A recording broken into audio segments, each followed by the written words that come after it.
This is a certified hood classic, The Drip Show. Might have to drop it down, you know what I'm saying? I don't like that shit.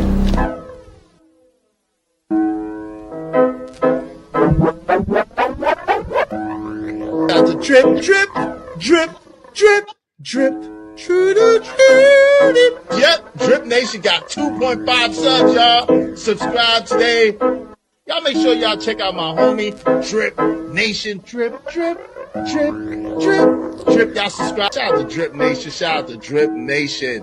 Much love to Drip. Drip, what's poppin', kid? Keep grinding over there, you heard? Drip, what's poppin', kid? Keep grinding over there, you heard? I'm late at night and all that, man. Make sure y'all holler at the Drip Show. From what I could gather, man, he's doing his thing over there, you feel me? So salute this Drip. You know what I'm saying? The Drip Show, look it up. One of the mods will drop it, man. Especially if you need a late night flow. I think Drip go dumb late. I think because he on the West Coast and shit like that.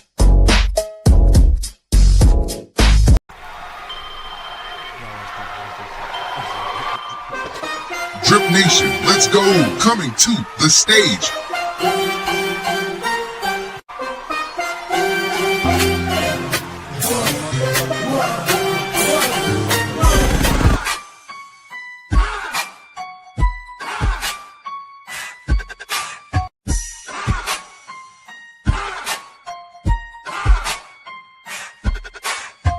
We live searching. What it do, folks? Hey, man, Splash Town, Texas, or wherever the fuck you at. What's happening? But hey, man, you dripping, man. Get to that Houston Premier Party bus, man, because that's how we doing it. Sometime.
This is a certified hood classic. Let's go. The Drip Show. Yeah. Okay. Oh.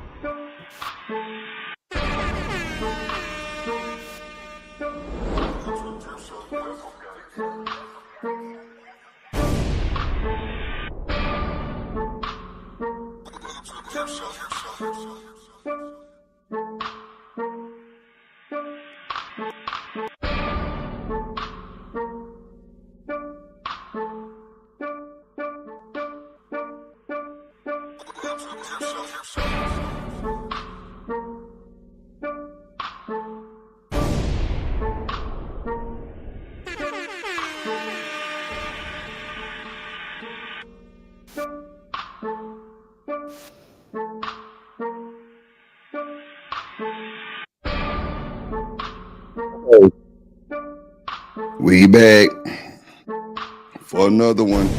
Friday shenanigans. Let's go. Shout out to the chat. Shout out to the Drip Nation. Let's go. Let's go. Let's do it. Just do it like Nike, man. You gotta just do it. Hear me. Let's go. Yeah, man. Let's go. Let's go. Let's go. Oh, shit. Here we go. Let's go. Yeah. How y'all doing today, ladies and gentlemen? Welcome to the Drip Show. Happy hour with Drip and Shanika. Let's go. It's Friday. 97 degrees in Houston, Texas, ladies and gentlemen. Let's do it. Yeah. Okay. Shout out to my guy Izzy Bands. Shout out to Corey Love. Shout out to the whole gang. Shout out to my brothers. Let's go. Let's do it. Yeah. Okay. Yeah. Shout out to the chat. What up, chat? What up? What up? What up? Let's go. Okay. Man, y'all know the pregame warm up, man. Y'all know, get your blood flowing, stretch it out. You feel me? Yeah, let's do it. Let's do it. My shit feels so much better today.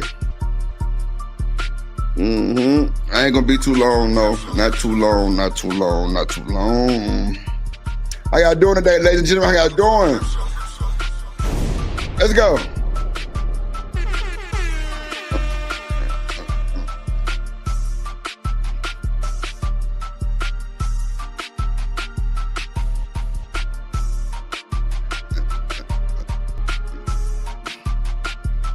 Let me see, let me tweak that a little bit. Let me give you some aesthetics.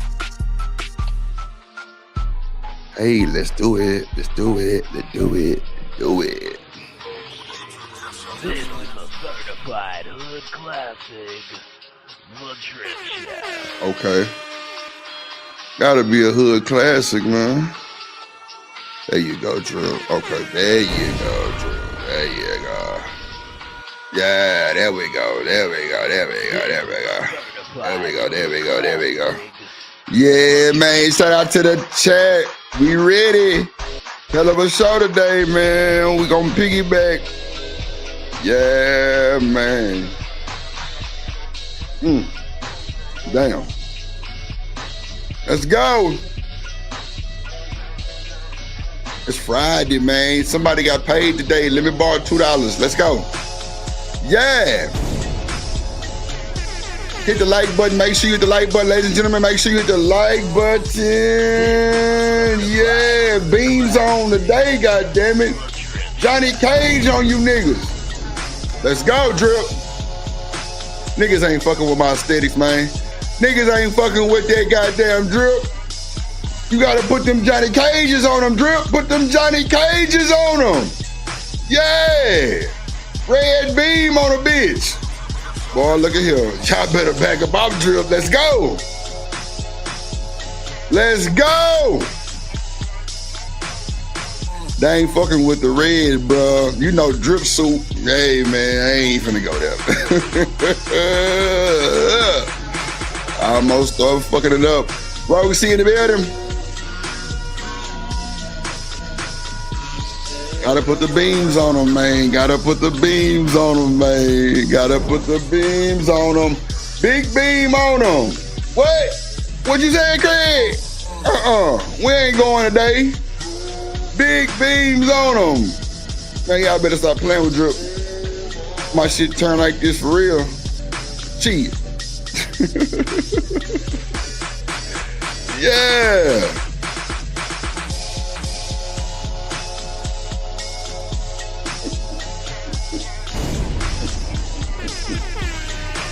Yeah, I feel a whole lot better today, man. I ain't gonna hold you. Thank you, Jesus. Let's go. Yeah, man. Let's go, let's go.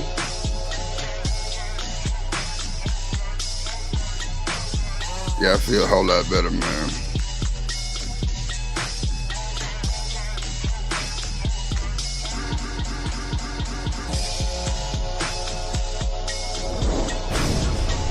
Yeah, man, let's do it, let's do it.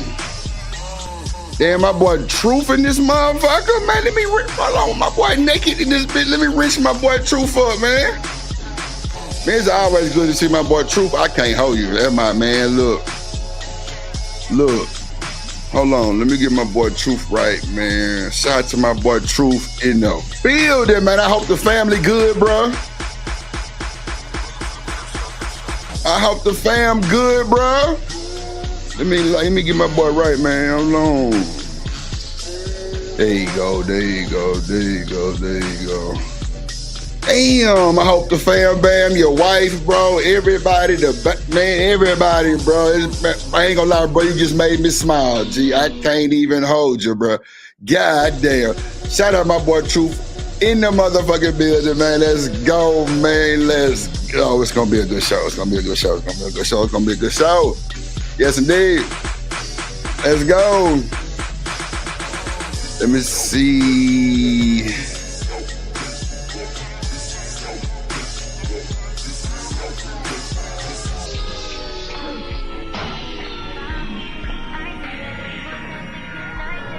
This poll finna be crazy work. This poll finna be crazy work. Make sure you hit the like button, ladies and gentlemen.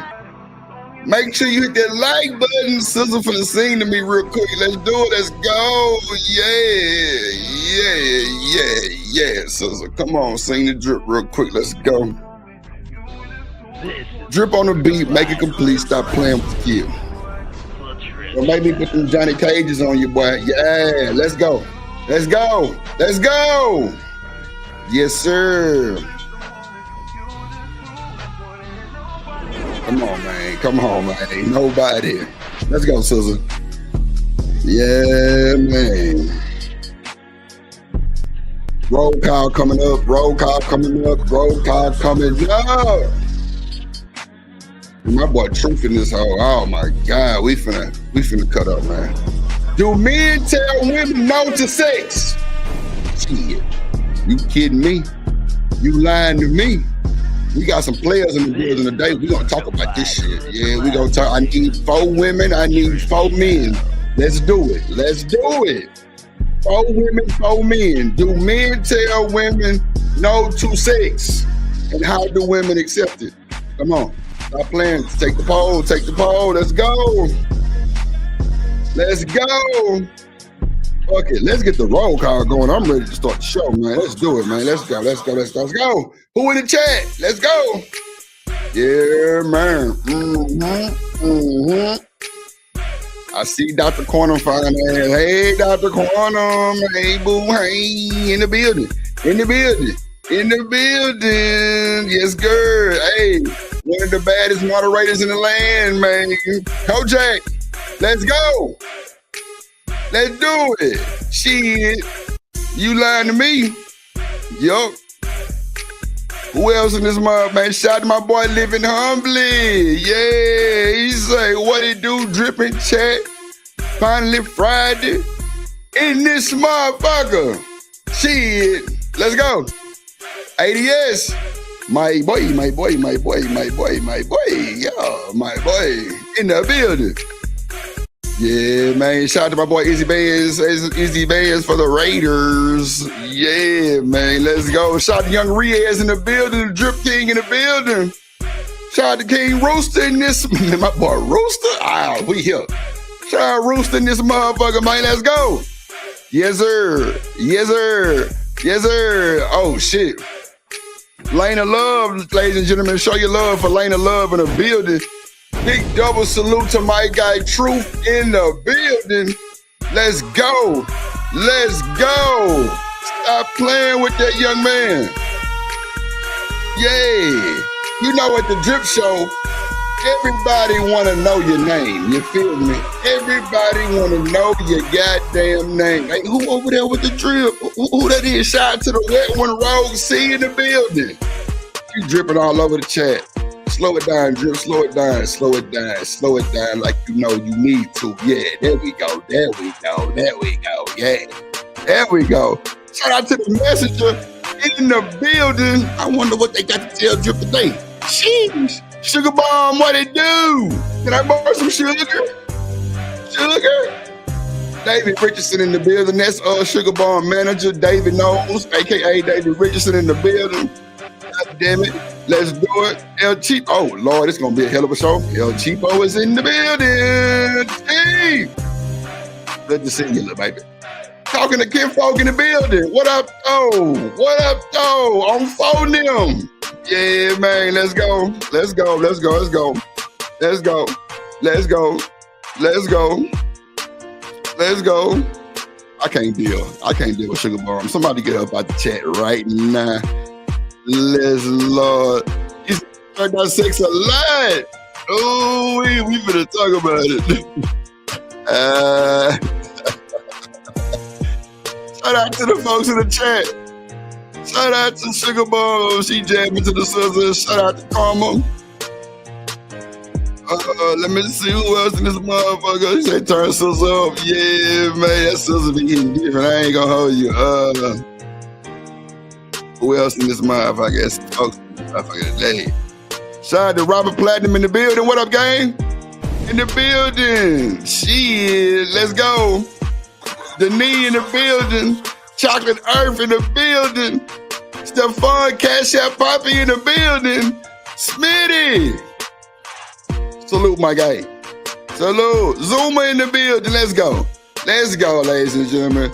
Let's go, ladies and gentlemen. Yeah, okay, let's do it. Let's do it, let's do it, let's do it, let's do it, let's do it. Sugar Bomb say play scissor again. Now, Sugar, I don't mind playing it, but it's like a mix I put, so we would have to like let it get to that part because you can't fast forward on StreamYard, so that's cool. I'll do it for you though, because you my dog. I'll do it for Sugar Bomb. But ladies and gentlemen, welcome to the Drip Show. Welcome to the Drip Show. Welcome to the Drip Show, ladies and gentlemen. We here. We here. We here. We here. We here. I'm gonna play this in the background until the scissors part come on, Sugar Bomb, and then I'll turn it up some. Cause I put it like on a mix that I, just rearrange a bunch of beats I did. But yeah, I did the scissor beat. I actually did another song to it too, but I might play that one too. Oh no. But yeah, shout out to y'all, man. Sugar Bomb, believe it or not, I've had people request that song trying to like get it. Shout out to Miss Love. She probably the only one got it, but yeah, we here. We here have no fear. Shout out to the Drip Nation. Shout out to the Drip Show. Happy hour with Drip. We're gonna have a hell of a show today. Shout out to y'all. The topic of the day is, do men tell women no to sex?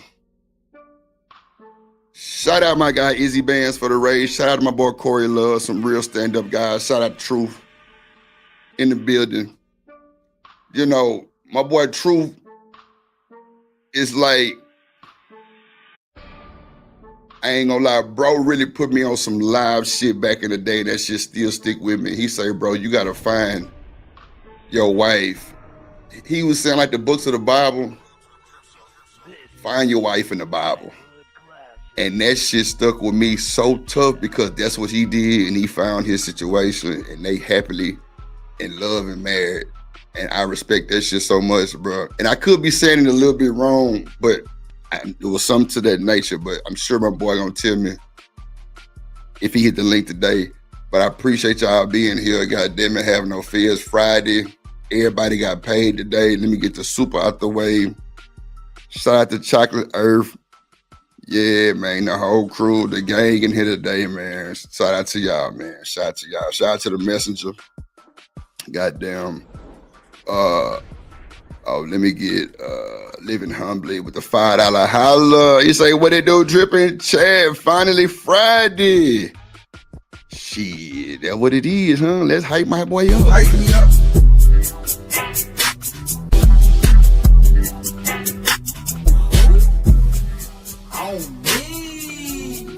You the one, ain't nobody fucking with. Hype me up. Come on, hype him up. Let's do it. Let's hype him up. Let's hype up Living Humbly. Y'all match the same energy he giving. Shout out to y'all. I need 4 women and 4 men today on the panel, man. We're going to talk about this. Do men tell women no to sex? And how do women accept it? Shout out to all the real people in the building, man. The real folks in the building, man. Everybody here. Let's get started. So, I was watching Izzy show, and they were just saying about rewarding women with bad behavior. Now, that shit hit different, I ain't gonna hold you. It hit different because I didn't really understand what he mean by rewarding women, but then Corey Love came back and was like, us laying down with these women at the same time is just like rewarding them with sex. You know what I'm saying? I don't know. But I had to think about it real quick because I'm like, damn. I know the times that I've been trying to, because like for me, smashing on the first night is a red flag for me. That's just me. I don't know. Anybody can say something different. Sugar Bomb say black men like a bad bitch. What's wrong with that though, Sugar? Black women like a handsome nigga. What we talking about? Stephon say, what inspired this topic? Just listen to the end of Izzy Band's show, and then plus me and Shanika was talking about that shit earlier today too. She was just like, you know, are niggas telling women no to sex, or are they just accepting anything? So with that being said, you know, that's just what it is, you know what I'm saying? And we're gonna get to it. We're gonna get to it because I don't think men are telling women no to sex too much. Honestly. Because a lot of these guys are not getting sex. Matter of fact, and another thing that inspired this topic, Stephon, was yesterday Coach Ferg was like, a lot of men in America are virgins. I'm like, no shit. He's like, yeah. It was like 6, what did you say? I'm gonna ask Meta in just a second.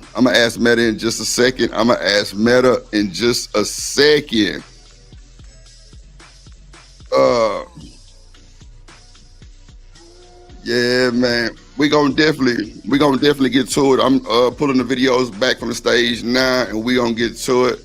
But yeah, like it's really crazy that these folks really think that telling a woman no to sex is just the easiest way out. Like a lot of women that call you GAY and all kind of shit, they'll like kind of degrade you. They'll get to talking shit about a lot of shit, and it's.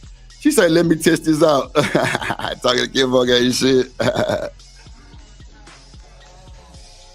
Yeah, bro, that's what I'm hearing too. A lot of these guys are dominated by these women, and they like it. Oh no, not men being assaulted. No.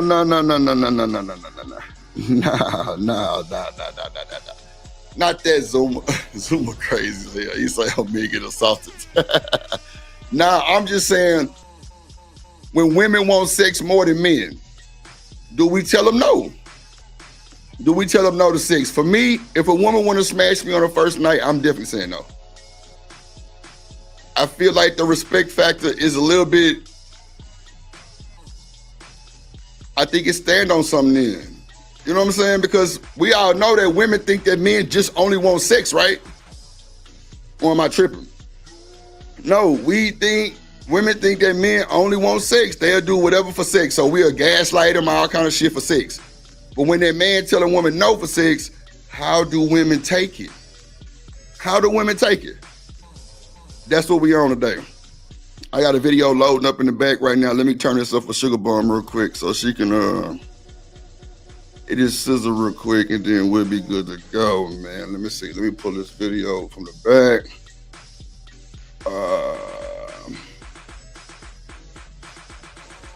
And shout out to you for sending a video. Okay, baby. Let me play this shit for Sugar Bomb real quick, and then we'll be ready to go. Here we go. Come on, Drip. I did this beat, Sugar Bomb. Your boy did this beat. Let's go. Let's go.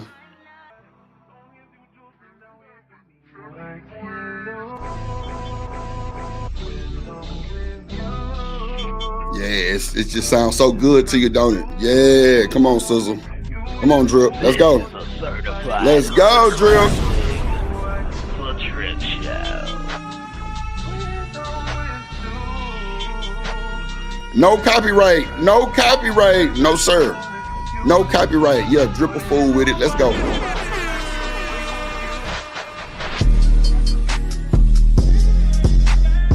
Sounds so good, don't it? No muddy drums. Everything so clean. Go ahead, Drip. Do your motherfucking thing, back.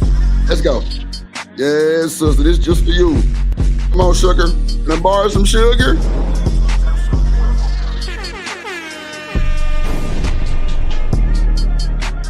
Let's go.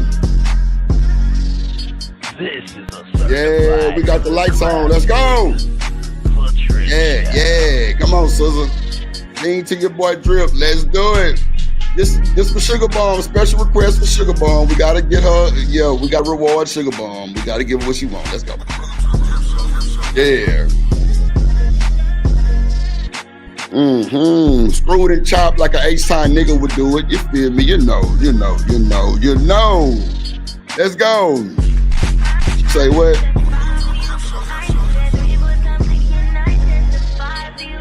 Testify?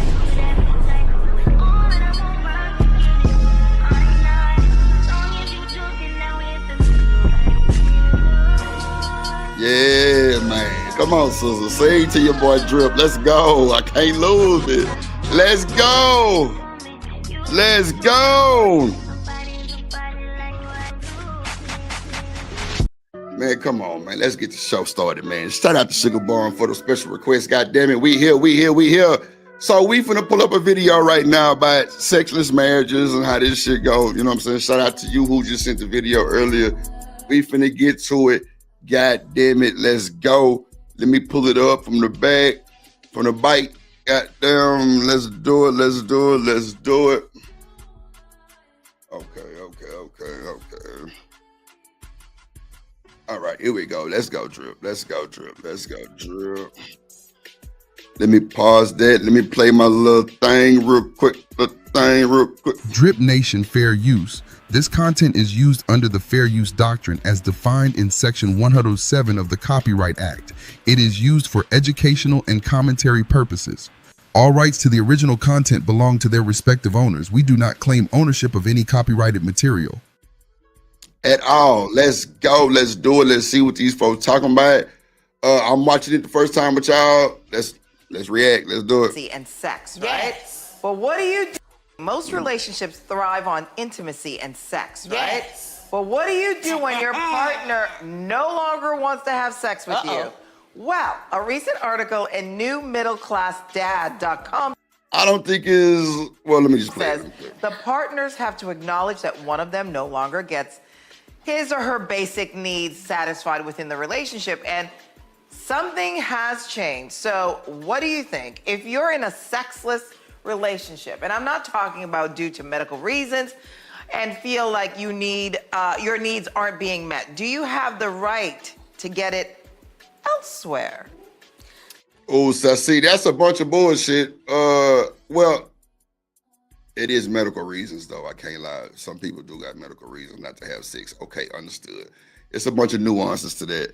Let's see. Let me put the overlay up real quick, just because they be on some bullshit. Okay, there we go, right there. Let me see. All right, there we go. So this comes off a topic that me and Adrian had. Yes. And we paused it. Or as Adrian said, we paused it.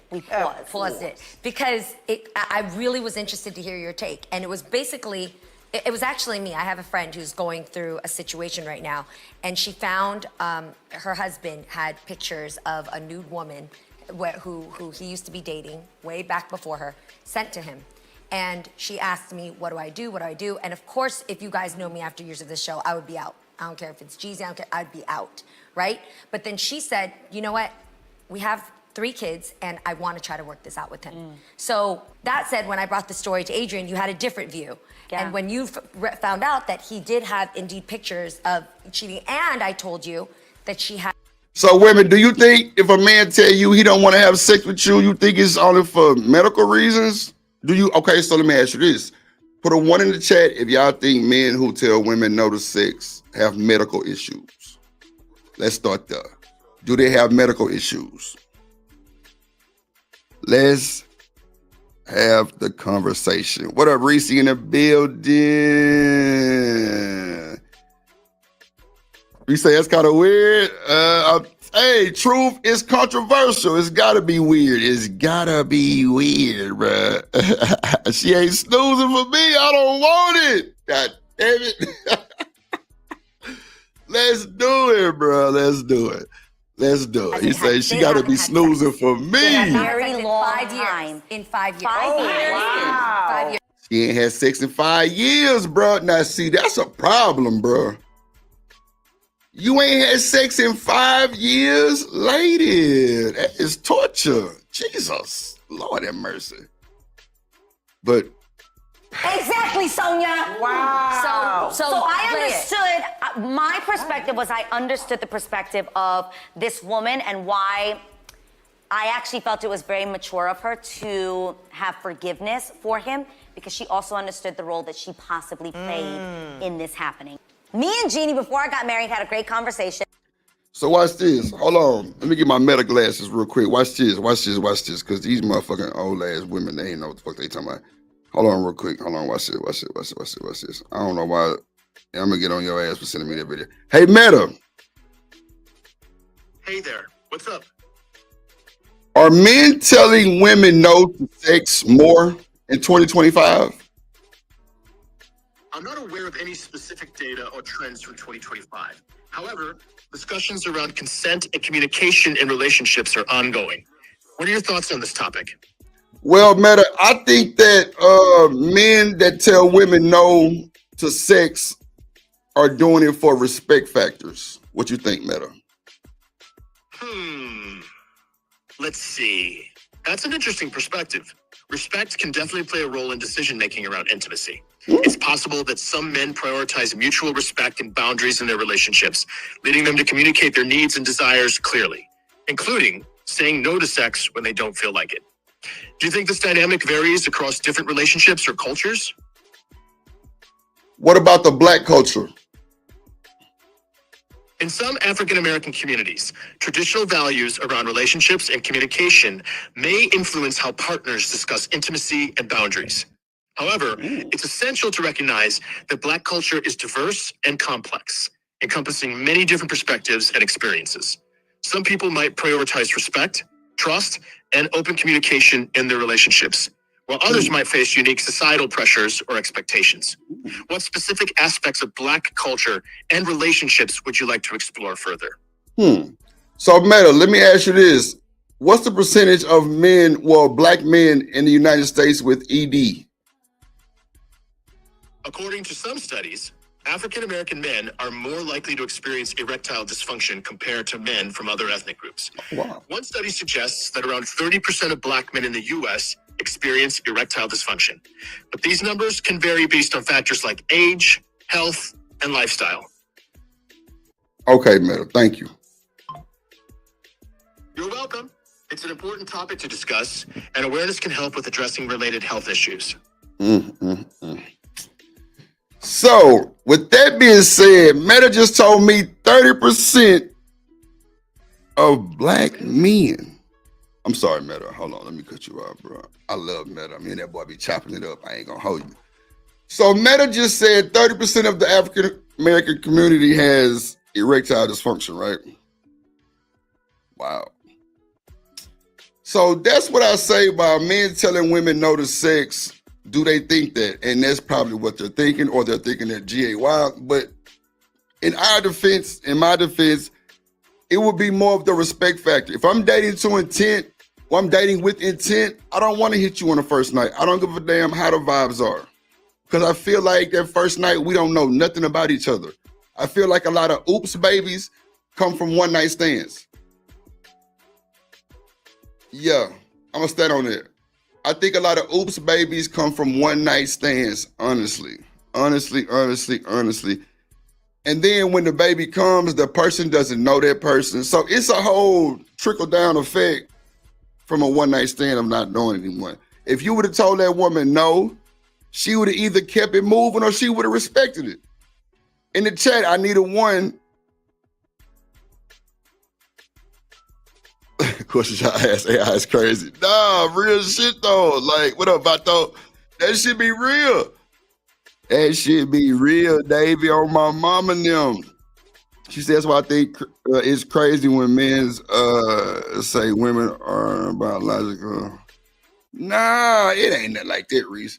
I just think this, like, why does it have to be so far stretched when men tell women no to sex? Why does it have to be an ED situation? Why it can't be just for respect? The narrative on men clearly are all we want is sex, right? So immediately that's gonna get somebody's attention by saying, no, we don't wanna just do, we don't want sex.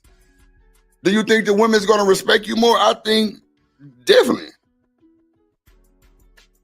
Thank you, Omni. He just said in the chat, women to call you GAY. Oh damn, what you got going on? You feel me? I'm gonna drop the link. We're gonna talk about this because I want to get some opinions from a lot of people and see what they think. The poll is going crazy right now. Yeah, it's going crazy right now. Poll's going crazy right now. Poll's going crazy right now. I think men that have a standard will tell women no to sex anytime because they're not pressed for it. A lot of these guys are pressed for sex. Real shit. Oh wow. Okay. Let me bring my boy up. Bring my boy up the right way. Let's see how I'm gonna do this. Okay, here we go. Drip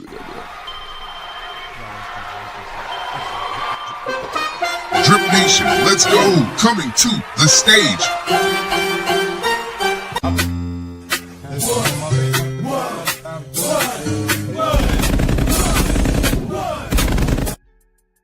Yes, sir. My boy Truth in the building. How you doing, boy? How you doing? What's good? Good to see you, my boy. Good to see you. Truth, you there? You on mute. What's going on, Big Pimpin'? How you feeling? Man, bro, good to hear from you, my boy. What is going on with you, my good sir? How you feeling today? How the family? What's good? Everything is a blessing, baby. Everything man, is a blessing, good to hear, man. Just enjoying it. I don't know if you know, but baby Truth touched down. So, baby boy, man, that's a blessing, bro. That's a blessing, bro, to have that feeling, man. God damn, that's a blessing, man. Shout out to you, man. Shout out to you. What you got to say about this? Are men telling women no to sex and how they're taking it? Because I got some videos that some people just sent too. I don't know why they sent this damn the View conversation. They ain't got nothing to do with it, but they just sent some too. Also, giving context. But why does it always have to be? Are you GAY or do you have an ED? What you think about that? Yeah, because I mean, like what's happening is a lot of guys are moving desperately out here, bro. Like because they not getting it like that, like how people think every man is getting it, all this box from all these different women. That's not what's happening out here. Come on. Really isn't.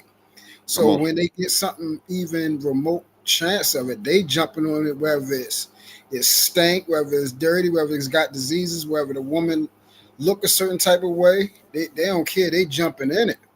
So when a woman come around and she's never been with a man that actually hold himself of value, to say, hey, I'm not sleeping around with you because how I hold myself value. You got to earn me, not the other way around. You feel me? They look at it as in, like when they run it at, they're like, what the and then they actually will feel a certain type of way. And if you're around her, like let's say y'all was supposed to be chilling for that day, if she don't get out your space, boy, she gonna make your life for that day a living hell because she not used to it. It's gonna mess their ego up because they used to men always being all over them, bro. Especially if she actually look like something, like she like, yo, I don't get turned down by nobody because I actually look good. And you ain't trying to climb up with us, she gonna start throwing all types of shots at you. Yeah, we already know the G word. You know, you're a coward. You must be scared, or you must not be used to no real women, or a whole bunch of other stuff. Just to, or they even try to force it, bro. They climb on top of you and just pull your pants down and all types of stuff. You gonna tell me no? Come on, gang. Come on, man. It get real wicked, bro. I've definitely seen everything you just said. I got partners that'll tell you the most crazy stories they've had, bro. They've women have literally pounced on them, but nobody ever talks about this though. Nobody, bro. Nobody. Now we know women be hot and bothered, men be hot and bothered. Cool, but the narrative about us, Truth, is that we can't control it. But when you run up on a nigga that actually can control it because he ain't pressed for P, it's it's something with that it kind of just grab your attention in the best, or it could grab it in the worst way. Now, women who normally don't get turned down, and bro, okay, so let's just break this down, True. Is it really a turn down? In some aspects, it is like it's really like a shot at their ego, bro. Like especially if you was on like some time that I was on, especially if a woman actually looked good and she knows she looked good, she gonna carry a certain type of attitude. Right. So for them type of women, it used to be kind of fun for me just to bust their bubble on that shit. And see, I think when men turn down the box, it might be for the most part of them dating with intent. Yes, majority of the time, yes. You know what I'm saying? Okay. Move I was on. So for the last 13 years, if it wasn't for seeking longevity, I was not touching it. You know, the same thing with my wife now. That's not the type of time we was on. We didn't do that. You feel me? So y'all had mutual respect that it was understood. Like it ain't nothing like that. We not going down that. Yeah, we not going down that.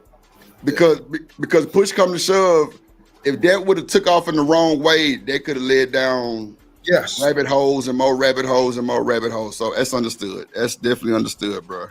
That's understood. So shout out to you. That I was still moving that way before it led up to this. It did get it kind of funny because they so used to like, hold up, if I'm about to give it to you, you usually supposed to take it. So like, what's up with me? Like, am I off? Do I look a certain type of way? Or you must not be attracted to me? It'll be stuff like that. And you had to tell them like, nah, yo, it's just I'm not on that type of time. Like right now, you about to give me the box so I can get box anytime I want. I'm trying to see like can we actually make this work? Or is this about to be something another thing that's temporary? And we ain't trying to tell you that we can get boxed anytime. Like just bear with me. It ain't cause trust me, I might be solid as a rock, ready to go, and you feeling my shit, and you just like, nigga, what you mean? No, I'm just like, man, I'm just like, nah. I'm just trying to respect you. I'm just trying to respect myself. I got standards. I don't want to just box you like this the first night because, I mean, it ain't gonna solve nothing with me. It ain't gonna do nothing but make shit worse. You know what I'm saying? And that's kind of crazy too. But at the same time, I can only be honest. Rose C just said approximately 15% of married couples are sexless. Truth? Shit. Now we do know women get comfortable, men get comfortable, and I don't know what it is about being married. I can't. Yeah, I wanted to speak to that part. Go ahead. You got it. So, with that right there, that's a totally different story of what we talking about. Right. Because they're actually in the marriage, and then the marriage becomes sexless. Majority of the time when that happened, bro, that woman don't like that man like that. They got married for certain other reasons, obligatory, whether it was money, security, whatever she needed out of him. She wanted to get that, and she knew she probably had to give up some instance of sex in order to get the rest of the stuff, but she was not planning on having it long term. And in order to get that money long term, she knew, hey, I gotta get married. But then what happens is that attraction, a woman, if you can't connect with her emotionally like that, that box ain't going to start turning into a surfboard. You ain't going to be able to surfboard it because she's not going to be able to go that route with you. So go ahead. Well, okay, let me just say one thing. So that plays a part in keeping it spicy, right? Yes. Okay. About that. Yeah. It plays a part. Yeah. It comes with women. It's about attraction. They want to know the man that they're with. They like them. They love them, and then also they sexually attracted to them. Believe it or not, well, I know you know this. Right. Women are a sexual being.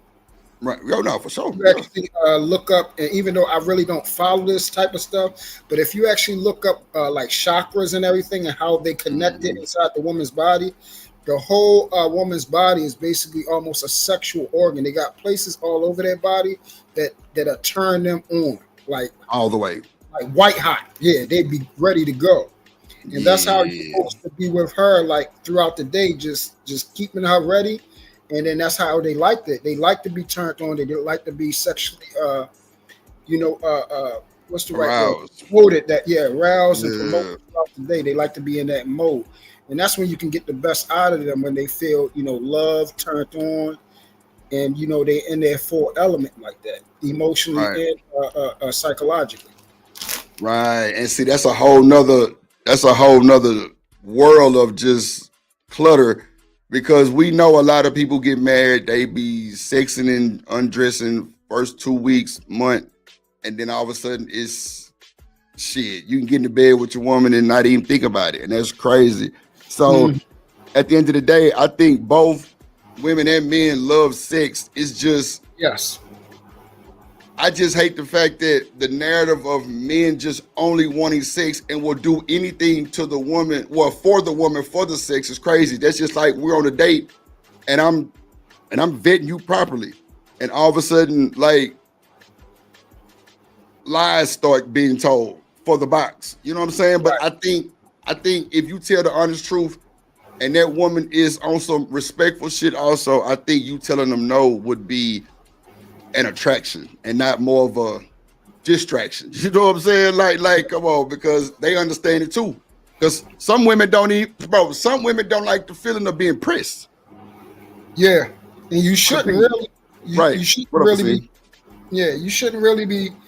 Well, I'll speak for myself. I never, the women I've been with, I've never had to press them on that. It usually either they went for it, or it was like a mutual thing in the the realm. It was in the mode, so it just happened. You feel what I'm saying? Right.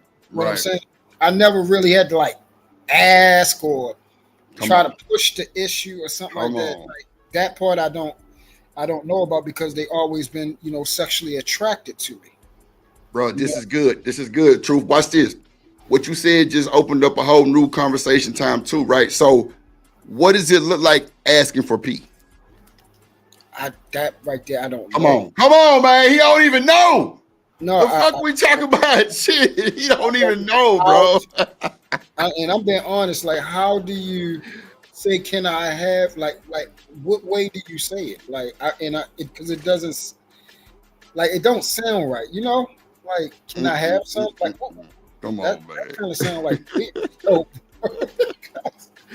I'm telling y'all, bro, women just think that men just be asking for it. They be trying to get up on the woman. Bro, the woman has, like, if the man got 50% control, the woman got the other 50% control. She don't have, bro, she can hit you with that stiff arm, that Heisman, Heisman, and bro, that will derail the whole situation. That'll derail the situation. Now, I could go down a further rabbit hole because, women say, well, if I did that, I'm scared that he might try to do something. That's a whole nother story. But at the end of the day, men should have more self-control to be able to understand and read the room. Bro, she's not trying to be on that type of time. Even if you kissing, we know that kissing can lead into a bunch of tender kisses. You feel me? But at the end of the day, you got to have self-control to get up. That's just like me taking a woman on a date and I'm walking into a door after I drop her off and I give her a kiss on the forehead and keep it moving. Yes. Come on, bro. She gonna call you for the most part. You know what I'm saying? She might not, she might. But I think she definitely will call. What up, Tiff Attach? Shout out to Kasim for the fireball. He says seduction only stays alive with time spent apart. There's need for arousal and it happens. No, for sure. No. There's a need for arousal and it happens when you're not together. That's called missing somebody. You know what I'm saying? Like, yeah, like, bro, come on now. This is normal. This is normal. Kasim, I'm with you on that, my guy. I'm with you. I agree with you to the utmost. I appreciate you. I appreciate for the fireball. What up, Tiff Attack in the building?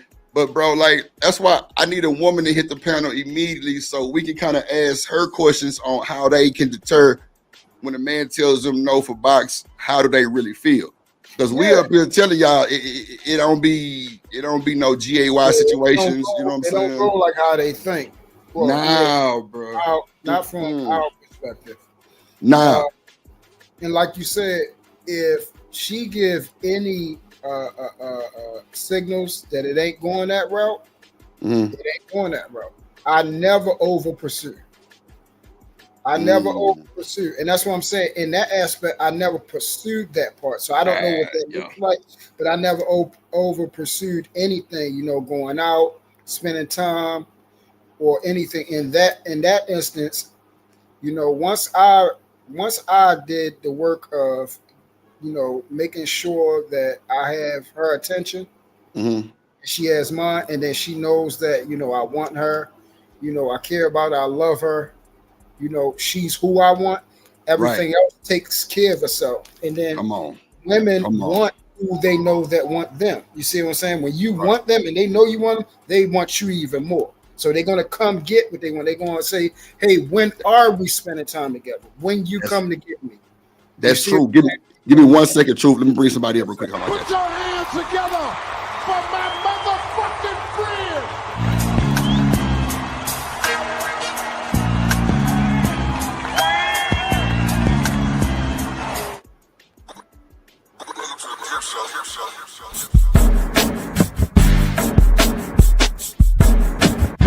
This is a certified hood classic. The Drip Show. Kasim in the building. What's good, my good sir? What's good? What's good? What's up? What's up? What's up? Bruce, what's good with you, fam?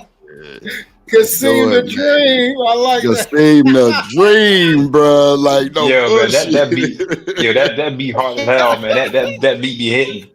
Yo, sometimes I think about switching it up. I'm like, nah, I'm gonna stick with that beat. That beat. It's hard though. You gave Fast a hard nickname. The dream, like I came. What's going on, Kasim? I get that. Yeah, bro. That's exactly what I took from that too. Go ahead. Yeah. I'm sitting here listening, and it's a good conversation. I think that, people think that my comment is, about how seduction only stays alive with time spent apart. There needs to be arousal, and that happens when you're not together. A lot of people don't understand that. A lot of people are so used to being underneath one another and smelling their drawers and smelling their socks and smelling their underarms. They have no idea that when you spend time apart, it gives you an opportunity to miss somebody, and it gives you an opportunity to kind of fantasize a little bit. And I think that happens when you go into these sexless marriages, is that they spend so much time together, doing everything together, and it actually repels the person. So it does the complete opposite of what people think that they do. And even me and my girl, we have date nights, where we go out. We put it on a calendar. We make sure that everything that we have during the day is taken care of, so we can give each other our undivided attention. Ain't no cell phones on the tables when we're eating. In addition, before we even hit the restaurant, we talk about what we need to talk about. I spend at least maybe an hour and a half, to talk about all the intricate things that we need to talk about. Because the last thing that I want to do is I want to get this Uber Black and take her to the restaurant, drop $350 at this damn restaurant, and we talking about stuff that's going on in the house. That is not happening, right? So I think you need that time to kind of be apart, to miss each other, right? And send little notes and send little sweet nothings every now and then. And we have to be the driver in this, right? We have to make the conscious decision of making forth the effort first, because that's exactly what we're looking for. And for some reason, men don't want to do that, right? They don't understand the position that they play when it comes to being aboard this arousal thing, right? Because we chase women, right? Their expectation is the man needs to chase me. The man needs to do all these things, for me, because I've been getting it my whole entire life. Men have been doing things, for me. And I think the faster that men accept that, like, listen, man, this is one of the responsibilities that I have to do, right? Because women like that. The more responsibilities a man has, and the more things he has, and that builds arousal. So I think it has to be a conscious effort and putting forth effort to keep things alive and to keep that fire going. And men has a big part to play in that. Nobody can change my mind otherwise. Kasim, I totally agree with you. Let me say this one thing. Let me shout out to Rosie real quick for the membership. She said a lot of women aren't the pursuers though. So a lot of you do have to ask, wait a minute, what? Just aware of consent? But we ain't asking though, right? Kasim, you ain't never asked somebody for no period. Wait a minute. You are asking. You are asking, just not verbatim, but you're asking through your actions the things that you do. Okay. I agree. Me and Drip agree with that, but they're talking about verbally. They are that's you see your face. That's how I'm looking right now. That's how Drip was looking. Like what does that even look like? I don't think so. I take what women say at face value, and then I put a little bit of their human nature into it, their feelings into it, to try to get to exactly what they truly mean, and I act upon that. Her. No. I know what you mean, Cass. Ask them because they posted it. They said no, it is men out here random men asking. Out here begging. They're basically begging for it. Yeah, like now, that right there, we'll I do believe, Cass. Like, because men aren't. It's not a whole lot of men having access to women, let alone having sex. That is a actual real life thing. We don't think about it like that, and I didn't think about it like that until I got on here, because we are men that didn't have a problem getting the attention and affection from women. And even if it went down that route, we didn't have no problem getting that as well. And probably more than likely the individuals and men that we hang around with also didn't. So we thought like it's just everywhere.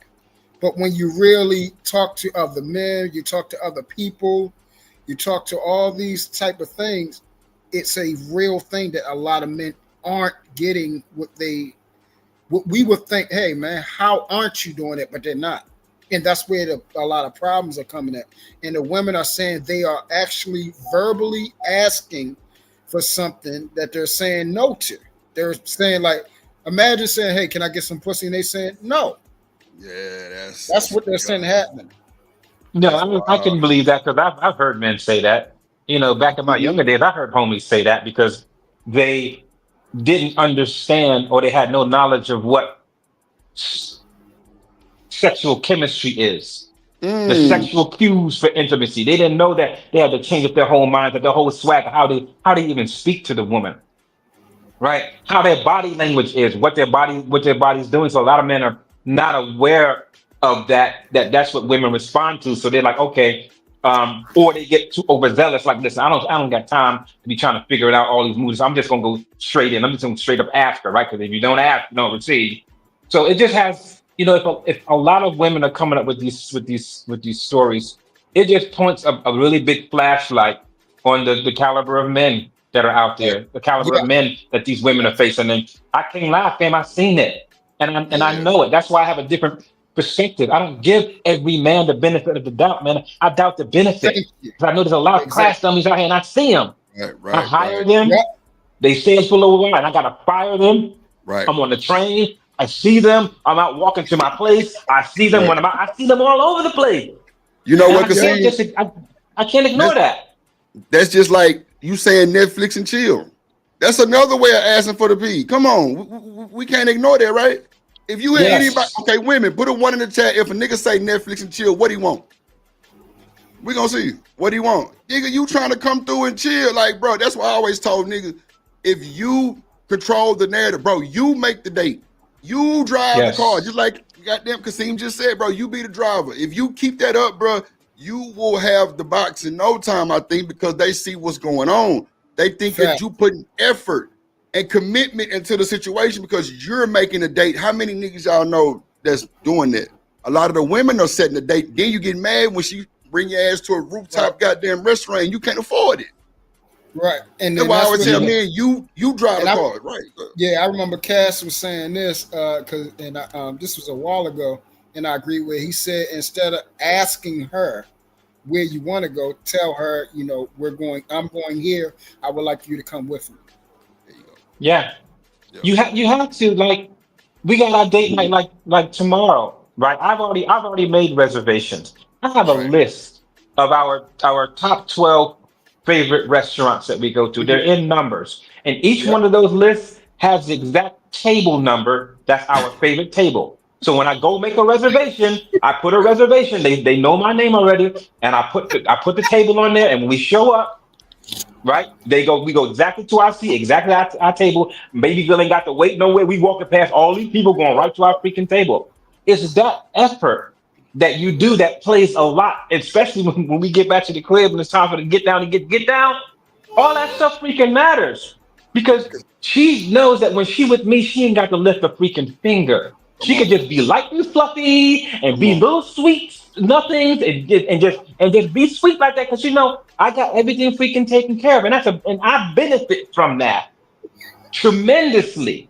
She's nice, she's soft, she's sweet. We laugh, we crack jokes. I love the sound of her voice. I love how she look when she wears what she got. When she's walking in front of me, sometimes I see that, all of that stuff, right? And that's only a part of my effort, my consistency. And she says, hey, like, you know what? Every time we go somewhere, I don't have to worry about nothing. We get there. So now I'm gonna fully trust you, Kasim. I don't care where we go. Every time we go somewhere, it's amazing. There you go, bro. And Say, shout out to CBP, bro. Shout out to CBP. She say that means you want to touch me where I pee at. I ain't got time. Hey, Cass, I'm sorry, yo. Everything you were saying, I was agreeing with you. I couldn't stop laughing at what CBP said. Crazy. Oh, she want to touch me where I pee at. It's crazy work. Lord Jesus. What up, Mark Chapman in the building? That's crap, yo. But see, I ain't gonna lie. Kasim make a big point, because when a woman can trust you on a date like that and just let that guard down a little bit and can be herself, that's always a good thing, bro, because that builds that bond. Like if a man makes sure waiting in line, come on, fellas, you gotta have resources. We don't do that. No. We don't do that. No. Kasim, I ain't gonna hold you. Me having the party bus company in the city of Houston, bro, I flex with that shit sometime, bro, because I have my driver come pick us both up in the Sprinter, and bro, we hit the town, bro. Ain't no waiting in no goddamn line, bro. Ain't no way, bro. Ain't no, bro, because they see me, oh, okay, there's Drippy party bus, okay, cool. He bring thousands of people here. They not finna make me wait, so I'm gonna use that for my advantage. Right. Let's show out and flex. She gonna be like, damn, you got the drip. Yes, Lord, let's go. We bottle, table, everything. I'm gonna make it grand for you. Straight up. But guys would be like, well, I'm only gonna pay for Starbucks coffee, and it'd just be a bad situation. But okay. Yeah, and drip. But see that the thing is this. That's why I said it depends. What is the goal here? Right. That's why I said initially, and it depends on how you handle who you are and how you handle relationships. I agree. The thing that Cass, I wanted to touch on what he was saying about the God damn, I started laughing at CBP and she messed everything up. She threw me all off because I was gonna say something else too. Everything I agree with except for the part of God damn it. Because I wanted to ask him about it. You talking about Rogue C comment with the pursuers? Oh, yeah. So the thing is, and what I meant by this, we are the pursuers, we are the hunters and gatherers, and in a game setting. And what I mean game, I mean that's what they call when predator meets prey. Right. What I'm saying? We are the predators, y'all are the prey in that type of aspect. So I'm coming out. I'm trying to make sure I set my trap, make my plan of attack, and those type of things in that metaphor of game when we're talking about lion and gazelle and stuff like that. Right. Of course, we're going to pursue. What I'm saying is it's called over pursuing. And over pursuing, if you watch it in the animal kingdom, causes them to fail a lot every time. And it will cause men to fail too, because then that reeks of desperation. And because of the type of man I am, I don't do that. I don't move that way. And most women, they don't like it. It's a turnoff. They don't like when you seem so thirsty and desperate to try to get something. For the women that I know and that I attract, it turns them off when they see men like that. They like men that are confident, that carry themselves a certain type of way, and that actually can get women. So they're not overly thirsty for their attention, for their time, or anything. Now, once you get her attention or time, you want to basically feed her a certain amount of it over and over again to keep things, like how Cass would say, spicy. And that's what it was. Bingo. Now, so with me, Cass, you were speaking about distance. For me, I'm that's not my makeup. How I do is I constantly add a supply of attention. So for me, it's like the more attention I give her, the more intense things get. So it's like they will become used to me habitually speaking to them a certain way, certain touches, certain advances throughout the day, whether come home on a lunch break or stuff like that. So with me, I like attention and touch like that. And most of the time, the women, I like attention, touch, and they like me touching them and talking to them. Like my wife, she's not a person that likes apart. She wants that constant validation and love and kissing and touching. She loves cuddling. She's very affectionate, and I love being very affectionate with the woman I love. So distance for me is not like a good, and I'm just speaking for me, like a good thing. For me, I like to keep it on. I agree.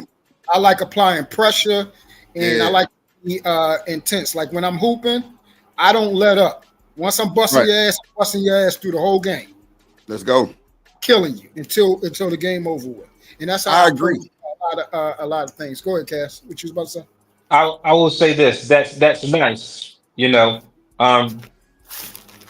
but as the relationship begins to evolve, as the relationship begins to develop, all of that time won't necessarily be as necessary, right? Okay. The distance will go a little bit. That's just, again, 18 years, like that. That's just how it goes, right? Mm-hmm. However, you can still have checking points at that particular time, but as things go on, y'all not going to be under each other as much. That's just how natural progression of relationships go. And it's nice to understand that and be aware of that, right? So therefore, when it starts to happen, it doesn't jar you and it doesn't get you out of pocket to cause you to think that something's going on. It's like, no, this is just a natural progression that at this particular stage that, we're not as close and we need a little bit more space together, which is actually pretty healthy. Right. You know what though, Kasim? Let me say this real quick. Conversation can show desperation. You know that, right? Say again? Conversation can wreak desperation, bro. It can wreak desperate all day long, and women sense that. Yes. I thought honestly, as a man, that's like an ego trip for us. We don't want to show desperate.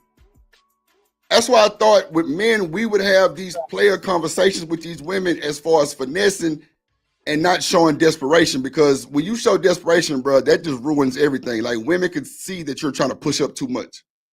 So for men, I think for men, bro, like I really just lost my damn train of thought because the B switch. God damn it. Shit. Go ahead, Kasim. God damn. It'll come back to me. Go ahead. Damn, I lost my train of thought. Shit.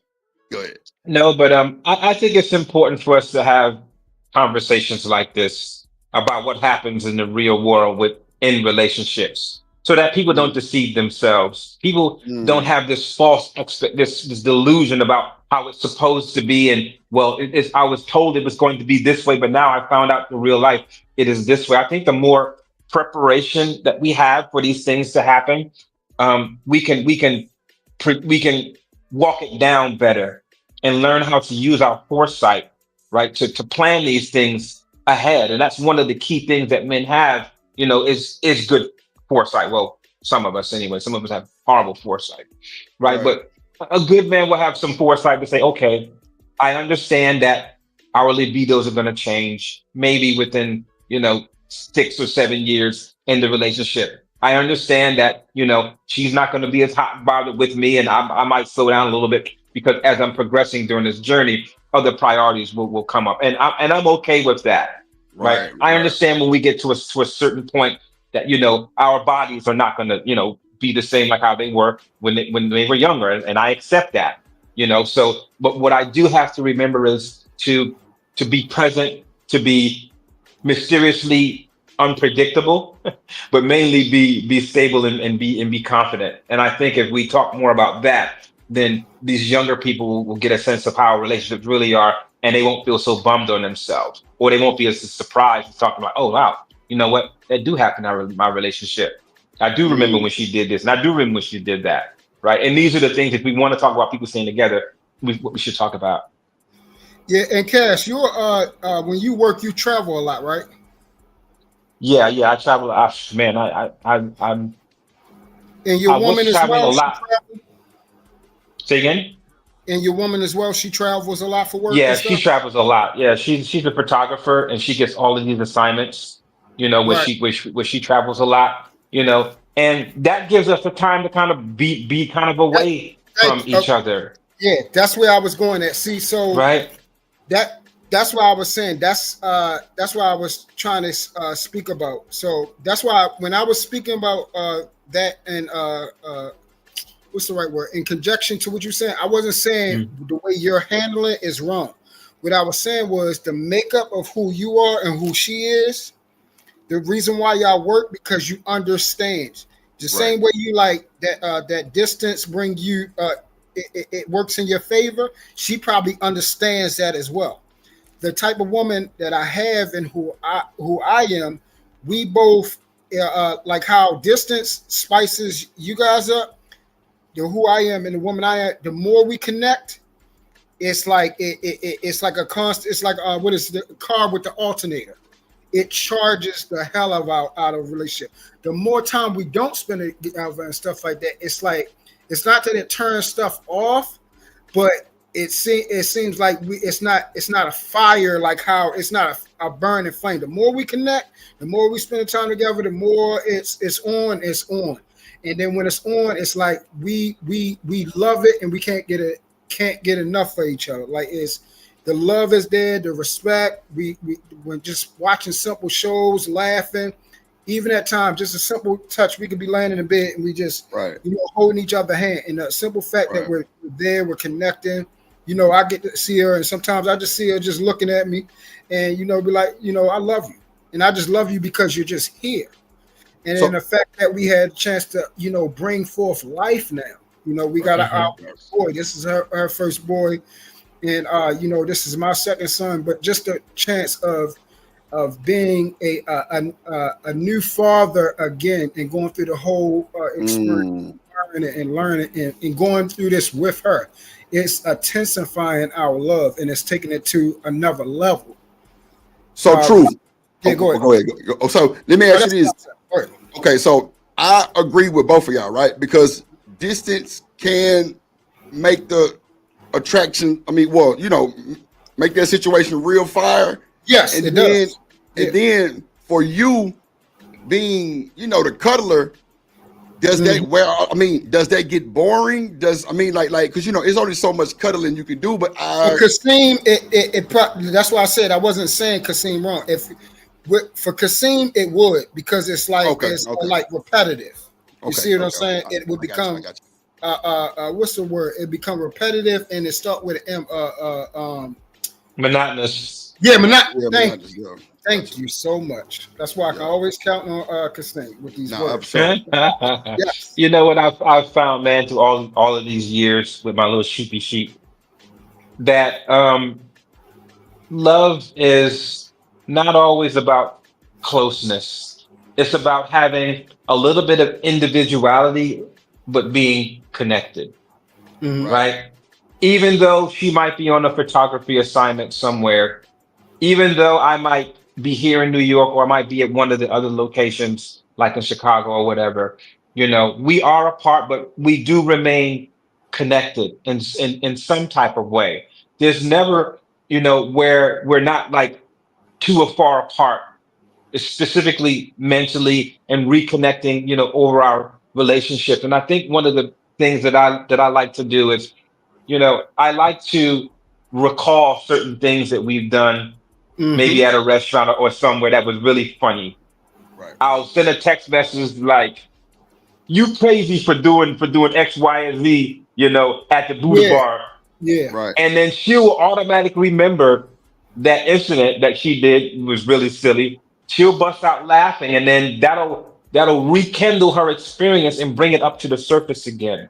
Yeah. Right. So it's kind of like waves. Like you have this big wave, the wave crashes into the shore, and then there's an undertow, and then there's a wave again. That undertow is recalling specific moments that you guys shared together, that was bonding, that was funny, that was really deep and emotional. Bringing those things up every now and then is going to help keep things alive, and it's going to help you guys to weather the storm in some of those lows. Yeah. Right. Yeah. And Hold on one and second, that's John. why- Let me just bring up this video real quick. No, I'm just bringing up this video real quick. There you Yes, go. sir. All right, go ahead. Go ahead, Truth. Yeah, no, that's what I was saying. And for me, our distance is when I go to work. When I go to work, that's our time apart. And that's why that's the thing, that's why when having these conversations, I would never tell somebody that the way I'm doing it is the way you should do it. Because it always depends on who you are and who the person you are with, how they are. And that's why it's important for you to learn who your person is. You're supposed to study them, learn them, understand the do's and don'ts, their strengths and weaknesses, what they like, what they dislike, their needs and wants. And that's why, and don't apply someone else's and try to fill in the blanks with somebody else's or your past. You see what I'm saying? Deal with everyone on an individual basis. Because I've dealt with women that, love distance and they worked a lot and those type of things. I worked and they worked. And, where they actually like their own space and everything like that. And then I've dealt with women like how, my wife now. And I found out, that's why you got to find out what actually works for your makeup. Talk about compatibility a lot. But what I always tell somebody, find someone who is suitable for you. Suitability. People don't talk about that. And the root word in it is suit. And when you think about a suit we got the suit man right up here. You get it tailor-made to fit you. I'm talking about Cass.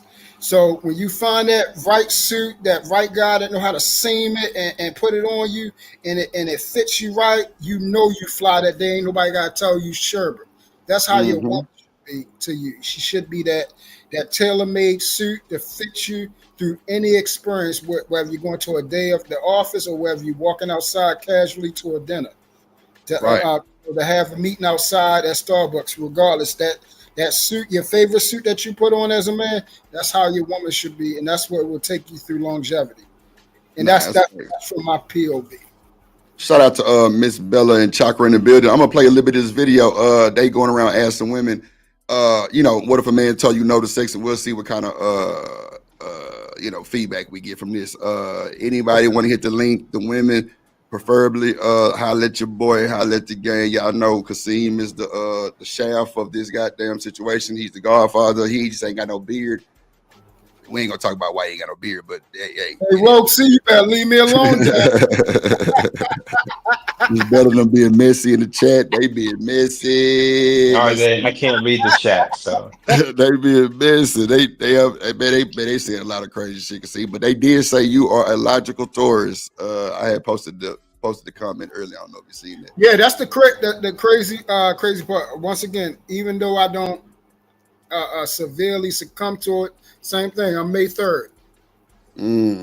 Yes, I'm a Virgo. What you in May, right? Or you in late April? April 27th. April 27th. Okay. Yep. Yeah. See what they got to say on this video. Let's see about it. What up, YouTube? I am your host. Act to it. I didn't get it far in this video, but I just want to do it live and direct and give you my actual reaction first time watching this. All right, so without further ado, let's get right into it. Can a man say no to sex? Can a man say no to sex? Can a man say no to sex to y'all? We done got her live from the sea, Miss Ariel from Little Mermaid, you feel me? Can a man say no to sex to you, Miss Josie? Y'all just came home from the club, y'all drunk as hell off the gas, whatever, and you want some dick, can you say no? No. No? Oh.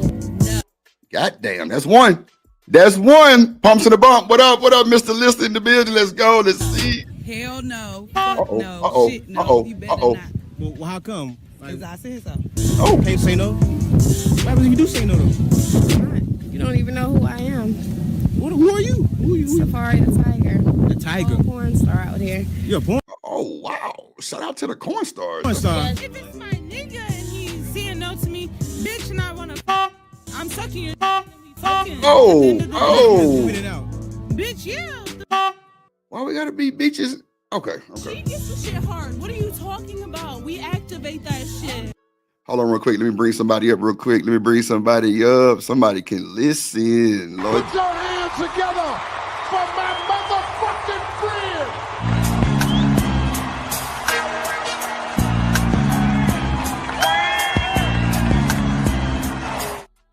Miss Chocolate Earth in the building. How you doing, Miss Chocolate Earth in the building? Let's do it. What's going on, little baby? How you doing today? I am doing fantastic. I woke up, and so I'm bringing some of that love to my brothers and sisters of the diaspora. Hey, how you doing? How you doing? How you doing? How you doing? How you doing? So, what you got to say about this, Chocolate? About men saying no to women for about for women saying no. Yeah. What if your wife is ugly? Oh shit. Oh, wait a minute. What if you just not sexually attracted to her? But you married her. Mary ain't. See? Oh, wait. Hold on now. No, continue. No, I'm saying I agree with you. Continue. No, I was talking. Thank you. Oh, my apologies.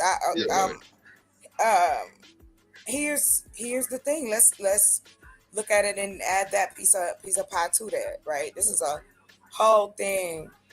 But what if your husband is overweight? What if he can't breathe? He ain't seen it in 5 years, but he still go to work every day. He still pay the bills. I know of people who have had marriages where they be like, look, I can't provide for you. I know you want to have X, Y, and Z just as long as you be safe and you don't embarrass me. Do what you got to do. I've witnessed it. And so I understand that we want to pretend like we're not superficial, but we are. How do you get turned on sexually? There's so many senses that hit at once, even for a man. Yes, you may instantly see a woman and be like, I believe that happens. Right. You know, it's happened in my presence, I could say, But I also understand that some men want to get to know you first. Your brain is, yes, you're attractive. So that now they want to find out, is your brain matching? Are you the representation that on the outside and on the inside? Are you too good to be true? That's another one. And that's another one. Right. But when it comes to marriage and relationships, I don't know if it's hard for men to do, but I'm gonna throw this at y'all. Let's take the transaction piece out, right? Because everything we do is transactional, good or bad. It just is. That's the whole point of money. That is a note that you give to someone, or digital now, that carries for goods and services. What do humans do for one another? We provide goods and services. It can be a very simple ecosystem, but we make it difficult and not allow for then the nuance to come into it. That's the fun part, right? So, so Chocolate, let me ask you this real quick. Sure. If me and you on a date, first time date, and we vibing, we thugging, we vibing, we got everything going good. We at a nice spot. We got live music. Goddamn, you smiling the whole time. Yeah, we goddamn, we even get up and hit a step real quick. You feel me? We hit a step real. I'm cresting my date. Like so watch this. That thing hot and bothered, right? Like Little Caesars, right? Okay, so I walk you to your door. I kiss your forehead. It makes it more hot and bothered. And then you invite me in your house, and I tell you no. Okay. You see how quiet she is? No, wait. Hey, no, that wasn't you. My sister had a question for me. Hey, wait. They trying to get me. Tell them you asked me a question first. They trying to get No, just tell them right here. I need evidence. I asked her a question. Yeah, right at the end now, boo. Okay, go ahead. You got it. Go ahead. Anyway, receipts. Oh, I'm just playing with you. Anyway. Go ahead. Miss Bella say go home and close the door. Damn. All right. I would then tell you I've had a wonderful time and I hope we do this again and say goodnight and go inside. I've been rejected before. Oh, I've really? been told no. Yeah. But wait though, is it more of a rejection or is it more of a respect and a standard? It can be all of those at one time. You don't have to separate the three. So watch this. How would you take it though? Of course, it's gonna hurt my feelings. I might drive home and be like, "I hope that nigga stub his toe," or I might, I'll just play it. Or I might be like, "Well, damn, I'm feeling him. He got the tingly ting ting going." So I can be patient. Sometimes patience is necessary if you want it. That in my opinion, in history of dating the men's. So watch this, Chocolate. Do you text him and tell him you had it tingling like you say, or do you just keep it respectful throughout the time to the next day? If we were flirting as the evening progressed, I'm only gonna flirt with you at that level. I'm not gonna take it. Okay. I'm a tease it up. You know what I mean? I want you to have fun with me. I want to have fun with you. Like, you know what I'm saying? So right. All the stuff. Yeah. There you go. Miss Bella say he picky and I like it. Yeah, see, that's what I'm saying. Like, I wanted to show you that a nigga not pressed for it to where I got to hound you and give you these little moves and shit towards you to show you that I had a beautiful time. Like, I'm out the way. And that's the thing I wanted to come up and say is for real, like my experience has been so ridiculous. I started writing a book about it. So when it comes to dating, for me, in my opinion, it's like, don't bring your representative, just bring you. Stop doing that to yourself. I'm saying this to men and women, but mainly men. Stop. I'm not going to say all women and all this. We don't know, because all of us look alike. A bum ass nigga can look like a wonderful nigga. Right, we can be fooled, right? Like if we could read minds, I would be the richest woman in the world. Like I'd be like hitting the lottery every Saturday. Like, come on.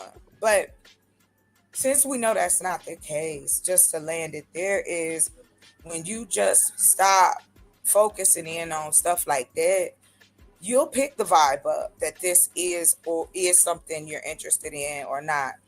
Yeah, I'll tell you, I went on a date. We ended up, being together long term later, but we didn't do anything intimate for 2 months.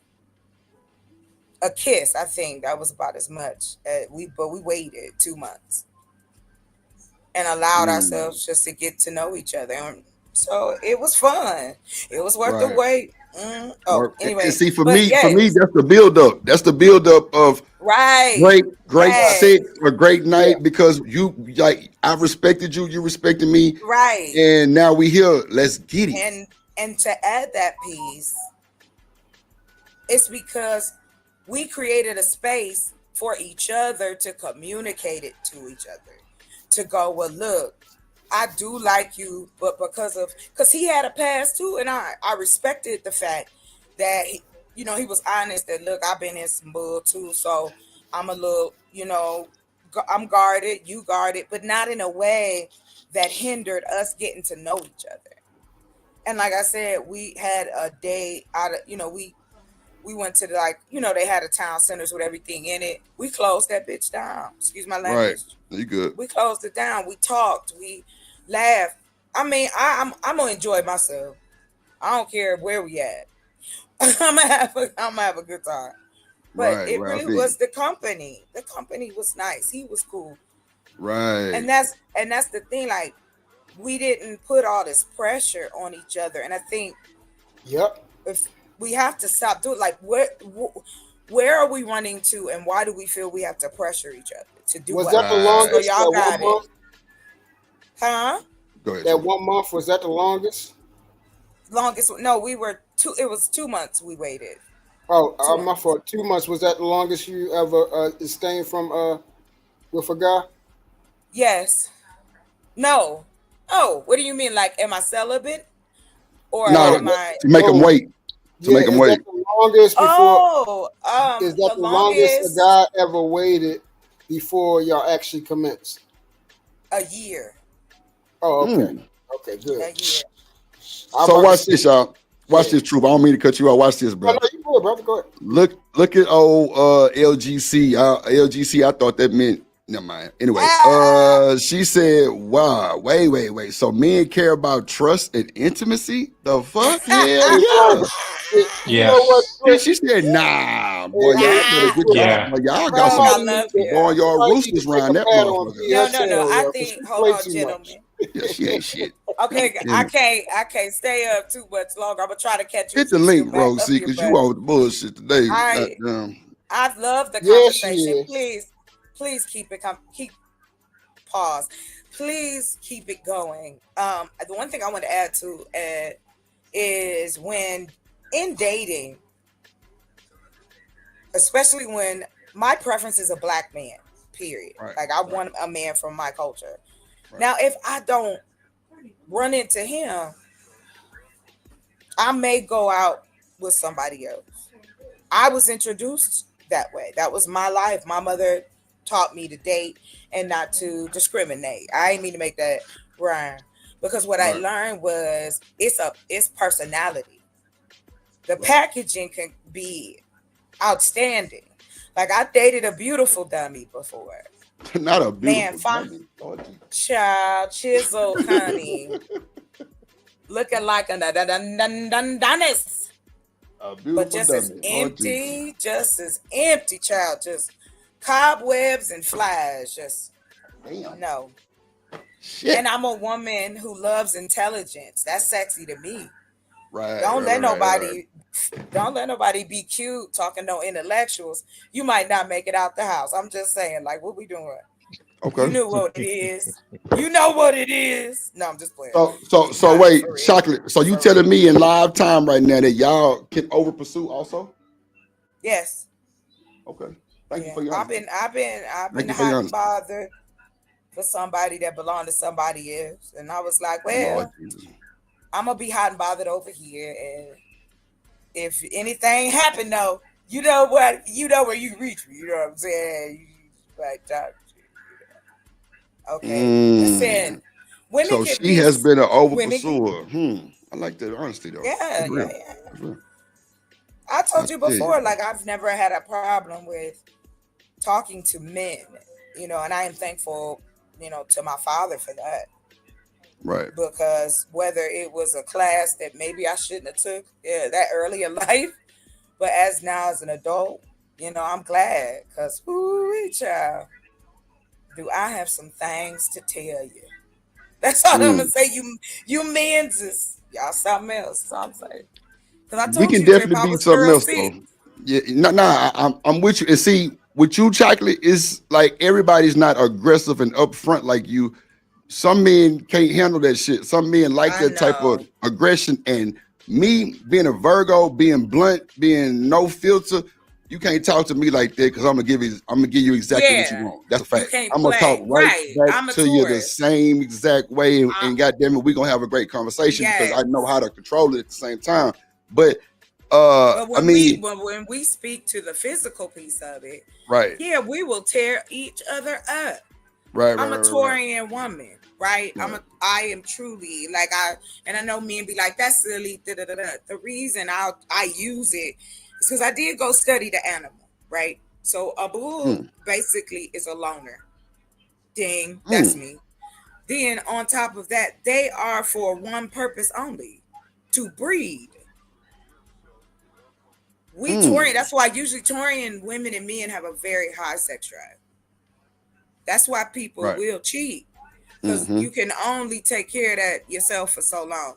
You want that intimacy. And I know they don't allow men to share that and go, hey man, I want to be held too. What up, Miss See that now? That's one thing I can't agree with. Cheaters cheat because they are cheaters. No, I know, sir. They cheat because they want to. I just was being facetious. Yeah. But I took it that way. Yeah, on a whole though, I do think the reason, especially in the Black community, is that we don't talk about sex in a healthy way. It is utilized as power and domination. It's used as submissiveness and, You know, it's mine, you mine. You know, you don't talk to nobody else. All this mine. Whose name is it? You know, craziness like that. But it also has wonderful men who have married wives, who have families. We got those sectors. But when we out here speaking to the online space and to the people who listen to us, the conversation of sex is no. And there you go. Y'all got it. Thank you for letting me talk at you. So Ms. Hall says, Drip, you definitely talk with a filter. Chocolate, before you leave. Well, I ain't going nowhere. I'm going to stay. I'm going to say chat and chocolate. Does Drip have a filter? I have respect. Yeah, because I'm not going to talk to anybody no certain way. But me personally, as me, filter, shit. Yeah, I don't know, Ms. Hall. You got to catch. You got to stay and listen the whole time, because they'll tell you, damn, Drip just said that shit. God damn, he ain't sparing nothing. Like, I just don't give a damn. I ain't got no filter like that. But I do respect people though. So go ahead. Can I ask you this, Drip? And gentlemen, is this okay? Yeah. Miss Bella said, she said, talk about God. And I just want to say this real quick.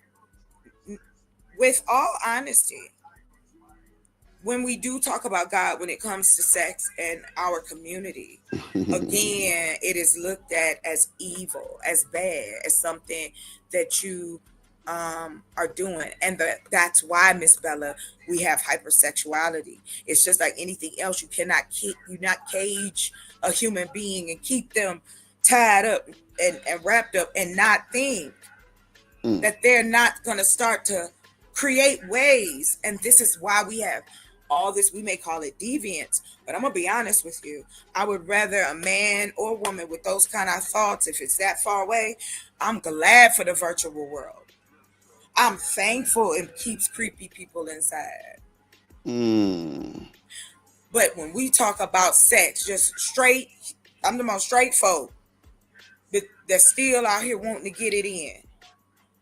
Man, woman, and no disrespect to anyone else's relationship.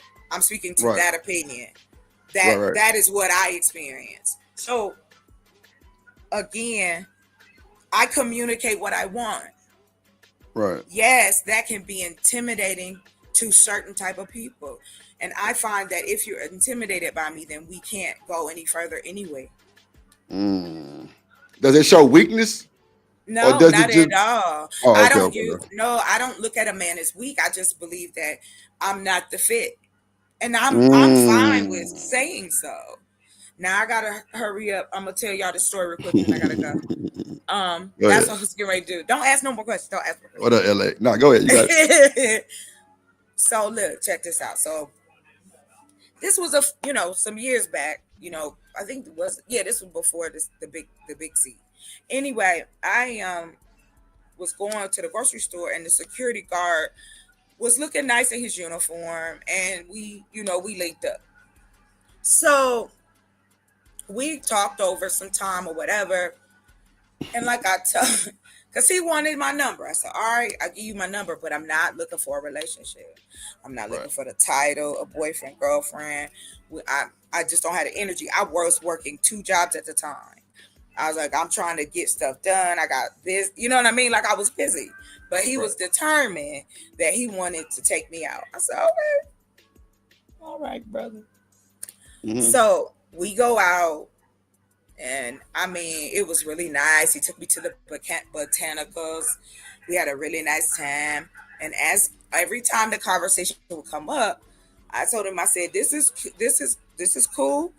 You don't have to call me every day. We don't have to do this all the time. I said, but if it goes any further, all I ask is, hey man, let me know where else are you at? You know what I mean? Let me know. I ain't trying to take nothing home I didn't come with. So we good, everybody safe.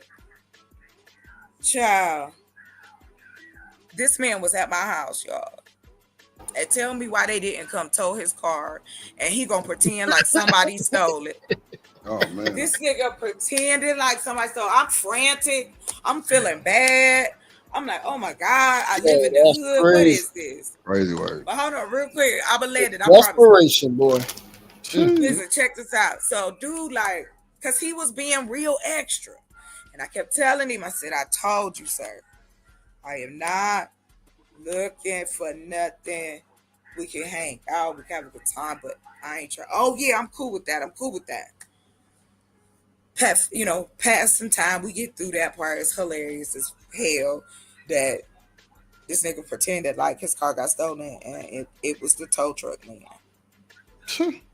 And then there was a man, my neighbor was outside. He was like, I saw it, man. They pulled that thing fast. It even had, it was sparking.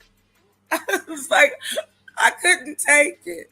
So after he got his car back and stuff, here was the last part of it, how we ended our whatever.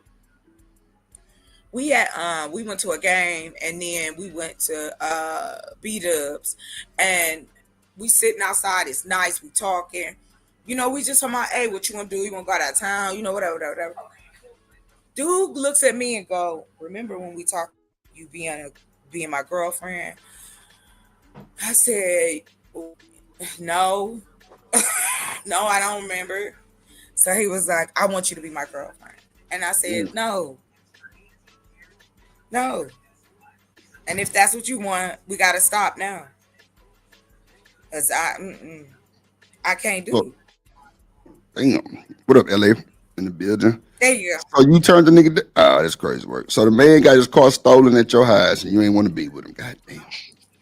I tell you, boy, that's some it didn't bullshit, get though. stolen. See what I mean? Half listening. All right. If y'all still up here, if y'all still up here, I'll come back up. Thank y'all for letting me tell my story. That's the best. It's all good. Yeah, you're good, Chocolate. Thank you.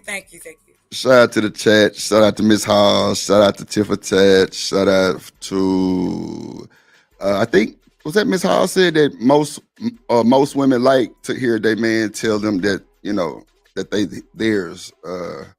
Yeah, I would think so too. For confirmation. That's just small little confirmations or the affirmations, however you want to say it. You know what I'm saying? Any man telling a woman, and see for me, Kasim, even in public. A lot of guys don't like holding hands. They think they're just too, on the other side. But for me, I don't mind. Like, cause if I'm with you, I'm like, whatever we doing to put you on that pedestal and to spin your fine ass around, I'ma do it. Holding your hand, like our kind of public affection, whatever we want to do, we can do it. I think those are things that validate women in the best way, especially in front of other women.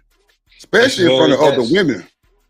That's very, very important, Drip. Very, very important. Very important. We always try to make it a point to either hold hands or she'll have, my arm locked in her arm in some type of way.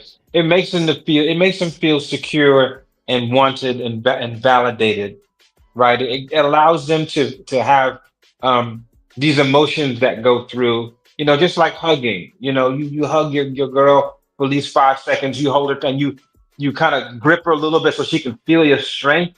Like when you grip and you hold her and you give her a tight hug and you feel her breath exhale like just a little bit. And then let her go. That is just one of the most powerful things. And we try to do that, every time that I leave for the morning. Right. So these little points of affirmation and confirmation is exactly what they need. And I think, men that don't do that, they're really missing out on the woman fully expressing, their femininity and their light and fluffy is what I like to call it, in order for them to give that, right? Because that's what we want. But however, we do have to also understand that there's certain things that we have to initiate, right? In order for them to see and recognize that and feel safe and then to release it and let it go. Nah, I'm definitely with you on that. Ain't nothing like hearing that little breath of air you just gas for it. Like, you in the you gotta feel your strength, man. You gotta feel your strength. It's like, yeah. She gotta know that she protected on every level, bro. Because guess what? When she do that little gas for air, that mean all them guards have been released. Like they going down. Like, so now she like, this motherfucker got me in the trends. And then when you let go, and she back away, you make sure you lock eyes when you that's it, man. I ain't gonna tell you all the business, but come on, Kasim, see old Drip. No, like I'm telling you, bro, ain't nothing like that grip. When you hug that motherfucker tight, it's a certain grip that you give to let her know that shit belongs That to you me, there. baby. Yeah, I'm here. Yes, that you Have no there. fear. And Yeah. she's safe. She. Yeah. It ain't going nowhere. What up, Trip, Ferg? then you gotta give her a little rock to it with it too. Come on, man. You gotta kind of lift her up a little bit. Her truth. You gotta rock let her side know. to side. Make her feel like a baby again. Come on, man. Yeah. Let her know Daddy here. We got you, little baby. Let's see. What up, Coach Ferg in the building? Hold on. Let's see what these women talking about, boy. Because clearly we some decent niggas compared to what's going on in the world. And see, Kasim, that's why I be messed up, because when I came to this YouTube, bro, it's like everybody is boxed in one box and they all get judged the same. And that's not true. That's not true. But see, in my chat, they'll say, well, Drip, we ain't talking to you. I'd be like, bro, but y'all saying men, so I be having to say something. Like, I don't be trying to bite back, but like, I'd be like, y'all really think niggas moving like that for real? They be like, hell yeah. And then I see some of the shit like that. I'd be like, damn, I see why But they Drip, upset. you can't take up for the crash dummy that those women are speaking about. That's okay. Those So that's women what are it is. speaking about certain type of men, and there's more of those men out there.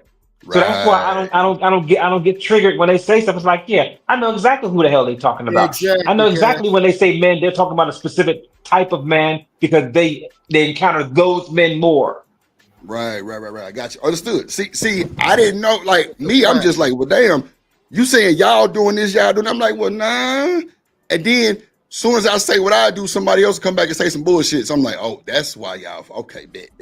So it is what it is. But now, like, nah. So let me say this. I was I'ma bring just, this and that's the funny thing. Oh, go ahead, Drip. Go ahead, Drew. No. Go ahead. You got it. Go ahead. The funny thing is, I was just at another panel. We was having this actual conversation about, the amount of decent men out here incomparable to the amount of heathens, and the one without the other, it's a larger scale on the bad than the good, and a lot of men don't want to accept that part. They don't want to accept, but that's the truth. And I can say that's the truth because I was on the other side of the coin at one point. I can honestly say that. And the reason why I can speak about that is because I'm proud of how far I've came to this side of the coin. You see what I'm saying? Yeah. And it changed my own look. The first thing is a lot of guys got to change how they look at women altogether. Their idea of what a woman is and isn't and how you're supposed to treat them and interact with them is all screwed up. I have no idea where they learned this, but they couldn't learn this from, a decent father or anything like that. No man of reverence would have taught them some of the stuff that I've heard them say out of their mouth, how they're actually supposed to, not jokingly. They really were saying, oh, this is how you treat a woman. And it's like, bro, that woman's not going to be with you long or like you at all, or you're not going to get nowhere with them like that. But they believe that's how it's supposed to be. They believe you're supposed to lie. They believe you're supposed to cheat. Like, actually, these are actual decent things to do to a woman. They believe you don't have to have no integrity. They believe that you don't have to actually consider a woman. And all these things, I have to be like, bro, I'm going to have to be honest, you're not a man yet. Because when I became a man, that's when I started understanding what my actual reason for being here is. And that's because I am what's called a husbandman. And a husbandman in the Greek is a cultivator, a gardener. And you are supposed to garden and protect everything on the earth. That is a man's job, especially your sisters, your women. Right. And you're supposed to protect them even from themselves. That's what we're actually put here for. We're supposed to protect and govern everything on this planet. Once you realize that, you'll understand where your place at and how you're supposed to handle that. And no, that does not mean conform or adhere to a woman's whim and words. That means that shows you how you're supposed to have a certain type of compassion and empathy for who they are and why they don't understand certain things. That don't mean you're supposed to put up with the sherbet. You feel what I'm saying? But just understand that's the way that they are.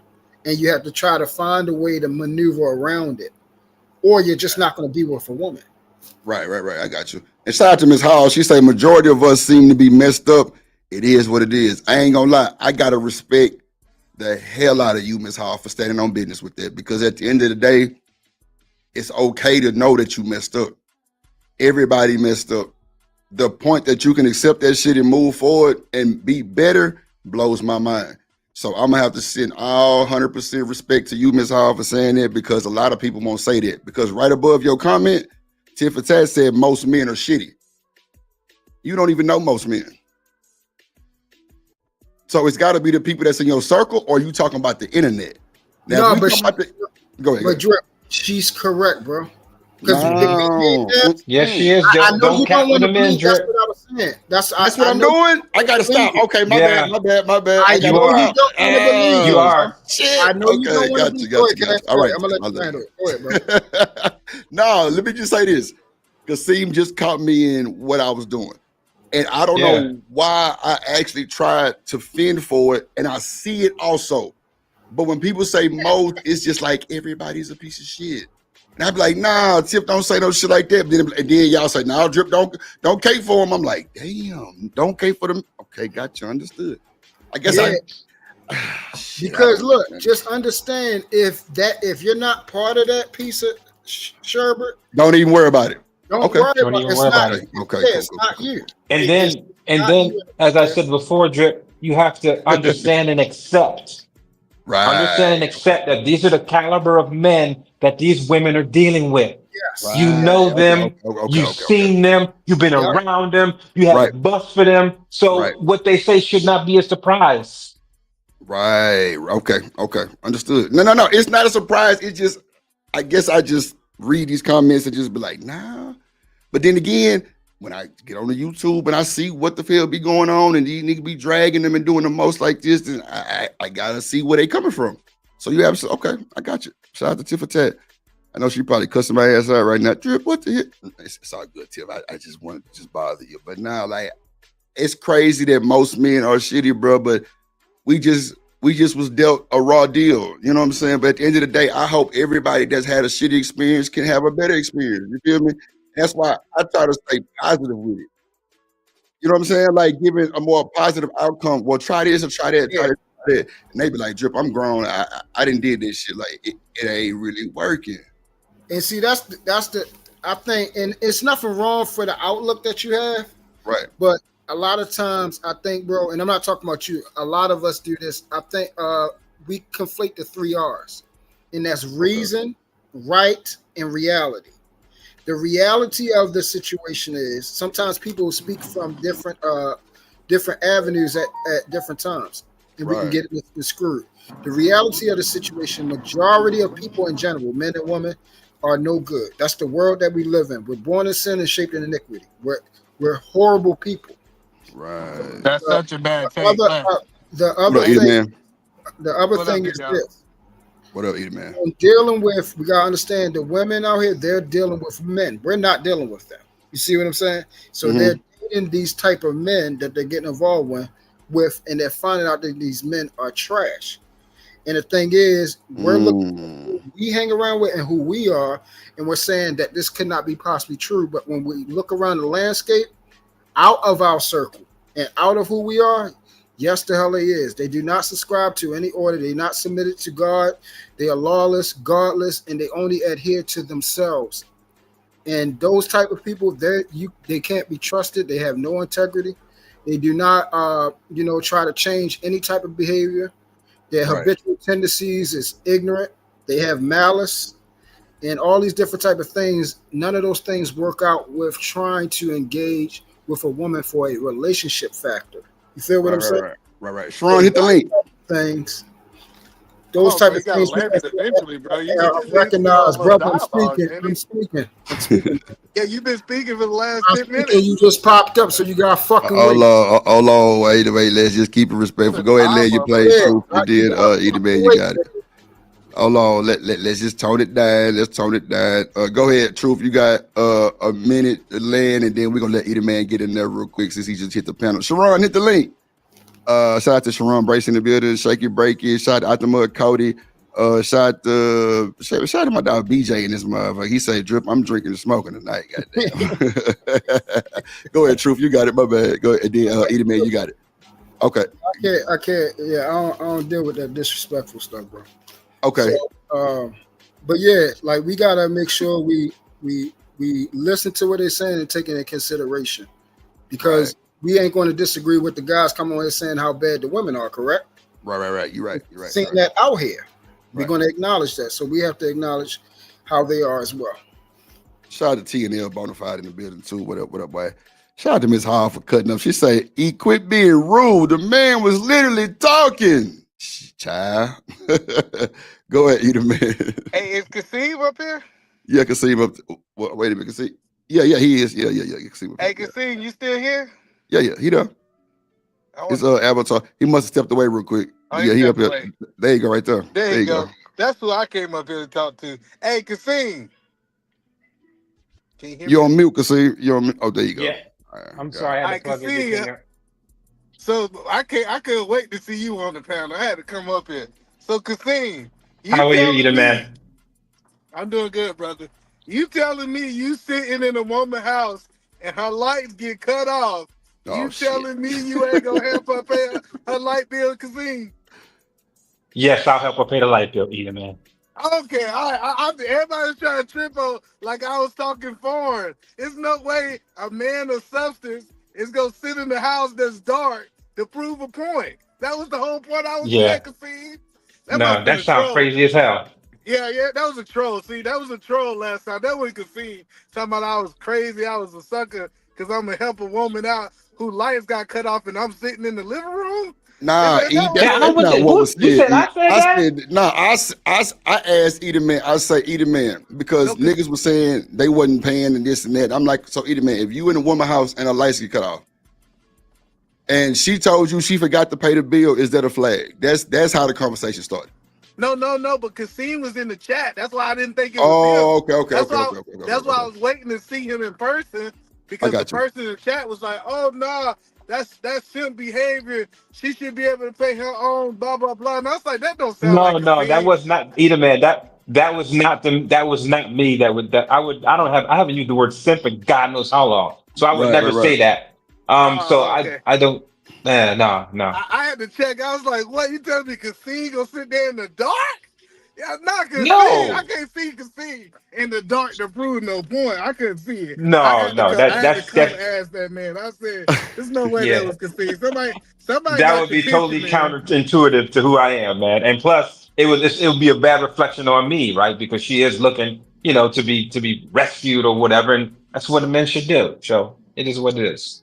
Man, shout out to Corey Love in the building too. Shout out to my guy Corey Love in the building. What it do, my good? So he say, "Drip, the poll is capped." Let me go look at it.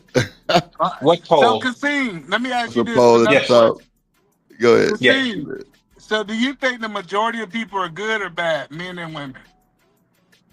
I think the majority of people are good. I do. Men and women. Okay. Yeah. However, just because let me elaborate. Just because you're quote unquote good is not necessarily going to translate to being a good partner, a good wife, or a good husband, right? There are other interpersonal skills that have to be learned and cultivated in order to help that union flourish, right? Because I know a lot of good people, religious people, they have good morals and good standings, but they fail at relationships because there's a other element to that relationship that they're going to need, that they need to build. So good people can fail at relationships like a lot. Yeah, I think the biggest thing is people don't speak. I think a closed mouth never get fed is what my grandparents always taught me. Like I think men and women inside a relationship need to communicate effectively what they need. I think especially if you're dealing with a good person, if you find a way to communicate effectively what you need and she's effectively communicating what she needs, I think that's how you make a good relationship. So I think it's two good people have to communicate effectively to have a good relationship. But just because the relationship was bad, it's usually a communication issue. It's not really them being bad people. Right. And you know what, Edie Man? A really good point for that would be acceptance. Once that person has expressed themselves with what they are and who they are, it has to be a level of acceptance. Like, okay, you know what? This person is not perfect. This person has some flaws. And you know what? Those flaws are not deal breakers for the relationship. So I can kind of accept those. However, there is an expectation for you to improve on those things, right? If you got a little slick, sassy mouth, that's tolerable. I'm expecting that sassy mouth to kind of go down, minimize as the relationship goes on and it gets a little bit more peaceful and vice versa, with men. So there has to be a level of acceptance of how much you will tolerate that you believe will be the threshold, for something that lasts a long time. Man, shout out to Rogue C for the $4.99. She say, nah, Kasim, y'all get weak when we lock eyes.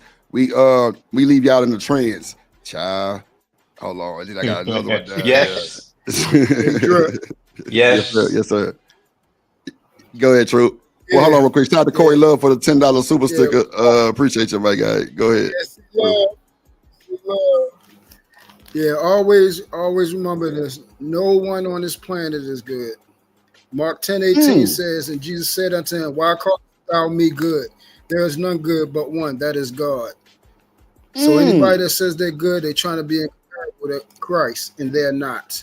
There's not one good entity on this planet, no creature, only the Creator, brother. Man, break that shit. Boy, no good person. Right. I think when people say good, I think they're in regards to a level of virtues, values, and morals. I think that's what they mean, when they say good, being a good person. Obviously, the head of that is, our Lord and Savior Jesus Christ himself. But I believe that's what people mean when they say to being good. But yeah, and Cass, I agree with that. I agree. There are instances where we can be good, but being in the state of being a person that is good, we can't. Can we do good things? Yes, but can we be good in ourselves without Christ? No, we cannot. And I think that's a lot of the problem there. Because I can give you one instance. If you put something like a person's child up for grabs and tell them, would you take somebody's life for your child? Take it in your own hands. Majority of people, whether it's dealing with money, they can be bought, or dealing with a desperate situation in their life, dealing with someone loved ones, they will cross that line to get what they want. And that is an easy factor to prove that you're not a good person, because you will selfishly do what's in your favor. Well, that's interesting, because the verse that he's talking about is actually talking about we are good because of Christ is inside of us, right? So he's saying that it says through Christ we're perfect, right? Jesus, yes. Who said that? What verse? It says in the Bible. What verse? You said the verse that I'm talking about. Hold on. Brother, you just asked me not to interrupt you. Not let you finish. No, but you're not going to speak incorrectly. No. You're not going to speak incorrectly about the word. What I'm saying is, let's not go left, y'all. Please not today. Not do this, please. Let's come on, fellas. Let's saying, hey, Drip, we gotta act where we got some decorum. You asked me to be quiet while he talked, and I said, let me respect those rules. And then as soon as I said something that offended him, he said he don't have to follow those rules and be disrespectful. Okay, hold on 1 second. Let me bring somebody up real quick. Hold on 2 seconds. All right, there we go. Mr. Lister. Man, shout out Drip, man. Respect to the mods, man. What's going on, gang? You good? Man, I'm just sitting back. How are you? Notes. I'm great, man. Blessings to y'all. Blessings. Appreciate you.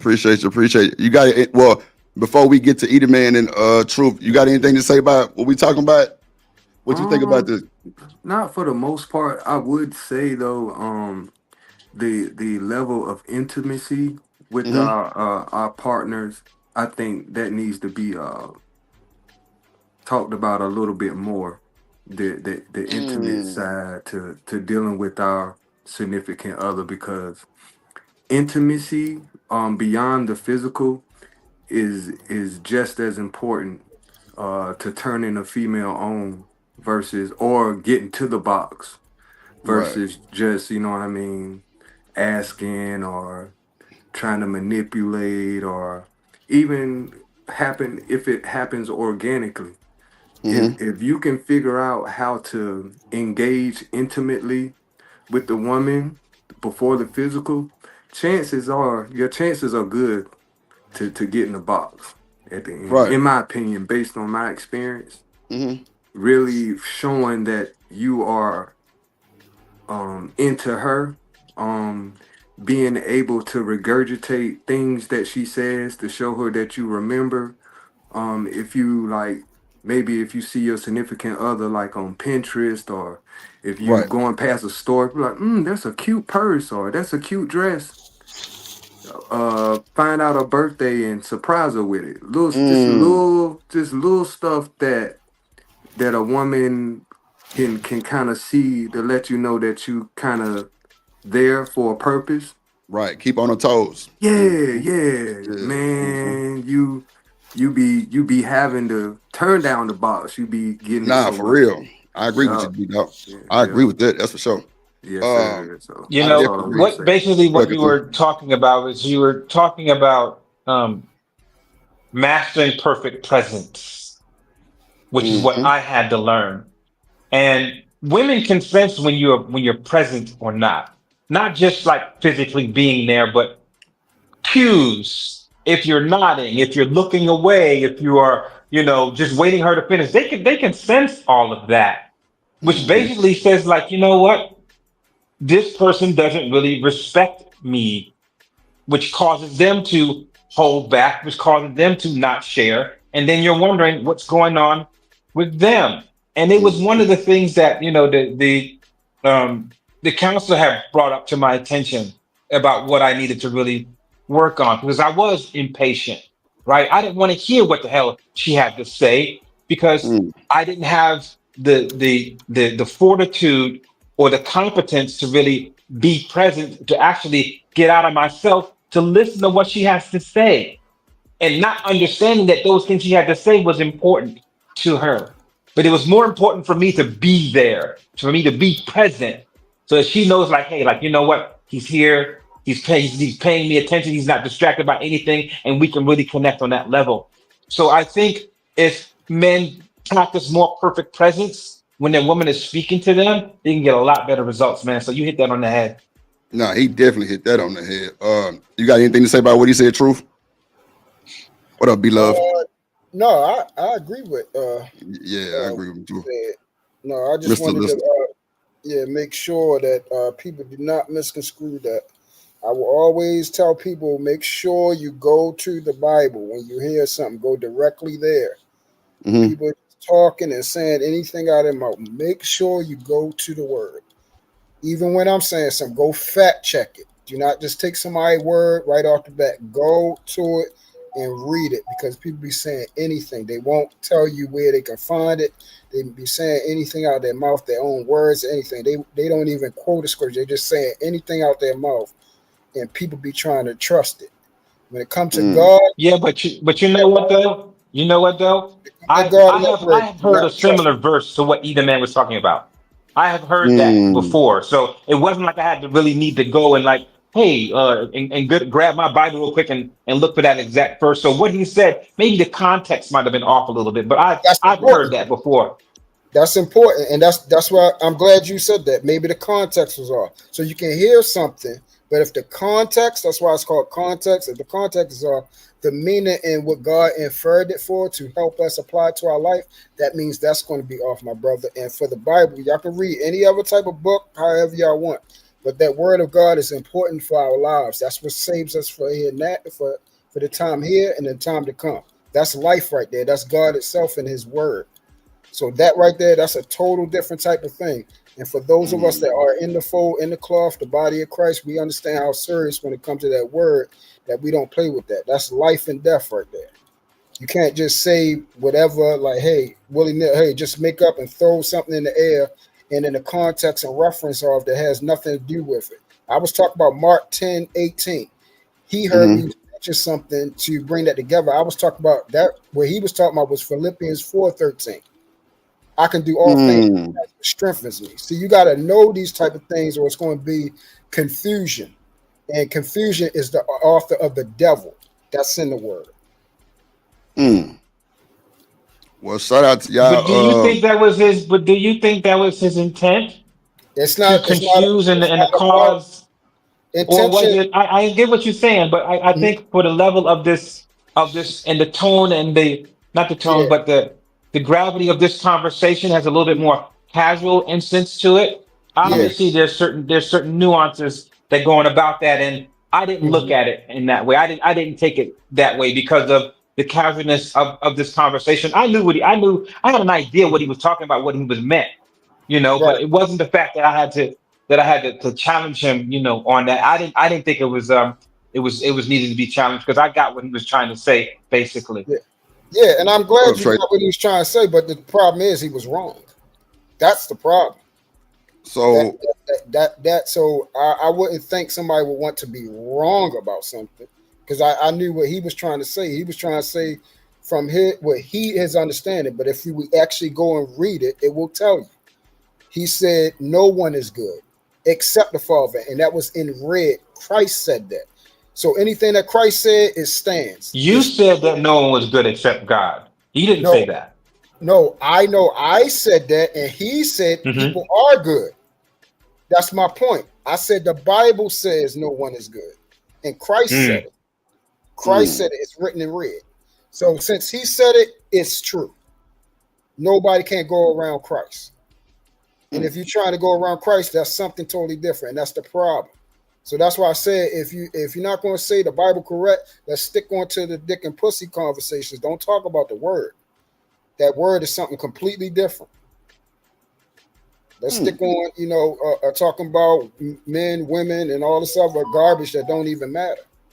Yeah, I don't think either man was. Well, first of all, let me say this: both of y'all are intelligent men. It's not too many people that reference the Bible like that. But some do, and they stand on it. So I can't knock that for nothing. But at the end of the day, I don't think we should get upset and get kind of outraged. Okay. Yeah, that's what I'm saying. Yeah. See, it's for those of us that actually like read the Bible and that's a part of our life. It's something different. Right. Just like whatever's Sure. real important to you. If you was like, true, this is where I hang my head at. Right, gotcha. I'm not the rest of these people where they just go to church on Sunday. You see what I'm saying?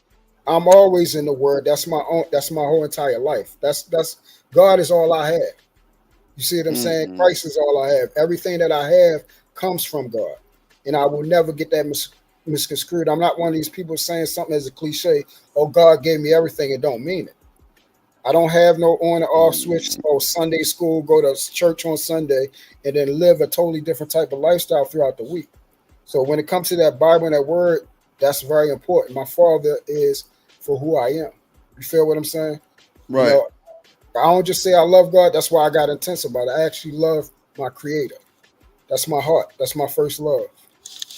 Either man, hit the link, and we can explain, and you can explain what verse you were trying to say or what you were trying to say, and see that's where I ain't gonna lie, like that's when the women laugh at us because we had a good conversation, and then just because one thing went left, now we kind of bickering. But in the day, they like that's why we feel the type of way about men. I just seen it in the chat a few times. I'm like, well, damn, that fast, you know what I'm saying? But at the end of the day, we got to show leadership, right? You know what I'm saying? That wasn't showing leadership. And at the end of the day, I just think that, everybody feels different about different things.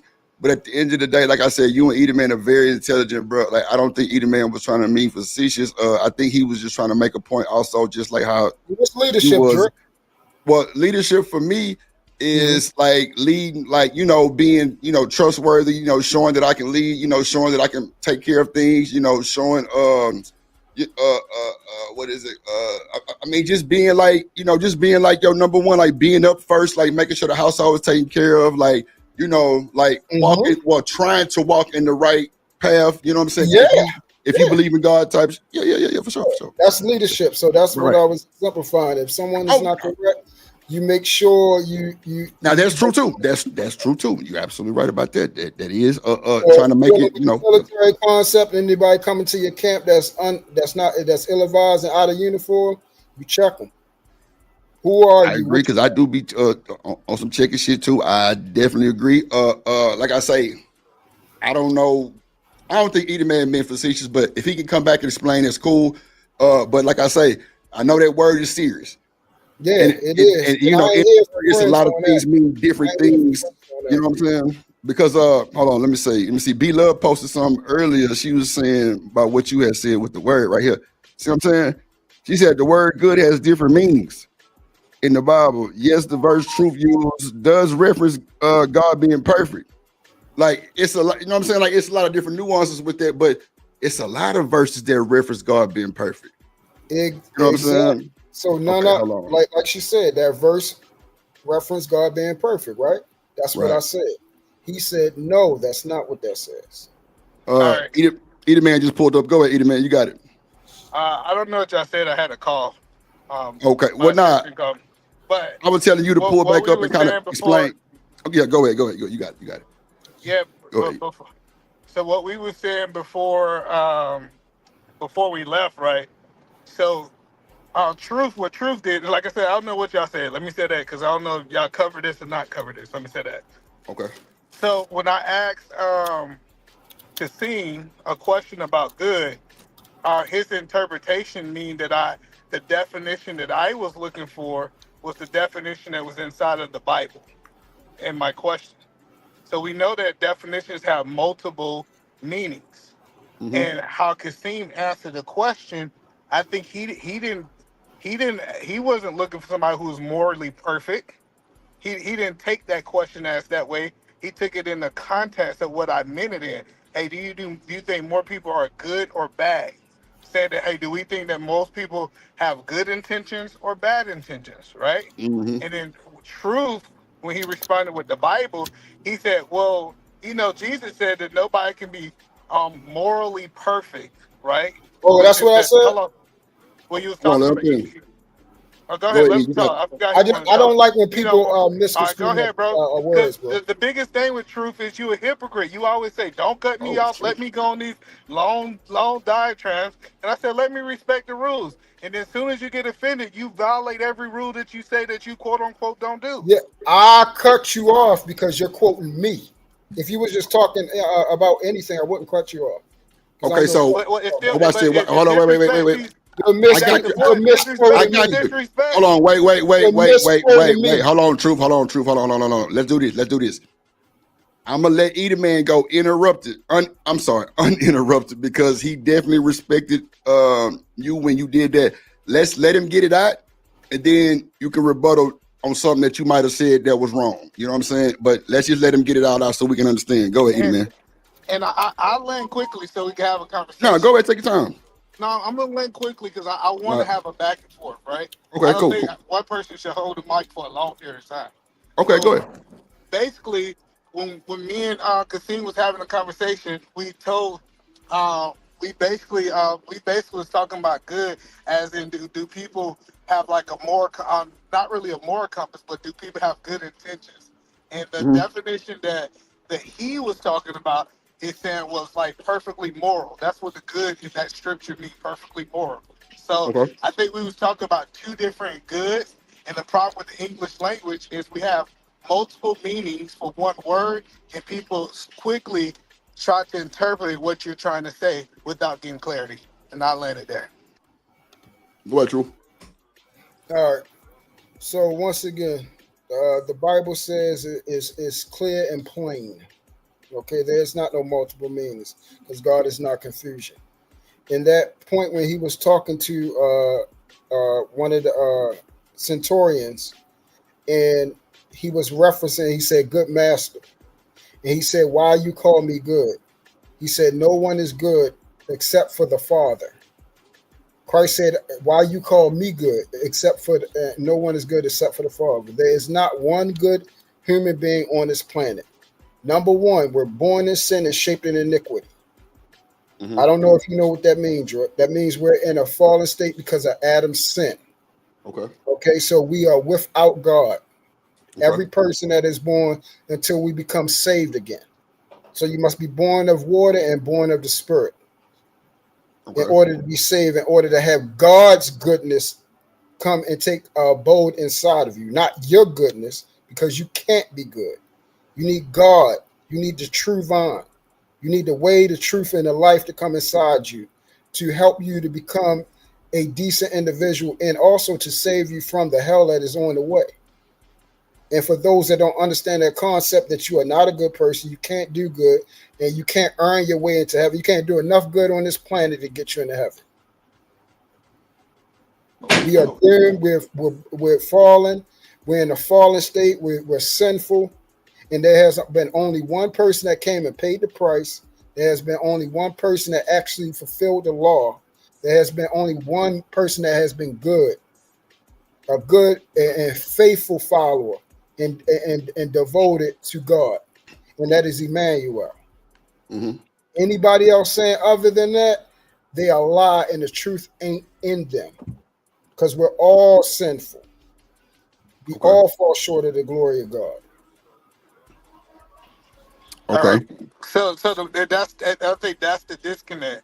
He's saying, hey, with this word, it only can have one definition, and that's the definition in the Bible. And what I am saying, hey, check this out. If we go to a dictionary, and I'm not knocking it. I'm cool if you want to believe that words have multiple meanings. It doesn't have just one meaning. And so since he stands on the Bible, which is no problem with that, and he said that this is the only meaning he's going to give it, doesn't mean that that's the only meaning as humans that we recognize. And that's the point that I was making. Okay. And Drip, you Yes, can sir. if anybody tries to use a Google or Oxford for biblical referencing, don't trust them. You need to get what's called The Alexa. or the hermeneutica. You need to get a lexicon. What would you say, my brother? It's hermeneutics. It's called a hermeneutica. But it was clear, Drip, we Yeah, wasn't so having that- a Bible so conversation. that right there, We was literally in me a and Kasim. lexicon, you can use that to get proper context, proper referencing, to help you understand the words in the Bible. Well, Anything we're other not- than that, brother, don't trust it, bro. And like I We're said, not, but we wasn't. for See, yourself. I think that's the contents that you're missing. Me and Kasim wasn't having a Bible conversation.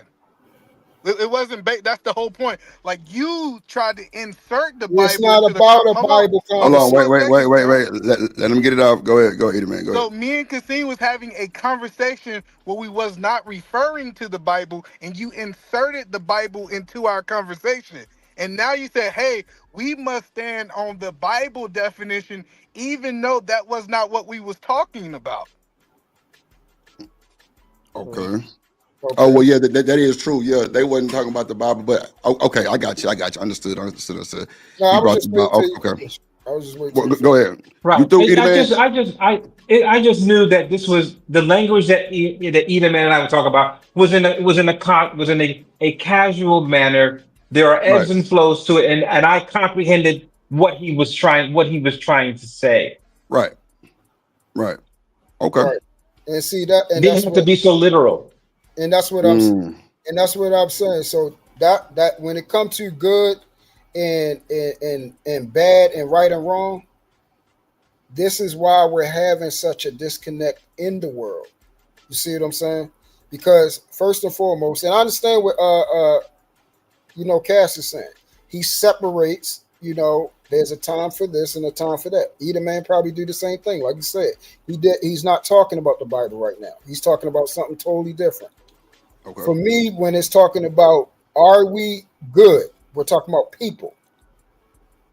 That is the prime truthful example. You can't separate something that's 100% truth. And the Bible is 100% true. There is nothing no more authentic than that.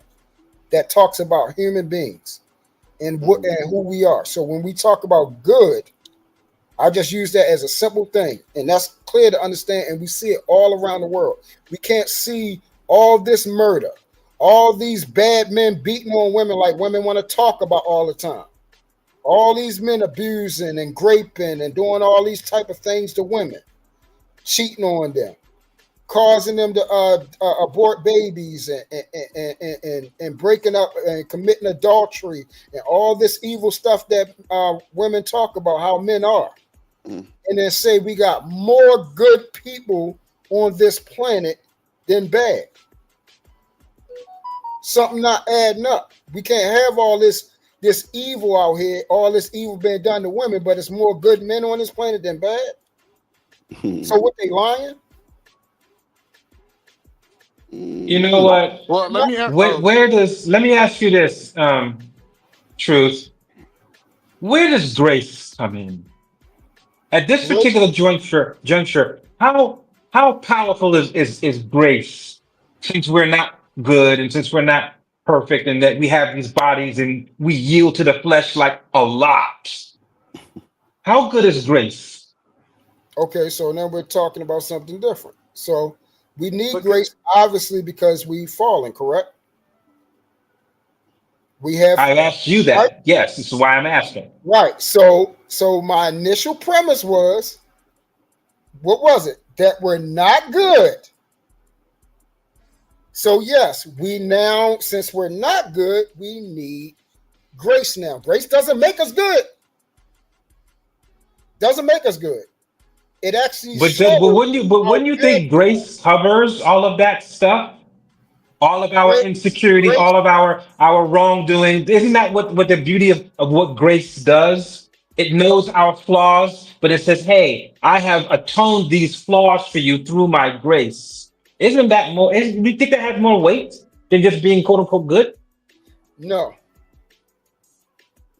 No. Really? I want hold on. That's not it. That's not what grace is. Grace doesn't eliminate the sin.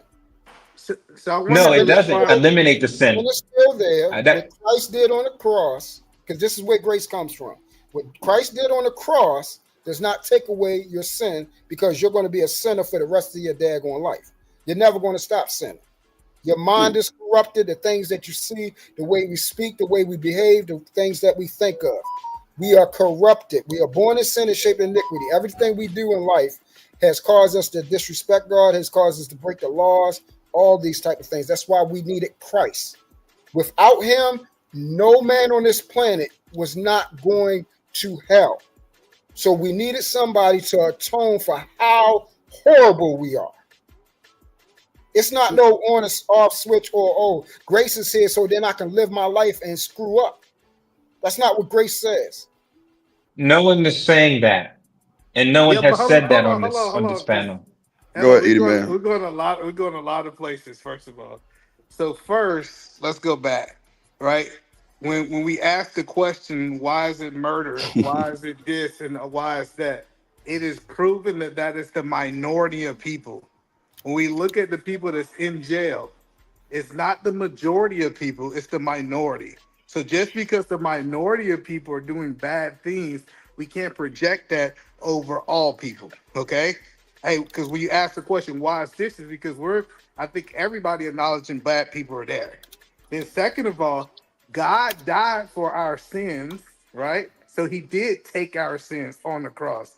He took our past sins, our present sins, and our future sins. And I know you asked that question, is how did he take our future sins? Because he literally died for our sins before we sinned it. Remember, this happened, what we're talking, over 2,000 years ago. So he actually died for sins in the future, not just current sins. So we just gotta be careful when we say that he didn't die for, he took the sin. That was the whole point of his death, was to take the sin.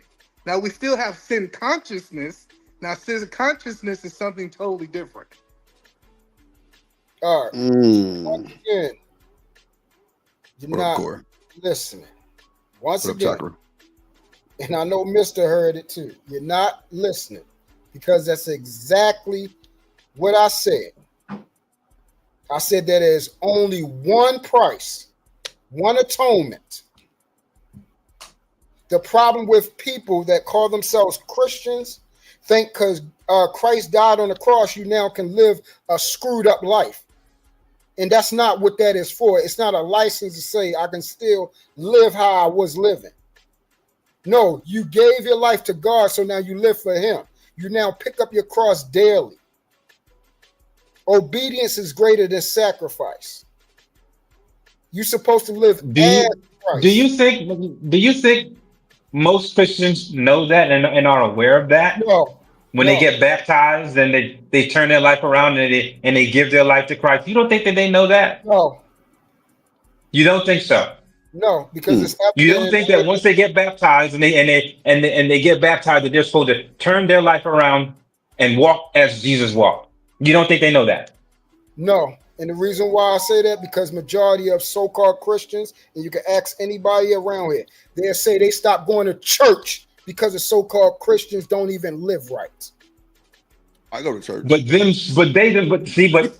then they can see what is right and what is wrong. Because they know that there's a certain way that you're supposed to act, and they're not acting that way, and they decide not to be in the company of those individuals. So they do know. No, they stopped going to church and stopped believing in God. No. You don't have to stop. You don't have to stop going to church and then stop believing in God. No, you don't have to do that. You have to. You're not listening. Once again, nobody said have to. This is what people say. You must never had these conversations. But see, I've had these conversations, Truth. Okay, so I have these conversations all the time, not some of the time. And most of the people, when they hear that somebody is saying they are quote unquote Christian, they don't like it. You know why? Because they say majority of us are still out here having sex, still out here fornicating, still out here committing all atrocities, not living a decent life, not the so-called Christ we're supposed to be worshiping and respecting. They said they can't see it. There's no change. There's no change in the behavior. There's no change in the lifestyle. Nobody's serving each other. Nobody's taking care of their children. Nobody's taking care of their families. None of it. But you just want to call yourself a title and not living in no type of way. You want to be a heathen without having change in your life. You're supposed to die in Christ. That's what's supposed to happen. You're supposed to die to your sins and be repentant. But I would think someone that, but wait a minute, Truth, hold on a minute. I would think, right, if someone was in a church and they've spoken to the pastor and, before the pastor baptizes you, he kind of lets you know what the deal is. You're supposed to turn your life over to Christ. I would think that most Christians are truly aware of that. No. Yes. Oh, yeah. But Yes, they are. 1 second. Hold on. No. Go ahead, man. It's interesting. This is a very interesting conversation. If you say majority of Christians, hold on, Truth. Hold on 1 second, Truth. Let me let Edie Man get in there. He ain't saying nothing the whole time. Go ahead, Edie Man. Yeah, so this is interesting because, in the Bible, since we having a biblical conversation, it says for me to get into heaven, it says I must accept Jesus Christ as my Lord and Savior, know that he died and raised on the third day, right? And now what we do is we saying that if I did those things, I still might not get into heaven. I might be misinterpreting what I'm hearing, but if I do those things, do I get into heaven? Is it my turn to speak? Hold on. Wait. 2 seconds. You was asking him a question, Edie Man? Yeah, I'm asking a question. Okay, go ahead. Truth. Because the Bible is very clear on how to get into heaven. Okay? It says if I accept Jesus Christ as my Lord and Savior, talk about being baptized with water and spirit, but it says if I accept Jesus Christ as my Lord and Savior, I believe that he died and rose on the third day, I can inherit the kingdom of God. I can make it into heaven. So I'm asking, if I did that, just say I was still struggling with, say, drugs, but I accepted Jesus Christ as my Lord and Savior, do I get into heaven or I do not get into heaven? I'm just curious. Yes, you do, because you can go back to the scripture where they were on the cross, those thieves are on the cross along with Jesus, and he'd asked of Jesus, will I get into the kingdom of heaven? And the guy confessed, and then he made it in. So yes. Go ahead, True. All right. So we're doing a lot of talking, so I'm gonna use my father's word, okay? 1 Corinthians 6, 9, and 11. Or do you not know that the wrongdoers will not inherit the kingdom of God? Do not be deceived. Neither the sexual immoral, nor idolaters, nor adulterers, nor men who have sex with men, nor thieves, nor greedy, nor drunkards, nor slanderers, nor swindlers will inherit the kingdom of God. And that is what some of you were. But you were washed, you were sanctified, you were justified in the name of the Lord Jesus Christ by the Spirit of our God. Okay, you see how it says drip, and I'm talking to you because this is important, brother. When talking to people and they're saying they from God and all this type of stuff and they're Christians, understand this. This book is our reference point. This is the truth right here. Not my own idle words, not nothing I'm talking about. We're going to use God's words. And here it's telling you, if you do any of those things, I'm speaking now. I'm speaking now. If you do any of those things, hold on. you will Wait. not inherit the Go ahead. kingdom. Okay, there you go. God. Go ahead, Troop. Go ahead. It says in 11. Yeah, then it says in 11, and that is what some of you were. So, Drip, I know that you're a smart man, my brother. What word? What references were? Were W-E-R-E. What reference? What? I'm reading the chat. Go ahead. What Hold on. is the word where? Before you say that, hold on. Shout out to Miss Deborah Leonel. I don't want to mess up your name. Leonel. She said truth is 100% right. People are not basically, that might have dropped my screen. Good. If you want to know more about this, just look into the human nature. Human nature is diabolical. Shout out to you for the $5. Let me hype you up.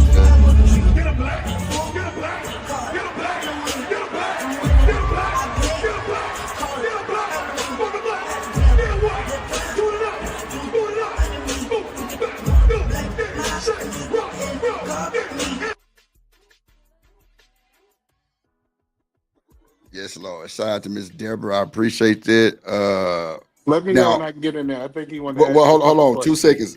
Do y'all have any pushback for the super chat? So I think again, I agree. never said me and Kareem never said he was wrong. We was talking about a different definition of good. See that's the biggest point that we was putting up. We was using good in a different definition in the English in a different language. context, and I understood that. Yeah, so we're not saying that he's not right about the Bible. We're acknowledging that. We just didn't use that. But I do want to respond to what he's saying because what he's I didn't finish what I was saying, so how can you respond? I'll stop because it's Go super ahead, chat. sir. Go ahead. I said finish up. All Let right. me know when I get in there. All right, I sure will. So we're going back to the God's word. So Drip. Yes, sir. Verse 11, it says, in that it was some of you were, but you were washed, you were sanctified. So what does were mean, Drip? Past tense. Were. My brothers. I love smart, intelligent people. Okay, so it gave you the reference point of how you were in sin. These are all the bad things that you used to do. So were means past tense. Right. That means you no longer are this way, correct? No. Yes and no. Well, for the most part, word means past tense. Yeah. I think That's how it was. I think what is God saying right now? No. Word definitely saying that you was this at a time. I'm sure you're something else. Before you got saved. Okay, Listen, so I'm not finished. So I was just you got asking saved. Drip. Listen, he's explaining. I was just asking Drip.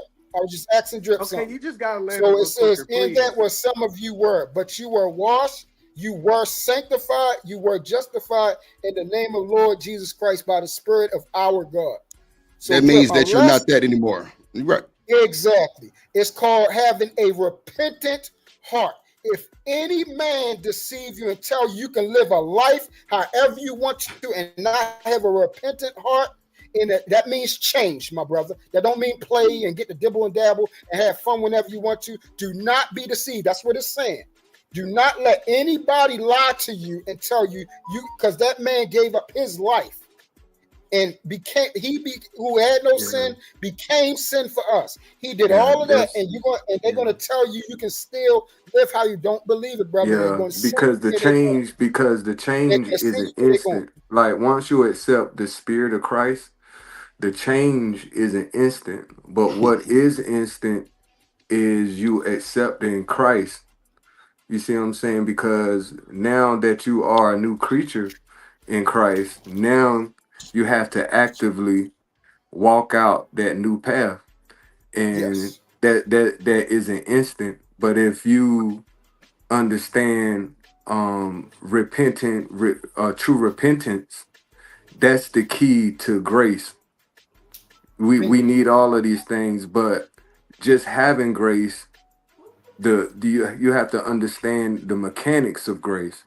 Grace only works to those who believe in Christ and what he did. Because if you don't accept Christ, because you can't go to the Father but through Jesus Christ. So if you don't believe that, confessing is not only with your mouth, actually your lifestyle.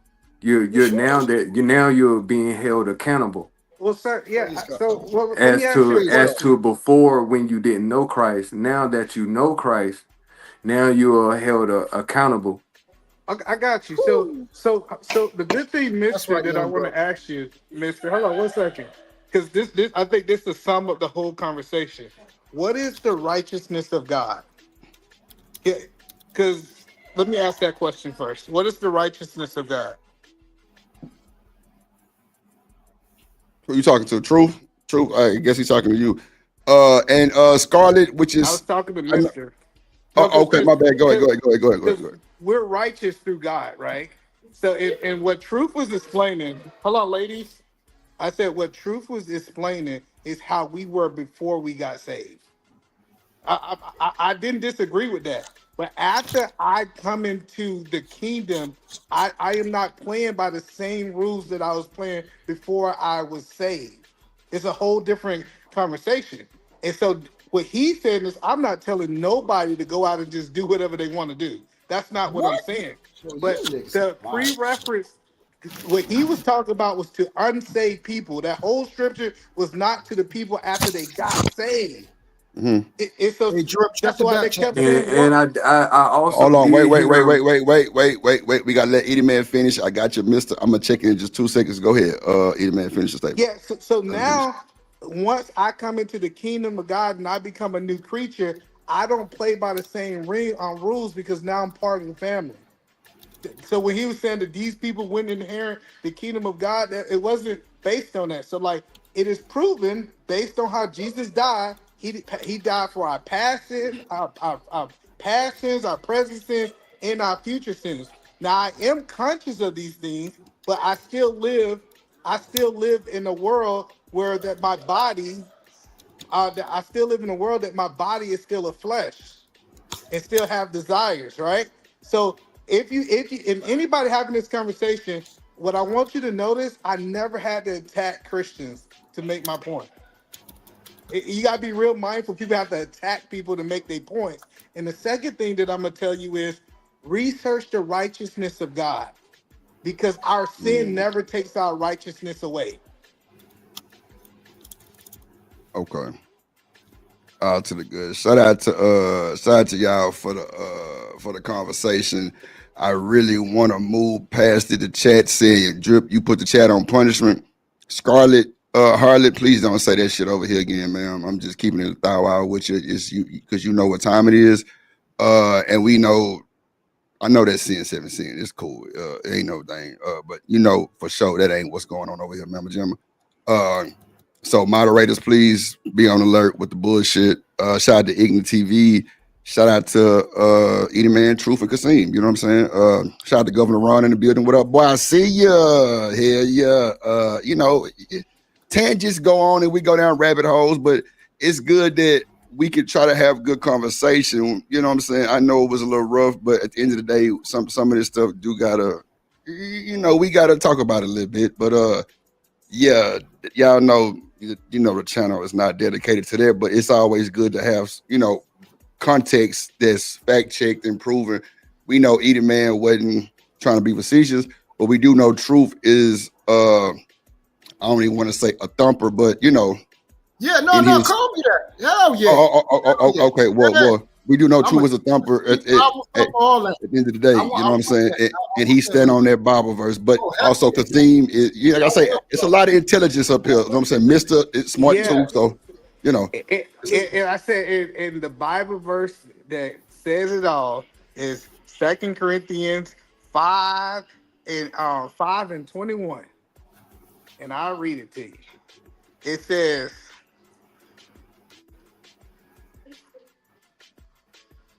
Go ahead, eat it, man. "For he have made him to be sin for us who knows no sin, that he may be made the righteousness of God." So I just want to let people Mister, ain't that understand what I that this said ain't no. earlier? Hold on, it was gonna get cut off. Ain't that what I said earlier? No. Wait, hold on. Let him finish. Go ahead, Edie. Finish the statement. And then So- y'all can rebuttal.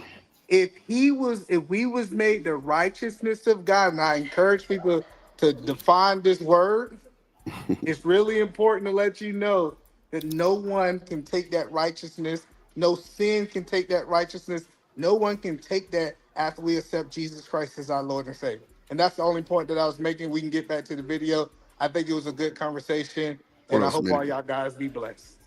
Nah, for sure. I appreciate that, Edie, man. I appreciate both of y'all. I appreciate everybody up here. Kasim, everybody, Mr. Lister. Go ahead. Go ahead. This is specifically for you and Mister. Whoever wants to get it, get it. And I'm just you leave this and this last thing I got. Galatians 6:7. Be not deceived. God is not mocked. For whatsoever man soweth, that shall he also reap, my brother. So that's for you. And I'm giving you these because I actually care about you. Read that word, Appreciate you, brother. my buddy. Don't listen to nobody else.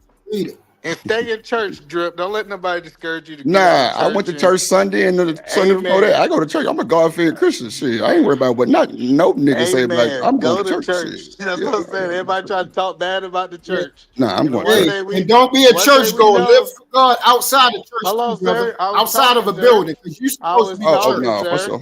for sure. You're supposed I was, to be church.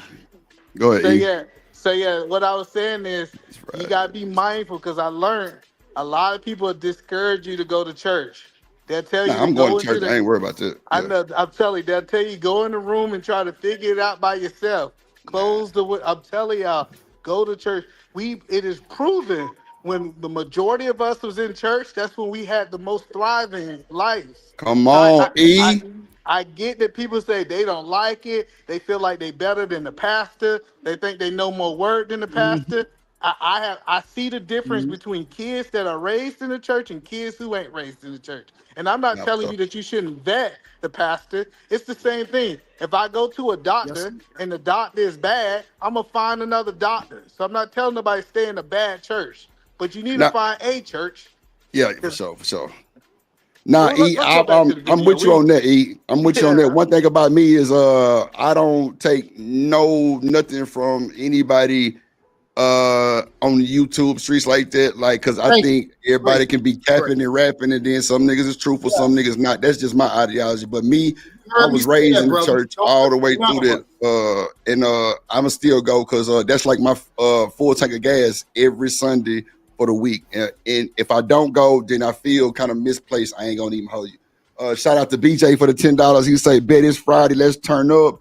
It's the weekend. Hold on, let me hype you up one time. Let's Like, get it. sir, let's go. It's time to sin. Let's get it. Oh shit. I be sweating like a dog and I might slip. So with the right hips I get a tight vice grip. We are paid for it. Shout out to BJ Soldier Slim in the building. Let's do it. Shout out to the chat, man. Ronnie Run say, oh, shout out to Hink. Oh shit. Here we go. We got the OGs. We got the OGs in the building. Shout out to Hink in the basement. My guy, what's good? Good to see you. Shout out to people.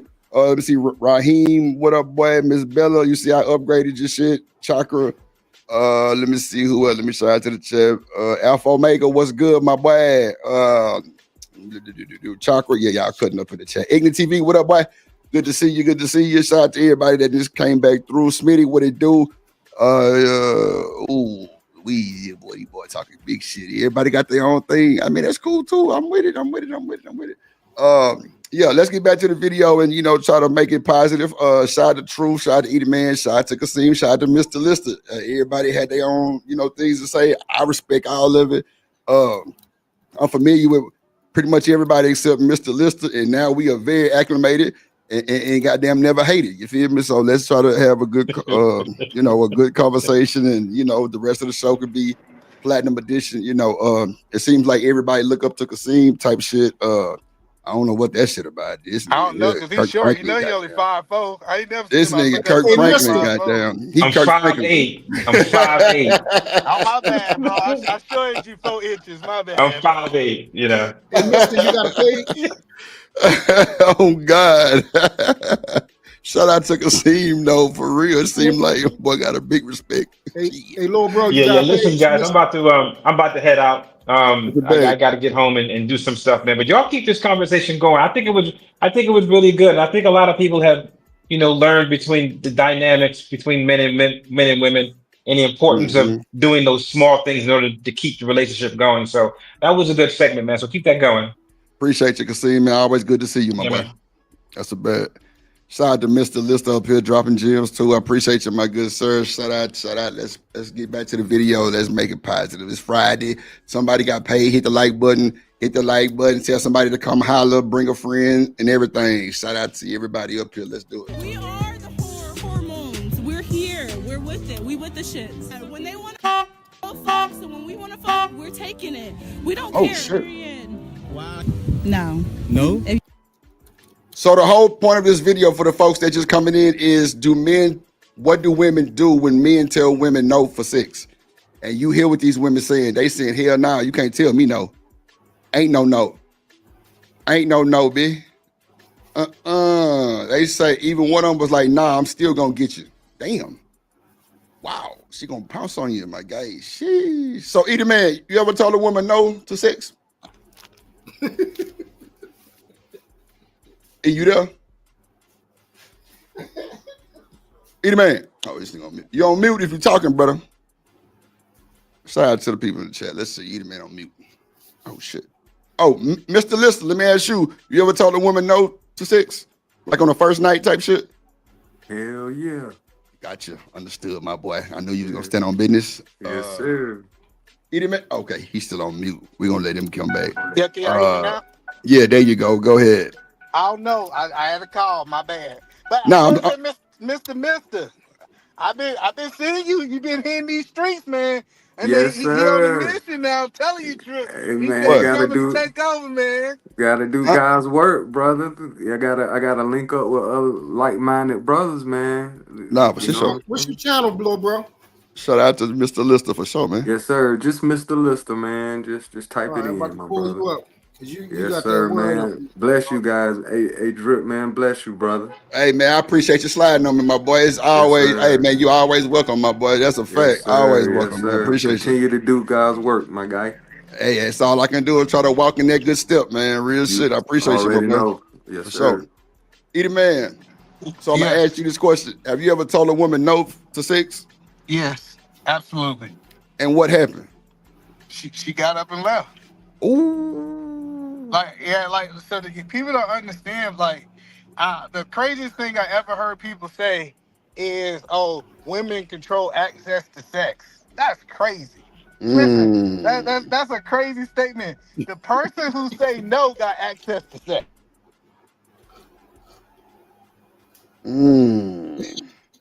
Okay. So we see right now that Corey Love say E-cap. Yeah, cool. Listen, I know I understand that people put their limitations on me. If you can't tell a woman no, I get that. But yeah, I done told women, like, it's some women don't deserve this penis. Like you say every woman that walked this earth deserved this? Nah. Well, no, I wasn't saying that. I was just saying just say the first day y'all was goddamn dating. You know, she was hot and bothered, and you knew she was hot and bothered, and she was giving you all the signs, but you got up and left. Like, nah, I don't want to do this on the first night. You know what I'm saying? Type shit. Yeah, Like, did that's she? what I'm saying. Oh, okay, yeah. I done been times. It's been times that I was on like a Daniel fast. I don't know if people know what the Daniel fast is, but I was on a Daniel fast. What's a Daniel fast? That's new to me. I don't know that. So I was on a Daniel fast, because I was praying on a Daniel fast, and the woman wanted some of that. She wanted some of that Woodrow, and I told her no. And I get it. Listen, I totally get. I get that people say that a man just ain't got no strength. That means he don't fast. Okay. Understood. Yeah, because we seen on this video, women are saying they gonna take it for them from the dude. They gonna at least give him some head. They gonna try to pin him down. Some of them saying they gonna suplex him, put him in the crossface chicken hole, and all kind of shit. I just wanted to see what the feedback was. When you told that person. You do got women that's aggressive like that. Don't get it wrong. No, for some sure. women, you tell them no, they gonna try to jump on you. I'm with you. Watching this video right here, this guy asking just random women lets me further know that's it. They definitely going like that. Chakra say, "Eat man, we ain't going. Who you trying to convince? Lord Jesus." Sounds good. I realized that a lot of people ain't never been around men like me. Okay. A lot of women ain't never been like me. They get dudes who weak in the knees. They get Not weak in the people. knee. Yeah, they get dudes who have no discipline. And I know Truth up there laughing, like a little girl. But I get why he like that, because he can't see it. He can't envision those things. Whoa. Shit. Okay. Shout out to Edie, man. Dr. Quantum say, tell him E. Raheem say exactly. Okay, let's see. Edie man say, wait. Did you explain the Daniel fast? I ain't hear you say nothing about that. Fruits and vegetables, bro. Fruits and vegetables. Oh, okay. So Daniel fast is just fruits and vegetables. You're not eating meat. You're not eating rice. Usually you're eating stuff from the. Switch out the two. I got it. Don't worry about it. So you're not doing any of those things. And I believe in fasting, because let me be clear. Fasting don't move God. It just positions you to hear God better, right? Sometimes we get caught up in this world. So I'm not saying that I'm fasting so God do something different. I'm just saying that if I can cut out some of these worldly things, give up some of these things, I can hear him speaking to me, because I feel like he's speaking all the time. Okay. Yeah, because they do say, for you to be able to hear God, you gotta be quiet. You gotta separate yourself, right? You gotta be in this quiet space to hear him talk to you, because all the distractions can get in the way. Okay, understood. So the fasting is your quiet space type shit. Or especially if a man desire to be married, he definitely need to know how to say no. So that's what I'm saying. Like this skill that we talking about actually plays out in your life. But imagine a man that's married who can't say no. He gonna be sleeping with everything up under the sun. So we supposed to have that discipline where we can say no. Raheem say that's the keto diet. Boy, you ain't worth the fuck, boy. God damn, not the keto. I was thinking the Atkins, but I ain't never heard of the Daniel fast, so I don't want to discredit nothing. Drop the link for Corey, Drip. I did. I just dropped the phone. Come on, C-Love. He said, Edie man up there, Kevin. He said it sound good. Man, y'all got Edie man fucked up. Y'all better respect my boy. Edie man. You say they ain't never been with nobody like Edie. Man, look, talk your shit. This nigga Truth ain't shit neither for laughing. That's crazy work. What up, Tiff Tat? Tiff Tat say don't want to either. What you talking about? Yeah, Tiff. Chakra say all these ninjas do is talk. God damn. I dropped the link for you, Court. What up, BJ? My guy. Yeah, Scarlett was bugging, man. Miss Bella, you see I gave you the Lexus. Cynical. What up, Cynical one in the building? What up, girl? You late, girl. You late. Tiffany, hit the link. I want to hear what y'all got to say about this shit. What up, Raheem in the building? Make sure I spoke to everybody. Go ahead. So, Mister, have you ever turned a woman down sexually? I think. Okay, yes, there you go. Absolutely, man. Several times. Okay, so how did that turn out for you, Mr. Lister? You don't mind me asking? Not good. Damn. Not good, man. One kind of just ghosted me altogether, and the other one put me in the friend zone. Ooh. But that's a good thing. That's a good thing, Mister. You see, you said not good, and in my mind, that was real good. It was real good that you got the wrong seat. That's what I'm saying. If men had a little bit more discipline, you'd get all the wrong women from in front of you. Hey, Lister, which one is you, brother? The one with Jesus on there, or the one with the house? The one with Jesus. Okay. Man, that boy say it didn't turn out good for him. One friend zoned him, bro. Sure Damn. did, bro. Curb me, man. I seen her with another nigga, man. God. And she was just trying to have recreational sex. And do you want Yeah, a woman around I you? respect that. Like if you on the mission that you say you want, do you want women that just want you for recreation sex around you? Yeah. Right. Yeah, you won right there, brother. You got rid of that Jezebel or succubus or siren. You ain't want none of them. Yes, You ain't sir. want none of them, brother. Hold on, y'all. 1 second. Let me bring my boy up the right way. Let's see. Here we go. Drip Nation, let's go. Coming to the stage.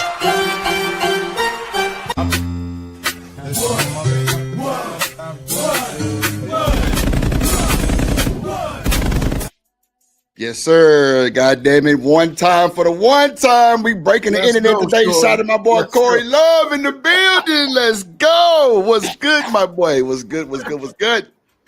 God What's damn. good? What's good? You can hear me? You can Yes, hear me? sir. Loud and clear. Loud and clear. What up, Candy Cane? What you got to say, Corey? Cause boy, you was on the ass in the chat. Let's go. Nah, I'm just playing. I'm messing with E. What up, Eda, man? What's going on? Truth. What up, Mr. What's up, big bro? Mister, what's up with you, bro? Drip. Appreciate sir. you, man. First time Always, pull up. This is my first time on the Drip Show. Yes, sir, You know what man. I'm saying? Always. Y'all having a great conversation. Y'all talking my type of talk, man. Yes, sir. I'm messing with Eda, man, in the chat, but all that discipline talk, man, that's what we gotta get on that, man. We gotta get on that as men. And so y'all talking right on my alley, man. You talking about denying the flesh, denying women that are not worthy of you or of your seed, man, not giving it to them, man. Yeah, and Corey, I ain't gonna lie to you. I don't want to cut you off, but I was there when we were talking about this shit on your show. Make sure y'all spam Corey Love link in the chat. Go follow. I was there. So this come from a piggyback and another piggyback and just a roundabout conversation, bro. Because that series you got, glad them y'all go follow. Let's go. Hey, Corey. And Corey, I realized how important that was the more money I made. Oh, the more valuable I got, it was really important that I was like, man, am I gonna let some chicken head come in here and just take my wealth because I can't control my penis? I get it if you ain't got nothing to lose, and I get it. I'm just telling people, the more you worth, the more you need to be disciplined with not one random person, because they'll find a way to steal it from you. And you gotta make sure that they don't steal your wealth. Man, look, hey, Eda, man, look at these multimillionaires. We watch them every day, man, online. What they doing? Being led by lust, being led by they, you know what I'm saying, that carnal desires, and just giving up millions of dollars for, because they got women in their lives that shouldn't even qualify to begin with. Look at what's your boy name? Shannon Sharp. Look at Anthony Edwards. Look at what's my man name in the play football? Tyreek Hill. You know what I'm saying? His wife divorcing him because he got a outside baby. And it's just a lot. It's a lot going on, man. Brothers being led by lust, and it's destroying them every time. It's destroying their lives, bro. Like, we sitting up here watching it. So yeah, I'm messing with you, E. But yeah, So this is what I say. This is what I say, right? I say, if men, and you eat a man, you talking about fasting and stuff. I said, if men can control they physical appetite for food and they sexual appetite, they can control anything in their entire life. No, that's facts. Yes, sir. That's the hardest thing to control. Yeah, that's the hardest thing to control. Them two things right there. Yep. Yes, so good conversation, good build, man. I'm in the cut. I'm here, bro. Go ahead. So, watch this. Let me ask you this. Now, with Tyreek Hill situation, everybody's thinking, okay, he just went and got a little on random. It wasn't really random. The chick that he went and got was worth $9-10 million. No, he talking about the woman he got pregnant by. No, yeah, she was worth $9-10 million. No, if Corey, the story right, I read about it, is Tyreek got another baby outside of his marriage coming, right? I thought Corey was just talking about it. Corey, about the 17-month relationship. He was just got divorced. But that changed the whole conversation. Now we saying that his wife supposed to stay with him and he was messing with somebody outside. Giving up It the ain't wealth. about the money. He should have never cheated on his woman, man. That's the point, though. That That's Drip, the point. so the money does that change? You know what I'm saying? Does that change him ruining his life?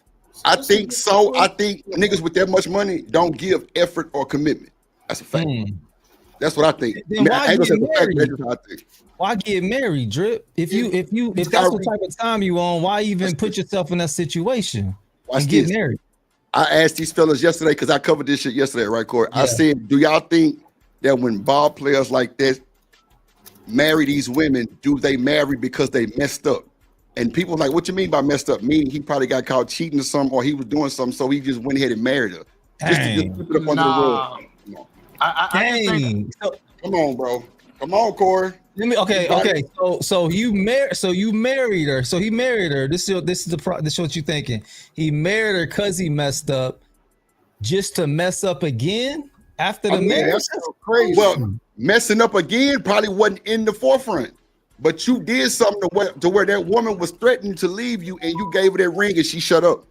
That's crazy. You don't think so? I don't think that's it, Jared. That is a good thing. I'm just making logic, like just saying, like, do you think that could possibly be what's going on? Like, I ain't saying that's what It could possibly be, but he's still wrong.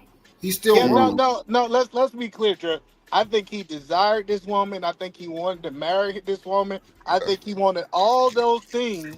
I just think he didn't want to give up his lust because he didn't file for divorce.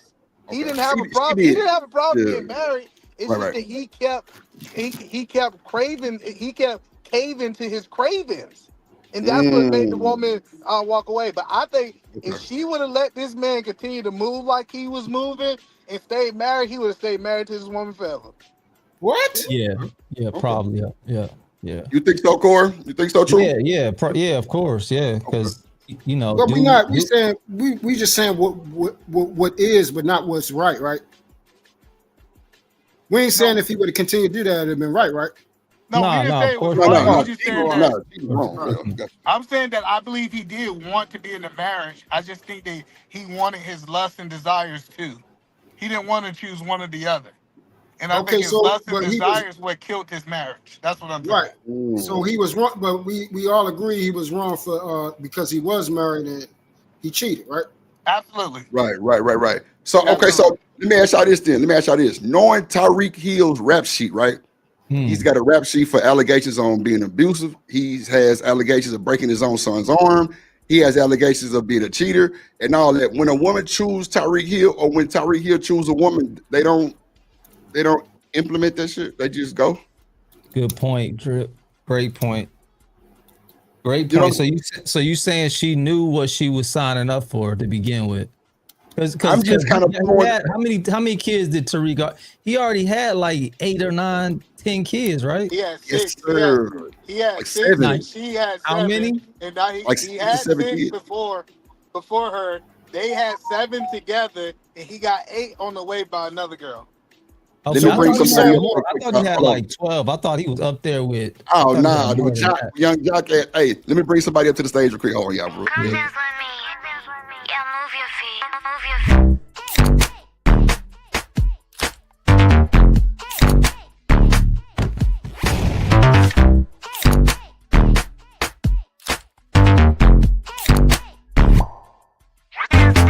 People in the back, get them up. One time for the people in the back, get them up.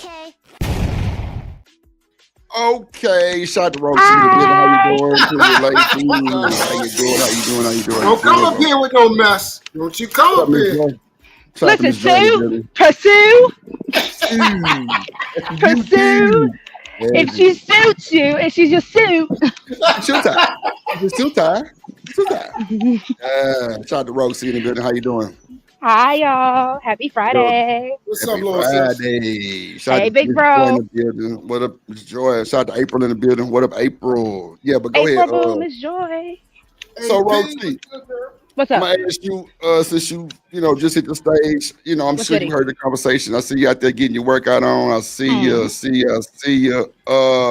if a man tells you no to sex, how are you taking it?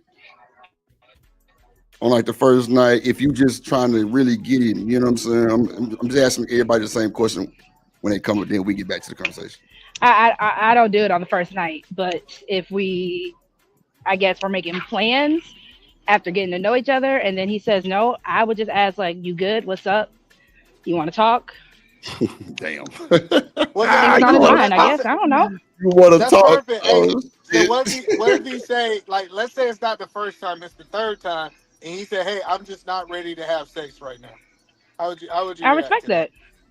I say, okay, cool. But is this man? This is the question. Is this man still potential husband or boyfriend status in the future because he denied you sexually?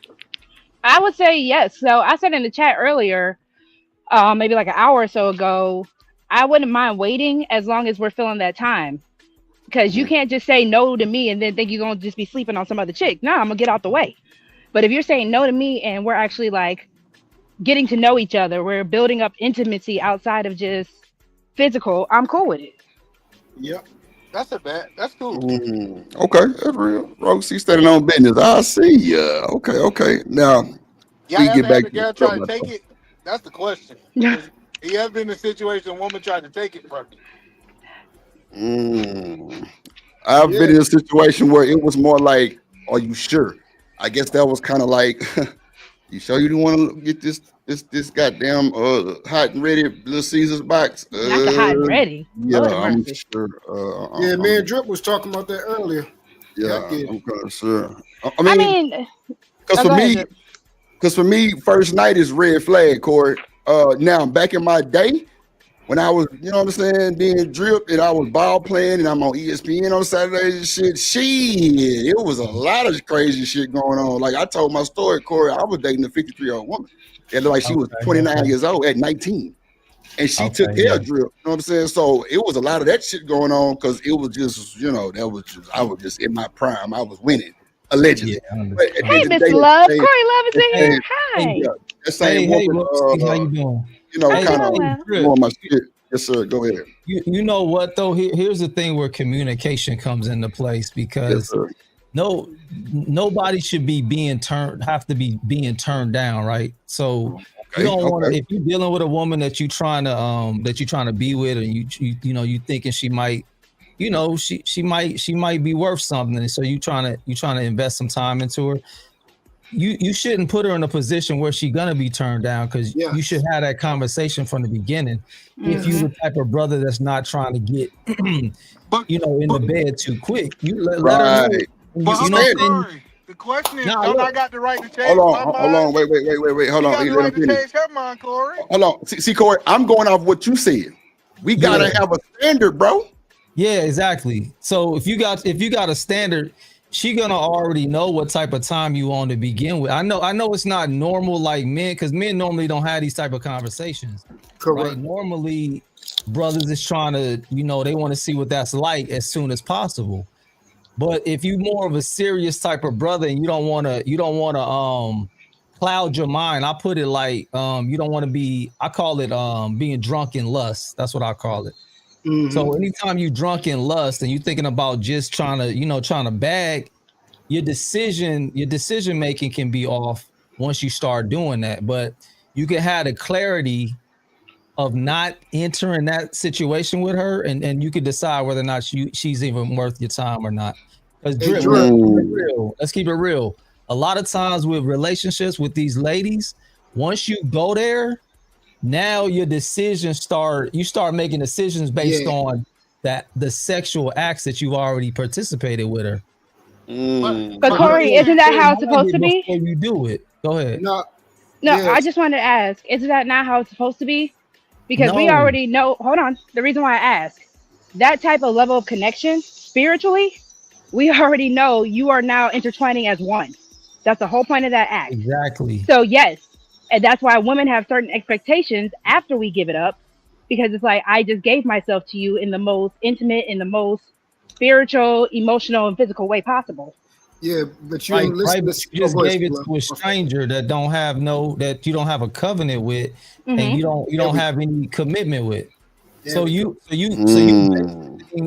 you basing your feelings and your emotions, which you're supposed to have those naturally. You're supposed to feel that type of way about the man that you entered, like you said, became one with. But see, we becoming one with complete strangers. You know what I'm saying? You're not gonna have. He's not gonna have that for you that you're having for him. Right. And Lord says, Royce. Lord says, you want somebody to actually love you. And see, when they love you, that means they have found a way to become a man. And when you learn what a man is, we understand that we have to protect you guys, even from yourselves. So that means I have to be responsible as a man to understand that even though this woman wants me, I got to be responsible to tell her, like Corey said, the communication, hey, we not even going to get in this type of environment to even commence or produce those type of emotions right now. We try and build something of longevity, and I'm building up enough love and respect for you that I'm not even going to play on your emotions in that manner. We got time to do that when we get into that, like you said, that covenant situation where it actually belongs. That's how you can tell when a man actually loves you. Yeah, but I even asked this question. I'm sorry, Edie Man. Go ahead. No, yeah. So I think yes, if you. Your shit went out. Yeah, I got still hear me. Yeah, go ahead. E, go What ahead. about now? Yeah, you good. Go ahead. Yeah. So I get it. Like in a perfect world. Y'all give me now. They act like Yeah, go ahead. That's that damn DEI Wi-Fi. In Go a perfect ahead. world, Go ahead, E. My sister keep calling me. But no, in a perfect world, Corey is right? In a perfect world, Truth is right. You should not put yourself in that situation. But I done been, especially as a young man, when I'm talking about 20 years old, I done put myself in a situation where, said my intentions wasn't good. And I had, and I remember especially when I first got saved, my intentions wasn't good. My intentions was to go all the way there. My intentions, I ain't gonna lie. I'm not gonna lie and say that my intentions wasn't that. And in that moment, I felt convicted and said, hey, you know what? No, I'm not gonna do this. So I think we got to talk about that, because am I less at that point in my life? Was I less a man because I didn't plan correctly? And I think we still got to be able to react at that conviction moment and say no at that point too. Yeah, for me, go ahead, Truth. Go ahead. Yeah, I would just say for me, the way I learned that I became a man was, like Corey said, sound decision making. I learned to look 5, 10, 20 steps ahead of every action that I took. That means even dealing with women. Even if she seems to be a compatible woman with me, I knew that having sex clouds her judgment and mine. And my judgment is the most key, because I have to see who she is and how I'm going to interact with her. And could we possibly have something beneficial out of this? And sex clouds that, because you're going to want, once you're in that mode, you're going to want that connection naturally, like Rogue C as human beings. We want that connection, but we have to learn the proper environment for it. So for me, I learned how to make sound decisions. I learned to have environmental and situational awareness. Yeah, but I'm saying, did you always think that way? No, because I wasn't a man. Right. Come on. I just told you my college days, I was shit. I wasn't a man. So see, and that's the conversation I'm trying to ask. Like, where do we go from child to man? It's a development stage that happened in between that, right? And so, like, I remember when I was thinking like a child, and I would say, "Hey, I'm gonna sleep with whatever." And then I got to a point where I said, "I'm changing." I still had these urges that I wanted to do this, but then I had to develop. So I don't think that person who's developing or I guess you can call it becoming a man, I don't look at him like a man. I think he's just learning the ways of manhood. Well, that's why I said, go ahead, Corey. Go ahead. No, it's maturity. It's maturity, Edie Man. You're just speaking about the maturation process of a man maturing into and developing into the man that he's called to be. I think you got young men, you got older men, you got wise men, old men. It's a process, right? And so there are different stages and levels of it. So you on point. You on point right there. You on point. I agree. So can I ask this question then? Go ahead. With the maturity, because Corey, I asked this when you first brought this topic up a while back ago. With the maturity of realizing from boy to man, are men willing to wait? I asked in Corey's chat the other day, specifically the 90-day rule, but are men just actually willing to wait? If you actually feel the vibes between this woman and you guys are actually really hitting it off, do you have to put sex on the table while y'all are dating? No. So wait, the 90-day rule for me is a bunch of bullshit. Yeah, I'm gonna keep it a buck. Yeah, I was about to say I'm that. gonna keep it a buck. That's Like, fine. Yeah, that's more of like you trying to play with my goddamn intelligence on the cool. Because at the end of the day, let me wait on my time. Like, cause we know at the end of the day, that little old thing is hiding fire. Like, yeah, we understand that. But if I'm telling you I don't want to have sex on these days, or with the first day or the second day, it's only because I respect you. It's not anything else. Like, I'm dating with intent. Like, I like you. First date went well. Like you know what I'm saying? Like, I'm fucking with it. Like, I don't want to. Hey, Drip. You can't make me change my. Well, jump off that motherfucker and get back on the life jacket, because I'm just saying for me, that's my thing. Like, I'm dating to intent. I don't want to spoon you on the first day, bro, because it's not gonna mean nothing to me, bro. I want it to be like intimate. Like, yeah, this is us forever. Like, this can be us forever. Like, I ain't just trying to hit, bro. I ain't pressed for the pussy. I know, but Drip, you're looking at this from the man's side. First I'm of all, speaking. I'm a man. Oh no, listen. I just want you to understand. You said she gotta wait until you're ready. No. It's also vice versa. You gotta wait until she's ready. Like, you can't say, hey, just because I'm the man, I get to dictate now when we have sex because I'm masculine. No, I didn't say that either, man. I didn't say she gotta wait and I'm making her wait. No. I'm saying for me, if I tell the woman I'm not trying to have sex on the first night, we watching this video right now. Them women saying fuck that. Ain't no telling me no. If I want it, I'm gonna get it. You gonna give me that shit before you leave. For me, it's more of a respect factor. If you pounce on me like that, then you definitely a red flag. All you want is to fuck anyway. Go ahead. Let me help you understand what I'm saying. Oh, go ahead. Go ahead. Now to Rogue C's question. This is the thing that that has, like, we got to define. So when women talk about the 90-day rule, what's the purpose? What are y'all's purpose for the 90-day rule? Is it just a period of time, like, so you don't feel as bad? You know, like I answered the question. I said, what's the difference between 90 days and 90 hours? Corey going. And I feel you with that. So I grew up relatively very much a Christian. So when Steve Harvey came out with the act like a woman, think like a man thing, we actually had like conversations about it in church. And you know, pastor said the same thing. But at the end of the day, it's kind of like, I did understand the logical aspect of, you don't get certain benefits at a job until you prove that you're willing to stay at that job, right?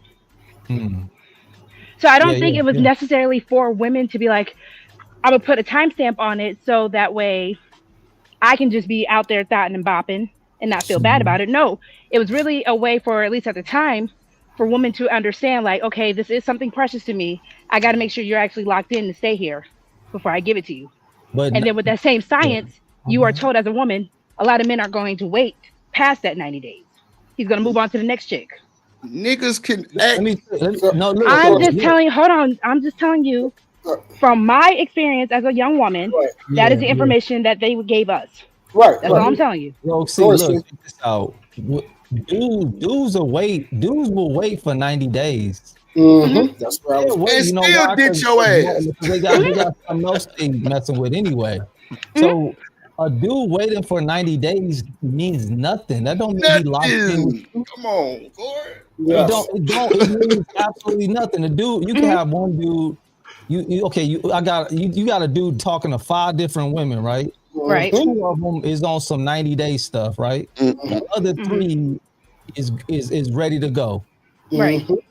He can wait on them other 2 for 90 days while he's messing with the other 3, and then day 90 he gets them all, and he still don't care nothing about none of them. 90 days. So yeah, what are you waiting 90 days for? You know what I'm saying? And Corey, it's the same as if you're gonna get the same guy with the same results at day 90 that you was gonna get in hour 90. If you would have just waited 90 hours, it's gonna be the same exact person. And trust me, I don't disagree with you at all. I don't disagree with y'all at all. I have older brothers. They said the exact same thing. I just like to collectively understand, okay, this is kind of also how I understand men versus boys. So when men say this, that's kind of like, okay, I get it. I But know see, where you stand. This So is what- where women. This is where women and brothers ain't gonna want to hear this, but this is where, like, if you really see, that's why you got to know why am I. What is the wait for? Yes. Like, But the you 90 really day- trying Yes. to vet them to see if this gonna be the guy that's gonna be for me. That's gonna we gonna lock in. Like Drip is talking about on some forever type of stuff. Mm-hmm. You gotta get something out of it. You Yeah. can't you exchanging your body Mm-hmm. for nothing. 90 days. Hold You on, niggas hold can't on, lose no, 10 no, pounds in 90 days. They Hey, talking hold on about 1 second, 90 guys. day rule. Hold on, hold on, y'all. One mic. So- Let Corey finish that truth you Go got. ahead. Hold on, Eddie, man, I'm because done. Truth been trying to get in there. Hold on, Eddie. Let Go Truth ahead, get in I'm there real done. quick. Go ahead, Truth. Go, Corey. No, I'm just Corey, saying- I'm go ahead and just finish saying your that's statement, and if then you Truth really got it. want to do it, if Go ahead. it's about you getting what you want, you got to go the long haul with it. 90 days ain't gonna cut it. They ain't gonna cut it. 90 days is nothing. That's nothing. I'm trying to promise you that's nothing. Brothers can wait 90 days and do what they doing, and then swing back on you day 90, and you still don't got no commitment. You still don't got no covenant. You still don't got no future. Now Let what me you say got this real is, quick. now you got emotions. Right. You're locked in. Now you gonna start feeling like you got something that you don't have because you waited the 90, and now you become. You know what I'm saying? So nah, that. They telling on, that whole Roxy. book that they didn't tell women the truth. They sold a lot of books. Steve Harvey sold a lot of books, but he didn't tell y'all the truth. And But Steve no- Harvey fucked up too. Period. No, but it's more to this. Oh, it's Truth turn. It's Truth turn. When yeah. So Lord said, Go ahead, Truth. I think everything that Corey said is 1000%. We can patiently wait that time if we on that time. If I'm dedicating myself to cracking you, I will wait that time and just deal with the ones that I'm already getting it from and waiting for you to clock off. That's how guys be on that thing. I'll tell you a true story. It was one of my shorties from back when I was in high school, and I wanted to hit her when we got older in our 20s. And I waited. But in the meantime, I was cracking everything else. Had girlfriends in between, cracking, still hollering at her. And then when it came up that time, she came around, came from the club, was ready to get cracked, and knocked it down. And that's how it goes. So the best thing that Corey is saying, you need commitment. That's what you need. And when commitment happens, you can basically usually tell when a guy's committed to you is very limited distractions. He'll start making time for you. There you go. Come on, Truth. Time. Yeah, he'll start making time for you that most guys, they're not giving up that time. Time is very important to us. Time is money. And also our attention. If you see his attention span is very limited and it's starting to be on you now, so now his mind is starting to change. His mind is starting to think about you. He's calling you more often. He's asking what you're doing, where you at, how's your day, and things like that. You need to be waiting, not a time limit to give up your body. You need to be saying that I'm going all the way down until you get commitment. And I mean, sad to say, a lot of women don't want to do it. It's not just us. You guys do not want to wait till that altar to get married to give up sex because you guys be wanting to have sex too. But you got to go down to the count. You got to go down. Put a pin. Hold on, wait. Put a pin. Hold on, wait, real quick. Eat Man, I'm gonna give it to you. Put a pin in that conversation because after Eat Man goes, I actually wanted to hit on that. That's all I want to say. E, you got it. Yeah, I disagree with the guys. And I get the point that they're trying to say. What they're saying, I get. It should not be just 90 days. The 90 days should have some substance to it. So I do agree with that part. But this idea that a woman should be able to vet that man in that 90 days. A woman should be in dating and intentions. And I get it. There's some guys out there that's F-boys and they gonna do this. And it don't matter if the time doesn't matter with those guys. But I believe with the right guy, being able to both of y'all sustaining from sex for 90 days. And both of y'all getting to know if this is a person y'all want to be with or not can be very powerful. And y'all sleep with each other in the first couple weeks. So E, let me ask you this, E.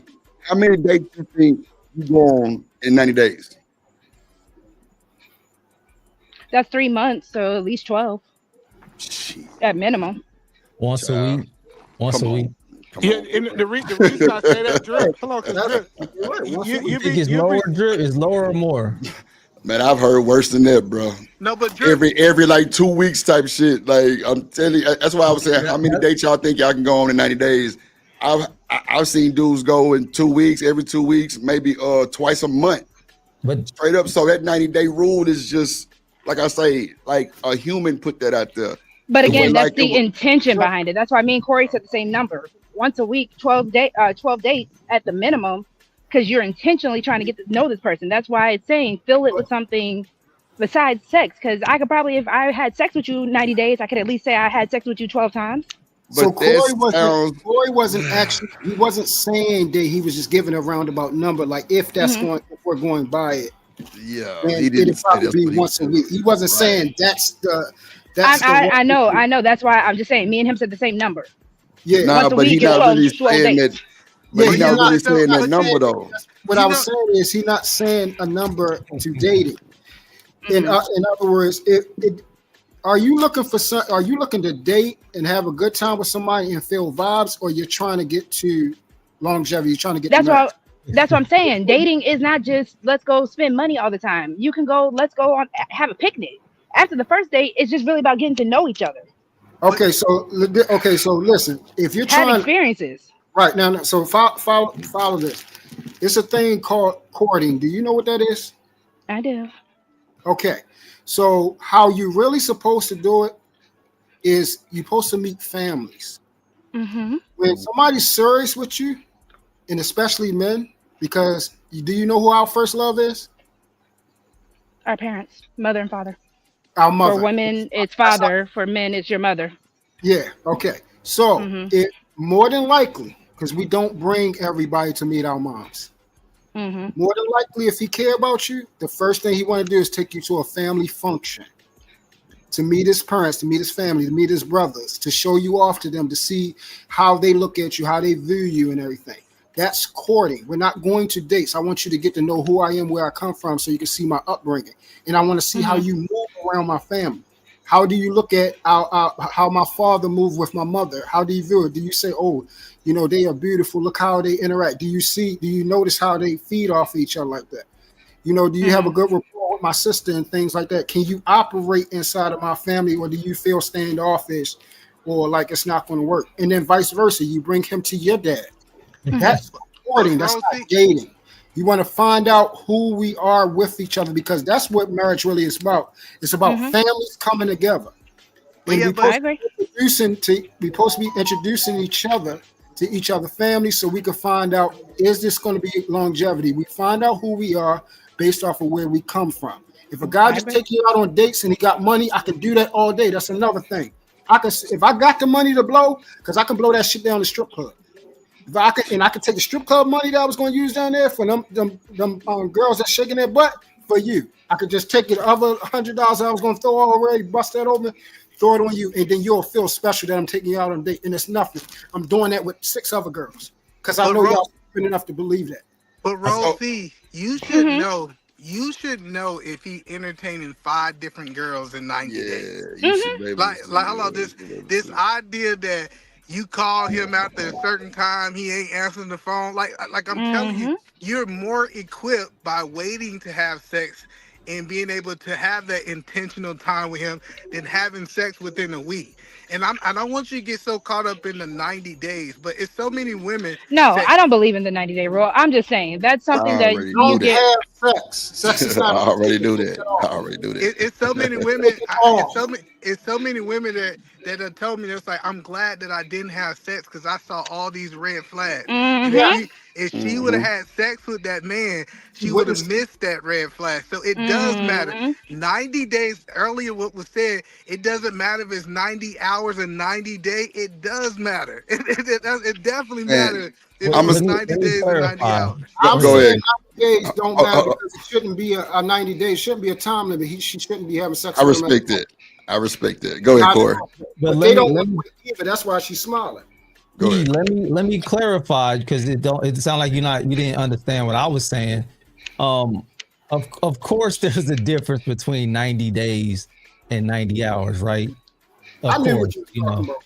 But for what the woman is, depending on what the woman is looking for, right? Mhm. Which is commitment. I'm assuming it's commitment. It's some type of title or something like that. The point that I was making is, if she's looking for that, 90 days or 90 hours, it really is. There's no difference as far as the commitment part of it, right? Because Yes, people there wait is, for a Corey, long because you're time investing your to give a time. commitment to a woman. Men don't give commitments in 3 months. 90 days, yeah. I'm not saying the commitment time, but men do give something more when you invest in us. When you invest that time, like you all just said earlier. So 90 hours versus 90 days does matter in the sense of if you're actually, again, intentionally getting to know me, spending that time with me. But you It's didn't not hear- just waiting 90 days and we're not seeing each other. No, I got you. They fall out. Either man was on a time period of So- going so- to the strip club with you. So watch this. Hold on real quick. Let me say this because we up here really like windmilling, and then we backpedaling, and we going forward, and we going back. Watch this. I'm gonna ask every man up here, how long would it take you to get to know somebody to get married, starting with Corey Love? Let me go last. Okay, okay, talk your shit. What's that, mister? Go ahead, mister. How long would it take you to get? Well, I'm gonna go first. Fuck it. I said between 2 to 3 years to get to know somebody and marry them. Go ahead, mister. Same, about 2 years. Okay, go ahead, Truth. It took me 3 months. Okay, now hold that thought right there, because I got somebody else who had the same type of situation. Okay, go ahead, Edie Man. I said 18 months to 2 years. Okay, good shit. Rosie. 2 years. Okay, cool. Now, see, they ain't gonna lie. This is the first time I've ever had a full panel pretty much say the same thing I said. Corey, they drug my ass. Well, no, Corey, you ain't sleep. It's your turn. Trolling you. What you say? Yeah. I keep telling you. You got trolled that day. Okay, cool. Go ahead, Corey. Corey. I'll say this. I knew, because I'm currently married, but I knew 8 months in, I was restructuring my life and preparing for my future. 8 months. Okay. 8 Almost months a year. in. Okay. Yeah, and most of the time when we say 2 years, it's not that men need 2 years to know that he married that woman. He want to make sure that he kind of check out some financial things. It might be paying off some debt. Like my biggest thing when I got married, because we got married right, like it was like 2 years and 1 month. I wanted to make sure that we was able to move into a house. Like that was like so we got married and moved into our first house 30 days later, right? So it wasn't that I didn't think she was the one. It was just I had a vision on how I wanted my family to look and how us to operate, and they didn't want us to be in that little duplex no more as husband and wife. So Miss Joy, I didn't say 3 years. I said 2. Miss Joy, you keep trying to put that third one on me. You ain't gonna get me today. I said 2 to 3 years, Miss Joy. Stop trying to put me in that little drag out moment. Now, if it take 3, I'm going 3. Shit. Okay, so let me ask you this, Drip. Why would it take you 3? I'll even ask why. Yeah, why would it take you 3? Why would it take you longer for the men who do take longer? Well, I said 2 to 3. Wait. Let me answer the question. I said 2 to 3 years, right? For the simple fact that I want to make sure that I can see you around your family.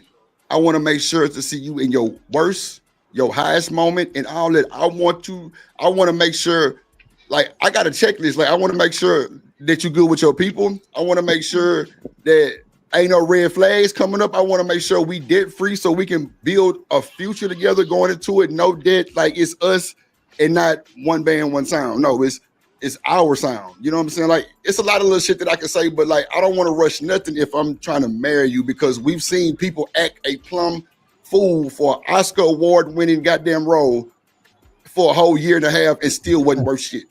That's a fact. So folks, I said 3 months because Drip said, how long will I think it would take for me to know that I want to marry her, not marry her. So he said no. So it took me 90 days to know that Chris is going to be my wife. Right. We didn't get married until a year. We got married a year. Okay. So Shout out to my sister. I got you. So that's why it took me, but right off the back, and that's because those 90 days, we talked every day. Mm-hmm. We talked every day. We saw each other. I was intentional. I got to know her family. She knew my family. Thank you. Yes. Children. I got to know her children. We was intentional. It was Yes. popping. Yes. It was popping. After work, it was her. I got to find out who you are. She need to find out who I am. See if we can Absolutely. make this thing work. So after 90 days, it was easy for me to see who she is, what's relatable, and those type of things. And then afterwards, probably like 7 months later, engagement, and then the year married. Because the reason I even Stop the cap, Travel None. Stop the cap. Truth. Your situation different because you were spending quality time every single day.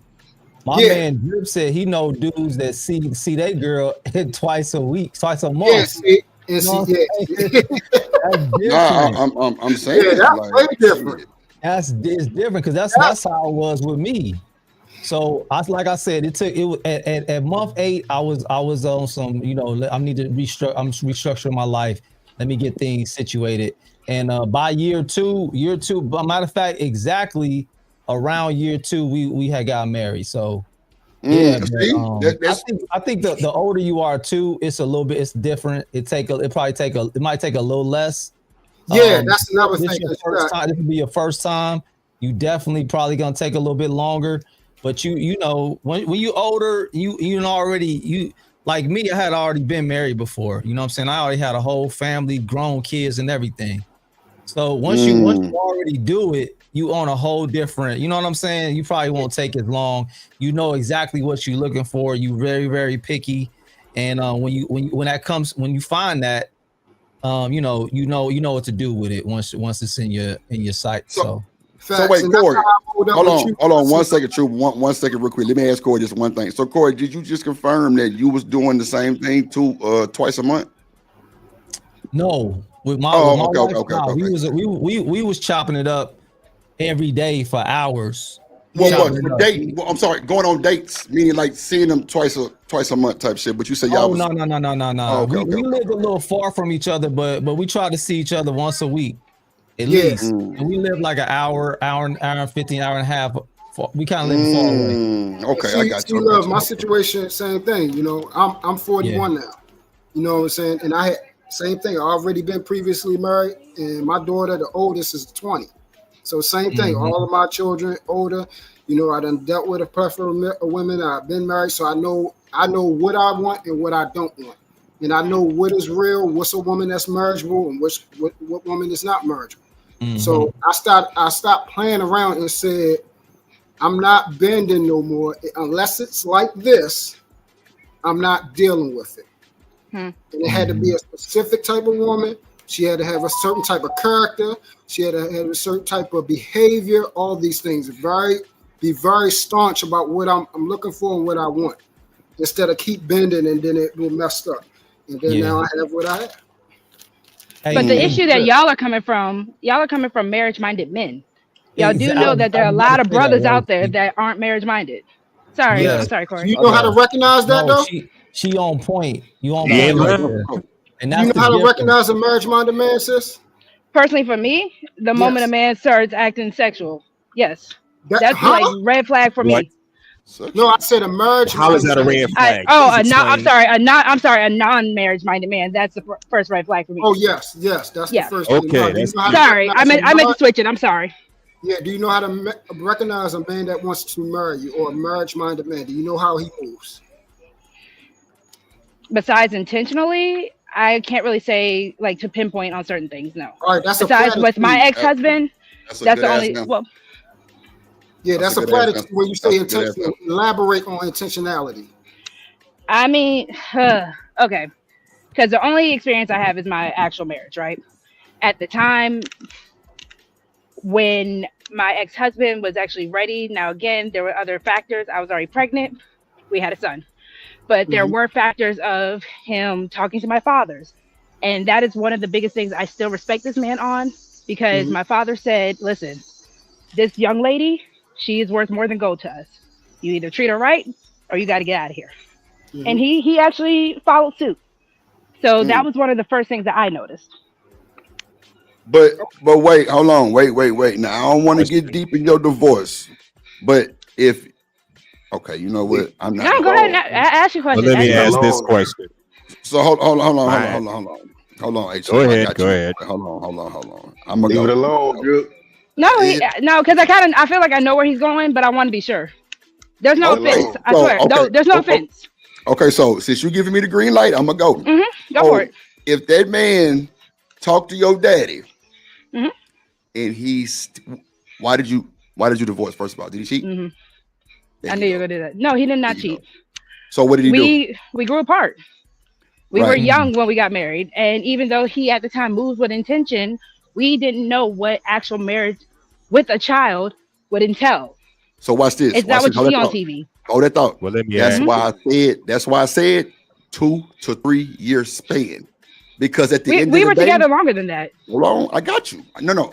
I feel what you're doing. I'm just saying for me, I want to try to cover all grounds. Not saying it will take me 2 to 3 years, because if a motherfucker make me put on my left shoe and I normally put on my right shoe first, she got me. My pattern has been changed. I'm definitely out of my character. I'm moving in a different type of mode. Like, yeah, I'm moving towards future. I'm moving towards long haul. Yeah, let's do it. Let's rock out. Now let's start moving towards the family. Let's start moving towards this. Let's start looking at this. Let's start looking at that for our future. But if the man talked to your daddy and everything and y'all still didn't make it, I just don't. I don't think that's a fair situation. Because I said, you also got to put in like everything that we went through, even like the most hardest things happened in our relationship very young. Okay. He lost his father in our marriage. Okay. So Damn, big sorry to hear things, that. marriage. Yeah. So big things like that, especially when you weren't equipped because you guys were young, because you had a child, those kind of factors. That's why I don't try to throw my marriage or the divorce as like, oh, I did it right or oh, I did it wrong. Because there's a lot of factors where when you're in your early 20s, you're trying to figure it out. You don't even have a career yet. Now, Those kind of Roxy, I situations. respect it. I respect you so much more for you saying that shit, because a lot of motherfuckers wouldn't say that. You just stood on 20 times business and squares and everything because you just gave it up the way that you just gave it up. So I respect you for that, straight up. So I understand where you're coming from. Like, that's a lot. Y'all were young as fuck. Y'all didn't know y'all was coming or going. Somebody lose a parent, that's like a trauma bond now. So now it's more, okay, understood. Say less. And that's why I was asking Truth and even Corey and all the other men who want to chime in. Because again, as a marriage-minded woman, eventually, yes, marriage is still on my mind. Let whatever naysayers say about doing it the second time, I will do it again. Because now I have a knowledge base of how I need to act accordingly as a woman and as a wife I need to be. And then I also have a knowledge base of what I want and what, expectations from what my brother's father say a husband should be. Look at you. Hey, so can I Look ask a at you. question? Let me go get my ring right now for your black ass. Hell yeah, it's going down. Shit. I like the way you think. Okay, my Go question ahead, is. yeah, boss man. I hear you. Go ahead, Yeah. H&M. Go ahead. My question, well, it's for Rogue C, but I guess it's for whoever. Right. Well, she said she got young married. So would you advise, would you tell the whole world, no, don't get married at 21, 22, wait till you're older kind of thing? Or do you, what is too young to get married? I say 25 is the best time to get married, but what do y'all think? A lot of people are pushing for the idea of younger marriage, like how it was back in the day. And I get it because people are still projecting this biological clock on women. But I would say 25 and up is a decent age. But if you haven't really lived your life or really gotten to know who you are, I don't think there really is an age on it. When you're ready, you're going to know you're ready. Talk your shit. Yeah. So it's all I about agree the with that. mindset and maturity, not so much It's how old you maturity. are. It's maturity. The age don't matter, man. You can be 25 and be you know, have a wise soul, be mature, know exactly what you want and where You you're can at have in seen life, some and have things. certain things in order. And then you can have another man that's 40 and don't know what he got going on, don't know what he want to do. Still want to be, in the clubs, in the strip clubs, in the streets doing this thing. So I don't think you could put an age on it. And everybody's different, man. All of the stuff that we're saying, everybody's speaking from their perspective, from their point of view. Right. We don't have all the answers. And even if we feel like we got some answers, they're not going to necessarily work on everybody. You know what I'm saying? Everybody is different, man. Everybody's situation is different. So I would advise people that are listening to take take some of this stuff and what you can take. They say chew the meat, spit out the bones, or yes, sir. Okay, pause. Chew the hay, spit out the sticks, right? Take I what don't like you when can men do get that. from it and leave the rest on the table. You know what I'm saying? Because I said 8 months for me, but my first marriage, it was 8 years. You know what I'm saying? When I was younger, it was 8 years. I took 8 years, and and I just married her because we had kids, and so that wasn't even the right thing to do. But, the second time around, like Rogue C said, you're looking at this whole marriage thing from a different vantage point now, right? You may not know everything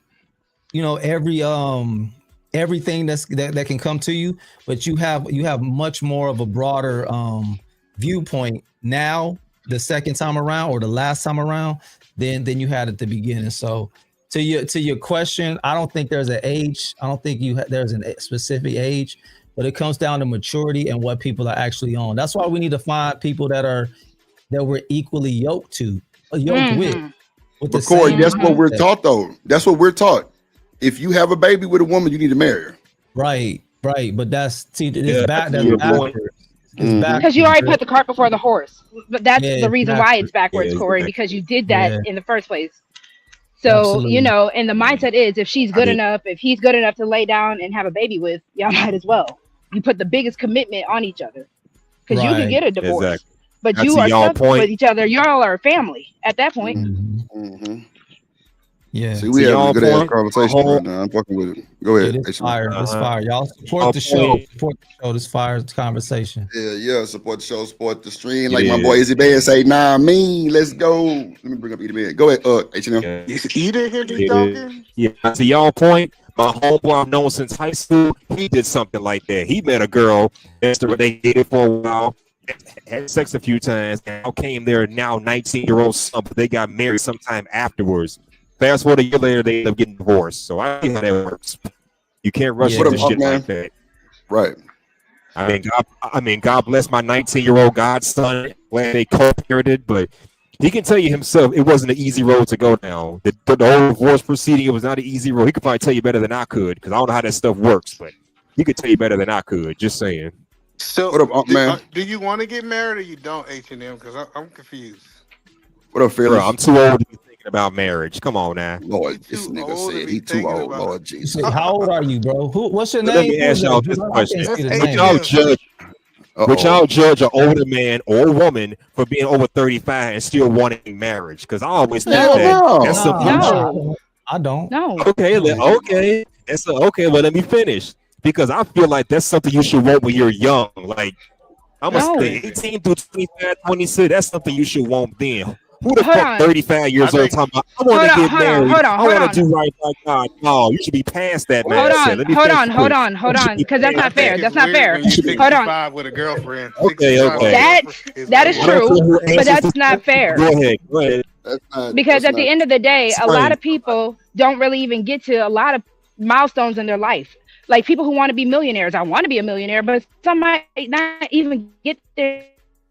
So is it crazy for them to still think they want to be a millionaire? No, if it's something that you want in your life, that's why we keep saying there's no age for it. And you feel like you can pursue this goal, this dream, whatever it is, and it just takes you a little longer, you're a late bloomer. Or you're just at your time in divine timing. They say like, hustler is manosphere. Y'all ain't shit. Oh, God. Hello, so wait, with that being said, though, hustler, are you still dating women and you're just not pursuing marriage with them? Or are you just like completely like, I'm not with anybody? So then why would you do that? Because you're now losing the chance to get the marriage that you want to do. If you're still dating women. He said he's a slut maker. Oh, Lord Jesus. God damn. Fuck you.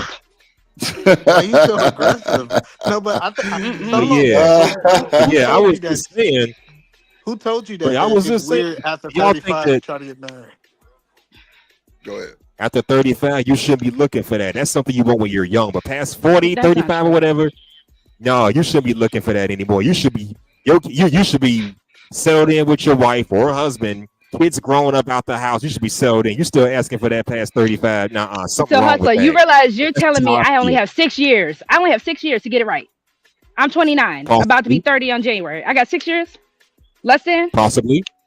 Possibly. What do y'all think? Don't you listen? Don't you H&M, listen to it's Hustler? people that's 55 years old getting married this day, bro. 80. And they having, like they get married. I Yeah, don't well, let me understand what speak on that real quick. They don't tell you this is. They don't tell you how. Yeah, they get married at an elderly age, but they don't tell you this is like their second, maybe third marriage. This ain't their first time. I'm talking about the first timers getting Not married. all of them, though. Not all of them. I know. There's some people that's first time getting married like that, bro. It's just look, bro. You're Everybody over different. 35 and it's your first time.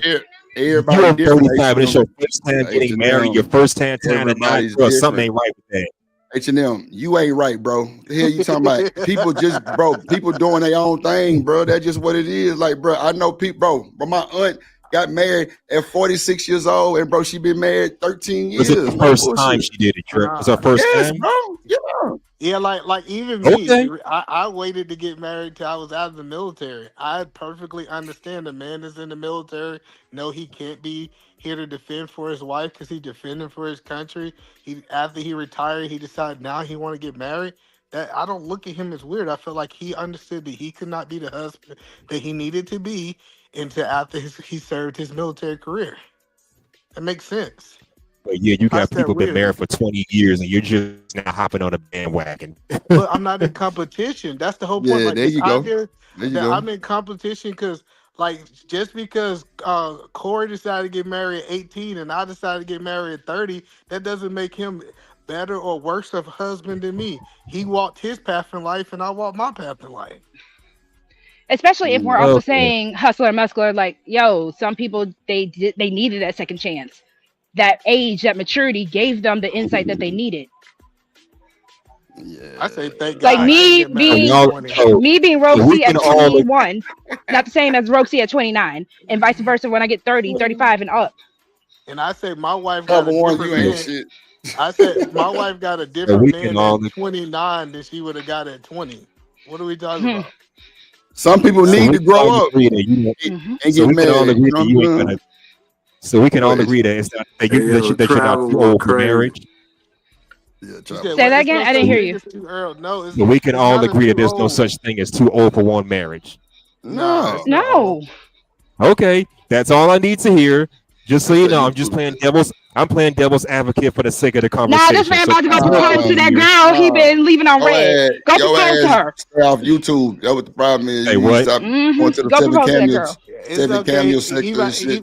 tonight he gonna be like, meet me at the altar, your wife, baby. I ain't Text too her old, right now. baby. Babe, you got a white dress. What you want to do? Shit, boy, what? Look, What the man, hell are you you gotta talking be. about? Well, I don't want to bring up this. Yeah, definitely whammy. Miss Bella, they not I think ATL at all, but you know, it is what I it do is. I do think it's too old. You too old to spend a whole bunch of money on the wedding though. Like you Ooh, 85 and you spending 40, 50 grand on the wedding. That's That's not fair. crazy. Because some people just like, hold on, that's not fair. Some people like the experience I because they ain't gonna didn't lie. get it. Forget My that pops just experience. dropped like 40 on a wedding in Mexico. I ain't gonna lie, it was the best 40 I probably could have guaranteed he spent his life though. But sister was 31. My sister 31, and she definitely got married in Playa del Carmen on the beach in the But that talking about, yeah, that was platinum. but that was platinum. that was for young folks. Yeah, that was for his baby, for his No, but only that's girl. I'm talking Yeah. about you 85 years old and you Oh no, spending for sure. If For they sure. have it and they $50 want the girls. experience, again, see, y'all are hating on people and what they want. Forget this. No, we're not If hating. they, We just The saying some wedding is people. one because day, the especially marriage for is some, forever. but some people, exactly, and some people want that experience, especially at 85. Well, Some I'm people not might saying really anything just wrong want with that it. experience. No, I'm I'm not not. saying you. Oh, okay. No, I'm just telling you that the wedding is not important. It's Right, not. My right, wedding right. cost at the time maybe 800. Yeah, that's what I said. Like you can spend. Listen, you can spend your money on what you want, but I'm just telling people the wedding ain't important. It's nowhere. It's nowhere that says that you have to have or you gotta have this elaborate wedding. It's No, 100% a fleshly thing. That's all I'm saying. it is. But again, like even when I see people do their vow renewals, because they might have just did the courthouse at their They actual wedding, and then when they do the vow renewals, I think people are allowed to have you those should moments. not do A vow lot of people, renewals. hold on. I love a vow. What's wrong with a Why vow not? renewal? Listen. I promise you, this is something that was made up. It's nowhere that you can find that you're supposed to renew your vows. You Again, supposed y'all to, just Well, don't you like supposed y'all to just don't like you a supposed to party. My Some grandma people just like a renewed. party. Oh, wait. My grandma renewed her vows 25 and 50 years. I know, cool. Beautiful. I'm telling you, that's something we made up. That's fine. That's fine. You know what? I never knew where it came from, though. That's crazy work. Who says you're supposed to spend all this money on a graduation, but we still do it? It's fun. Do y'all not like fun? Graduation? I don't spend no money on no graduation. What y'all talking about? Y'all are. Well, a graduation party, right? I Wait, mean, you don't Yes. have a a lot of money like graduation this. party, Edie man. You got kids that old kids, Edie? Yeah, I got a kid that just graduated. And y'all didn't have a little get together for him? We had High a school? barbecue. There you go. There you go. No. a Birthdays. barbecue, We pay for Everything. Food. No, Yeah, no, pay no, for Okay, food. that's Yeah, still yeah. paying My for house- it. No, Yes, listen. nigga, We would have had that barbecue regardless if she graduated or not. Let's be That's clear. Okay, so Edie man, what about their birthdays? Sunday, huh? What about birthdays?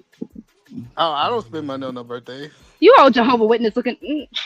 Boy, you a Jehovah Witness? What's wrong with you? Because Edie man don't celebrate nothing. He don't want to have a party for nothing. Stand say, welcome to America. No, I'm not no Jehovah Witness. I'm playing. The point that I'm saying is, listen, you can spend your money on what you want to, but this idea that we supposed to do this, like I remember, like everybody's like, "Oh, you supposed." Now I do go on a lot of vacations. Everybody know I go on vacation. That's my thing. But it's not because somebody told me I supposed to go on vacation. That's just how I want to spend my money. And I'm okay with people saying this is how I want to spend my money. But some people try to say that that's what's supposed to happen. No. Nobody told me I'm supposed to spend no 25,000. I know. I don't know think a people are dude right saying you're now- supposed to. I know a dude right now. I said, "Why you ain't marry that girl?" He said, "Man, because she said she wanted $40,000 wedding, and that's why they've been dating for 15 years." Man, I don't know about that. If you got it, if you got it, you got it. If you don't, you don't. I just think it's more on that type of situation. But I also think that's a conversation y'all are supposed to have. She will be Man, ain't nobody going to no goddamn courthouse like that. If she go up there to the pastor's office tomorrow, they'll be married. A wedding is for people who don't care about you. No, that's not true. It's not supposed to be that. The wedding is supposed to be. Hold on. That's not true. Let you slander that shit, Edie, man. The You wedding crazy is supposed to be people that care about you, that are coming here and saying, we are witnessing this covenant between this man, this woman, and God. Don't do that. Man, You're don't let supposed Edie, to have man, people that deter care you about from you. that bullshit, Hey, man. whoa, Edie, man, Tito, crazy. you can do that without spending $40,000. I know. I'm not one. I never said I want a $40,000 wedding. So wait, because y'all, because clearly y'all dropped that 40 ball. Hold on, That's E. not Hold on, true. E. Hold on, Ro. Clearly y'all heard me drop that 40 ball that my dad spent. That is his only baby girl. She is the youngest. She had the first baby and all that old good shit. All that shit come in effect now. Her dude is well off. He definitely got money on too. Now I don't know if he chipped into this or not, but it don't matter. Pops had it. He did it big for Shout my out to little daddies. sister. Period. So all this, we ain't got to spend 40 and go to the clubhouse and go to the church house and shit. That's cool too. I know, nigga, my aunt that's 46. She got married in the courthouse, so I understand where you going. And then she had like a little reception. That's cool. Listen, that's what And that's a conversation. That's a Drip, you conversation missed husband it. and wife should have, though. No, but Are we Drip, going to you spend missed this much? No, Drip, you missed it. If my homeboy, if her daddy was paying for the wedding, he'd be married. See, women come to these expectations of the man paying for these weddings. No, the Daddies pop ain't supposed paying to for no pay. damn weddings. Like One, that the no pops more. is not supposed to. My daddy did pay for the wedding. No, I get it. Listen, it's no man. I don't know about y'all, but no man. I don't know no man gonna be like, nah, I'm gonna turn down your money, and I ain't gonna let you pay for this wedding, father-in-law.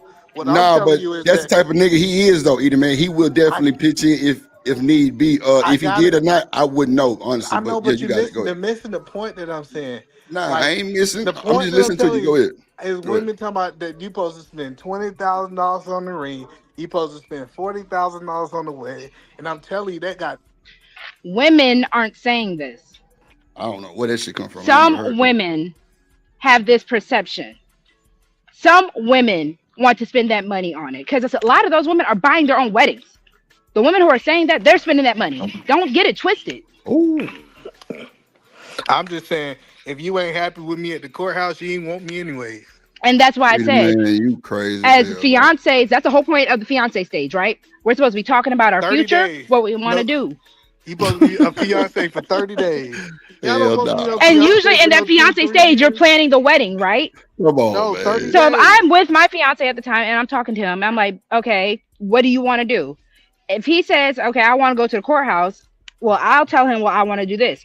If we come to a compromise or we both agree, fine, we'll just do it this way. And then if he tells me in 5 years, we could do a vow renewal and I'll give you the But wedding that's of your dreams. That's Man, okay. let's be clear. The wedding is for the woman. I'm not That's like, bro. She fine. can't ask. No, wait. No, I'm agreeing with you, bro. See, listen to me. I'm not, bro. Don't ask me what I want to do, because I'm going to ask you, how do you want this? If you want a big lavish wedding, it's time to go overtime. What are we talking about? You niggas ain't finna tell y'all woman no. Hey, who you talking to? Listen, Y'all cap. listen, Y'all cap like a listen. Now, motherfucker, look, bro. This Drip, shit's listen. bullshit. I Sorry, get I'm what y'all sorry. doing. Hold on, let's Bullshit, be bro. clear. Drip, This some bullshit. That's why I Corey look, laughing. That's why my Corey wife. laughing. He know what No, time it listen. is, bro. Come on. Hey, Drip. I can send you the pictures. My wife said, "What we doing?" I said, "We going up there to my pastor office and we getting married. It's gonna be me and 2 other people. If you want me, cool. If you don't want me, if you want a wedding, go somewhere else and get the wedding. But if you want me, we get married in this office. We Either pay. man, Then you we can't got on make the me plane. believe that you told your woman that, bro. Stop What capping my up wife here. said? Hold You on. did not tell her this is what we gonna do in that city she went. Now she ain't black. She I went don't care with what you it. say. What are y'all talking about? See, listen. I'm saying this, Edie man. We know Told her exactly weddings what are it for was. women. Weddings Listen. are for women. If mine asks me how you want to do this, I'm like, baby, it's your special day. I'm here That's to crazy. cater to you, and That's this is for crazy. you. And that's your crazy. ideology, though, not mine. I know. I'm just telling you. I think your ideology crazy. Well, I could give a fuck about what you say can about agree my to ideology, nigga. we can agree to disagree, but no, I'm saying, hey, check this out. This is what we at in our life. At this point in our life, we going to the pastor office. We gonna get married. This is the ring that I can afford. And I said we closing on this house 30 days later. We closed on our first house 30 days later. And for our honeymoon, we went to Australia. I'm cool with spending money on time us spending together. Now, We y'all bringing a did whole it bunch of big on the no, on the honeymoon and absolutely. shit though. That's live. No, but that was for us. See, the wedding ain't for That's what I'm us. saying. The wedding is for your mama, your cousin, all them other people. The honeymoon, that's for me Okay, and her. I can agree with you a little bit on that for your mom and your cousin and all of those type of shit. But guess what? This wedding that my daddy paid for, nigga, it was out of the country. So it wasn't for everybody. It was it was for the definitely close, your daddy. That was intimate for type your of daddy. situation. Listen, You know what I'm that was saying? for all the people who came and enjoyed the wedding. Listen, the I honeymoon. feel you. Hey, I'm not finna deny my woman the dream wedding she My wants. mama called me. What up, Coach Ferg? Look, Drip. My mama called me. She said, "You went to go get married and y'all ain't invite us." I said, "They ain't get married for y'all. That was something for me and my wife. That was the covenant is between me and my wife. It's not a covenant with my mama, my daddy, my cousin, all these other crazy people that I had to do this in front of. No, the covenant for us. So we go get married. We need the minister, us, and we get married and we do our thing." Coach Ferg, you down there? Talk to me, man. Come on, man. Say something to me. Coach Ferg cashed out. He saved about 7 military checks for his wedding. Nah, Coach Ferg got married just like how I think Truth did, 90 days. That's a fact. Ferg, you down there? You on mute, Ferg? He must have stepped away real quick. He down there. But I'm telling you, I'm not. Drip, real Go quick, ahead. respect to the panel, man. I appreciate you being a Big humble, love, man. gracious Big salute. bro. Appreciate you. You know, I'm gonna check you out. I'll be back, bro. I appreciate it's love, bro. I appreciate conversation, bro. Appreciate you, my guy. Have a good day, boy. Hey, that's a red Peace, flag. everybody. Salute to everybody in the chat. Good build. I appreciate everybody. Thank y'all. Shout man. out Corey. Appreciate it, boy. Hey, go Shout out to subscribe Corey to Love in the Corey. building. Make sure y'all go subscribe to Corey. Yeah, somebody spam Corey's chat. Corey link in the chat. Appreciate That's a you. red flag. I want to talk about red flags. What you mean, A red flag if you tell a woman, hey, no, we ain't doing this type of wedding. We doing this type of wedding, and she says she don't want to marry you no more. That's a red flag. Hey, bro, Who said that? Who said that? I'm telling. I'm If just she telling say you that, what the okay, red okay. flags is. It is a red flag if you tell a woman you going to the courthouse or whatever you tell a woman. You tell a woman this is how we get married, and she say she don't want to marry you no more. Run, bro. Tell him, Mister. Tell him, run, Mister. Mister been quiet. Mister know what I'm talking about. Tell him how fast you get up out there, Mister. Hey, bro, that's why I managed to stay unmarried right now, and I'm 40. and because I agree with I you on got a that. totally different ideology than all of y'all, but I respect the beauty of marriage and what it brings. But marriage isn't for everybody. Come on now. And I think I fall in the category that marriage ain't for me. At Break that least shit right down now. then. Break it down. Break it down. Talk to me. Shit, man, I That kind man of say he see. like Paul. Tell him you walking this Shit, path man, that Paul walking. I kind of feel like I'm a rare breed, man. I don't have any kids. I got a stable career. I ain't got none either. Yeah, man. Hey, man. Thank God for that, man.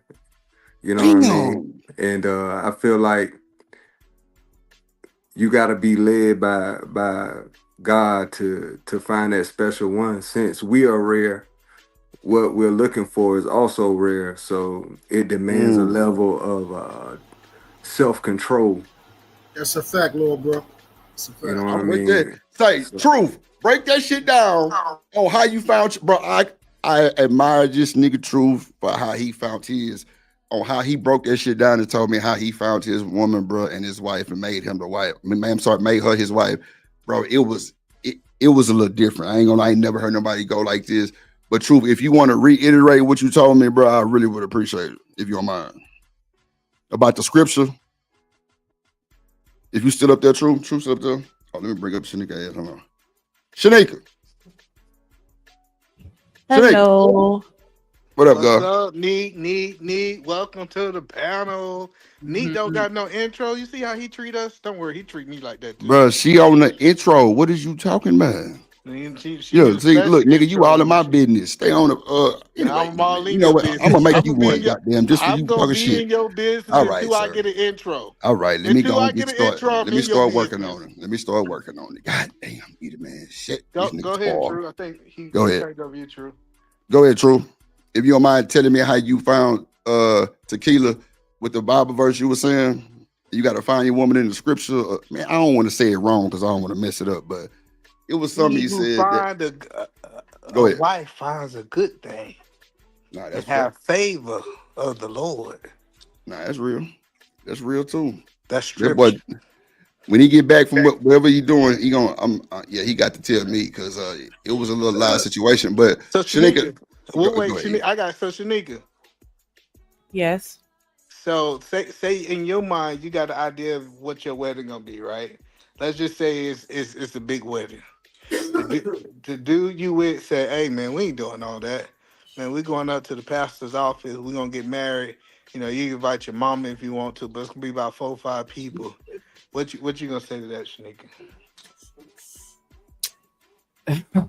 I mean, that's kind of the type of timing that I'm on anyway, so I won't have an issue with that.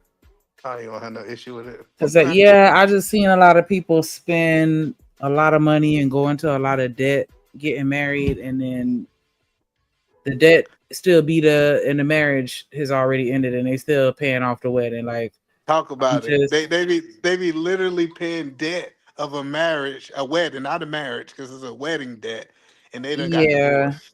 It takes I've them 2 always said years after.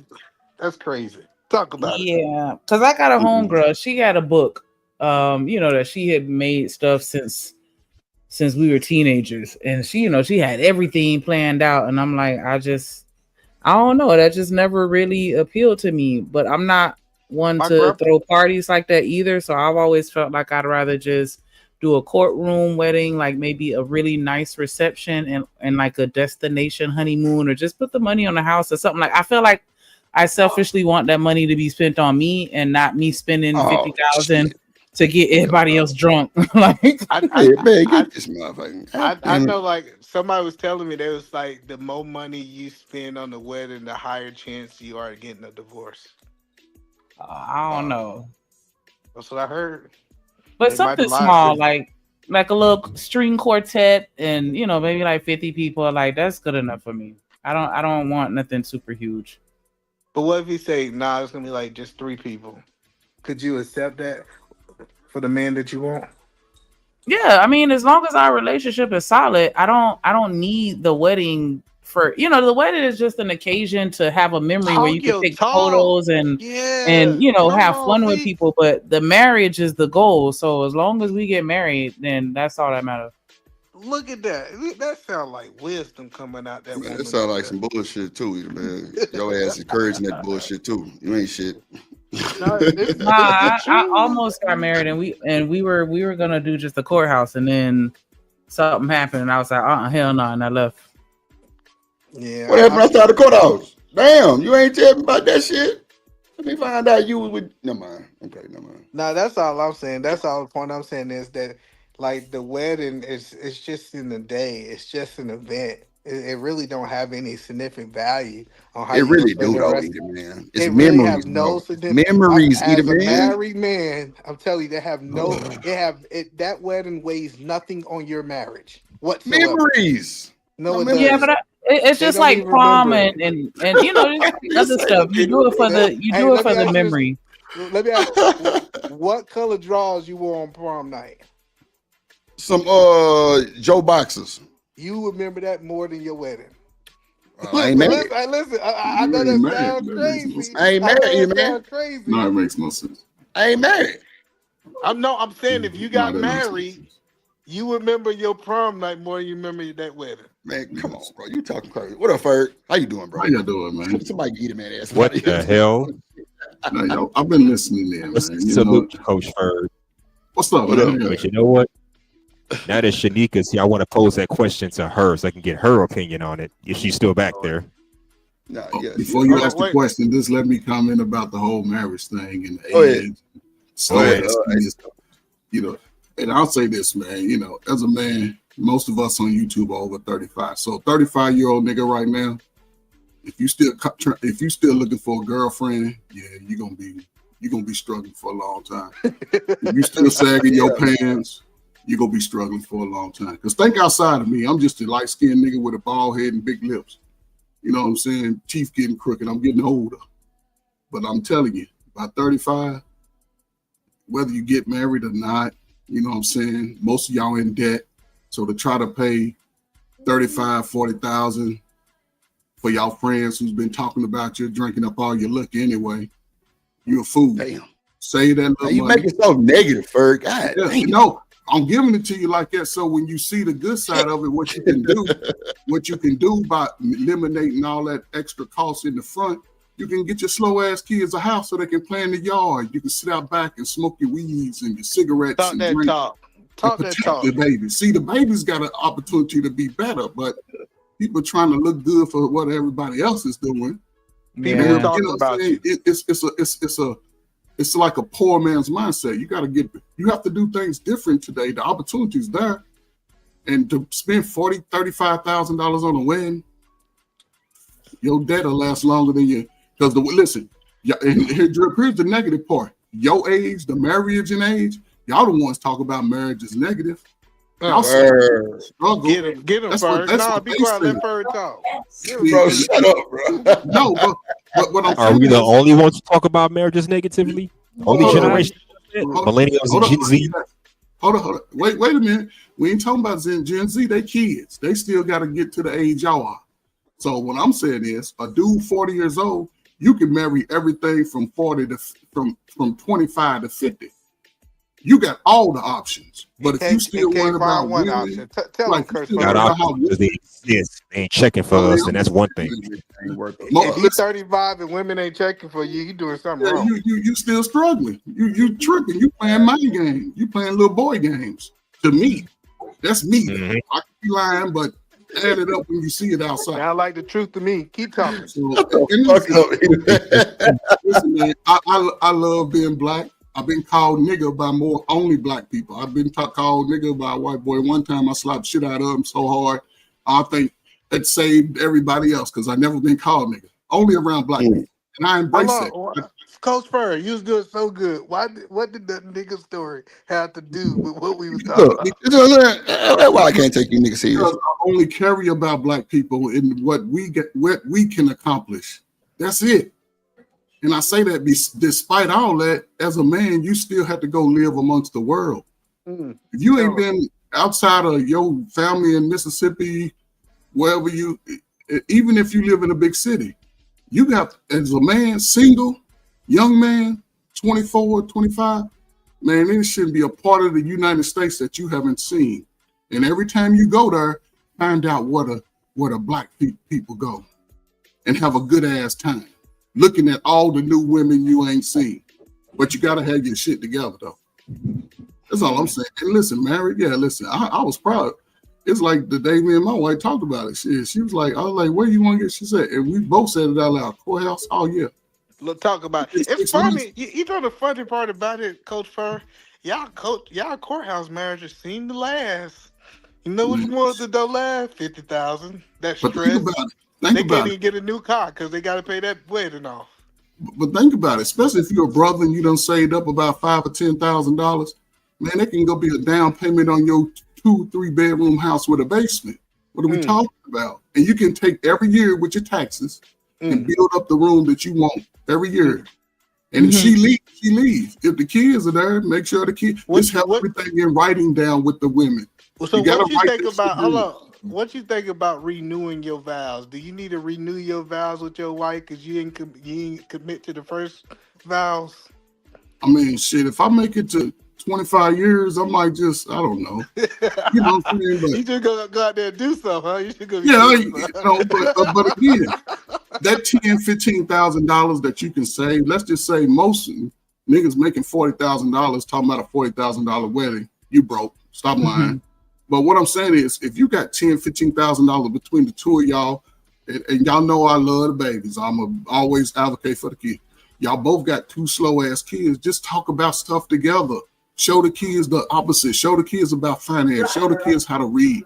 Teach them how to swim. Take them out. That shit is generational building right there. But some reason, people looking at what everybody else go think about how they operate in their own house. You come in my house, you better stop at the door because my dog will be like, what the fuck you want? Roof. Get him first. You know, my dog, yeah. But still, it's like we got opportunity. But and Drip, like I said, I come with that because the best method, and again, I'm on YouTube. Everybody got a story, and I feel sorry for your story. I do. But I wish you can take that story and get the future off your foundation that you already survived.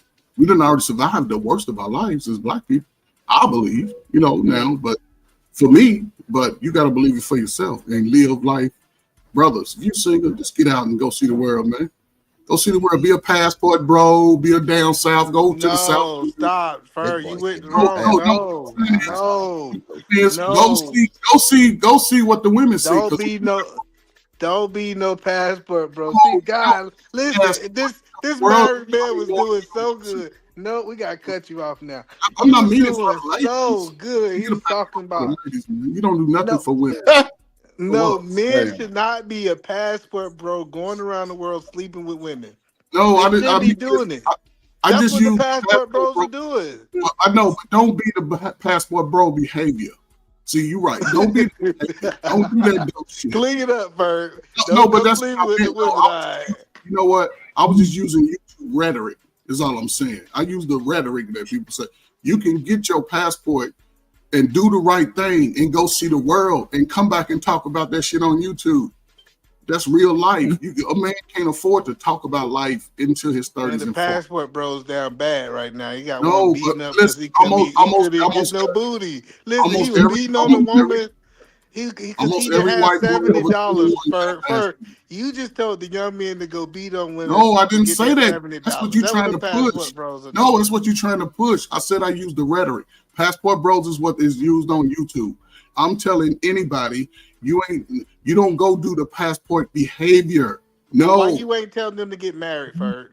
Well, because if they're not getting married, they can go to the world and see other worldly women too and make a decision. No.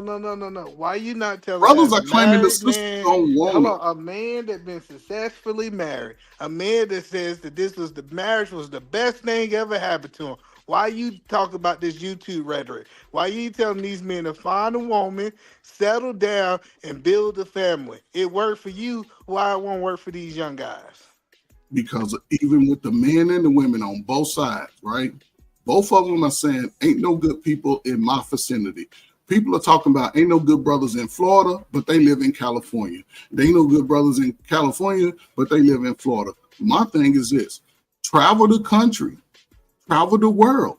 There are other women But But it's again, good women right here. All of us got our wife from here. That's the problem I got with what you said. Your wife is American. My wife is American. Matter of fact, all the people in this space who married, who quote unquote the lucky ones, got their woman in America. So why do we tell them that they need to go halfway across the world? They need to spend $2,000 on a plane ticket for somebody who don't understand their culture, might not even speak their language to find a woman?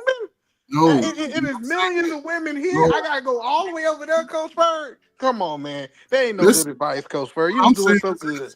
E-Man, what I'm saying is this. Hold up. What I'm saying is this. I'm only speaking of the brothers and the sisters. Brothers and sisters are saying they can't find each other. What I'm saying is beautiful black people all over the world.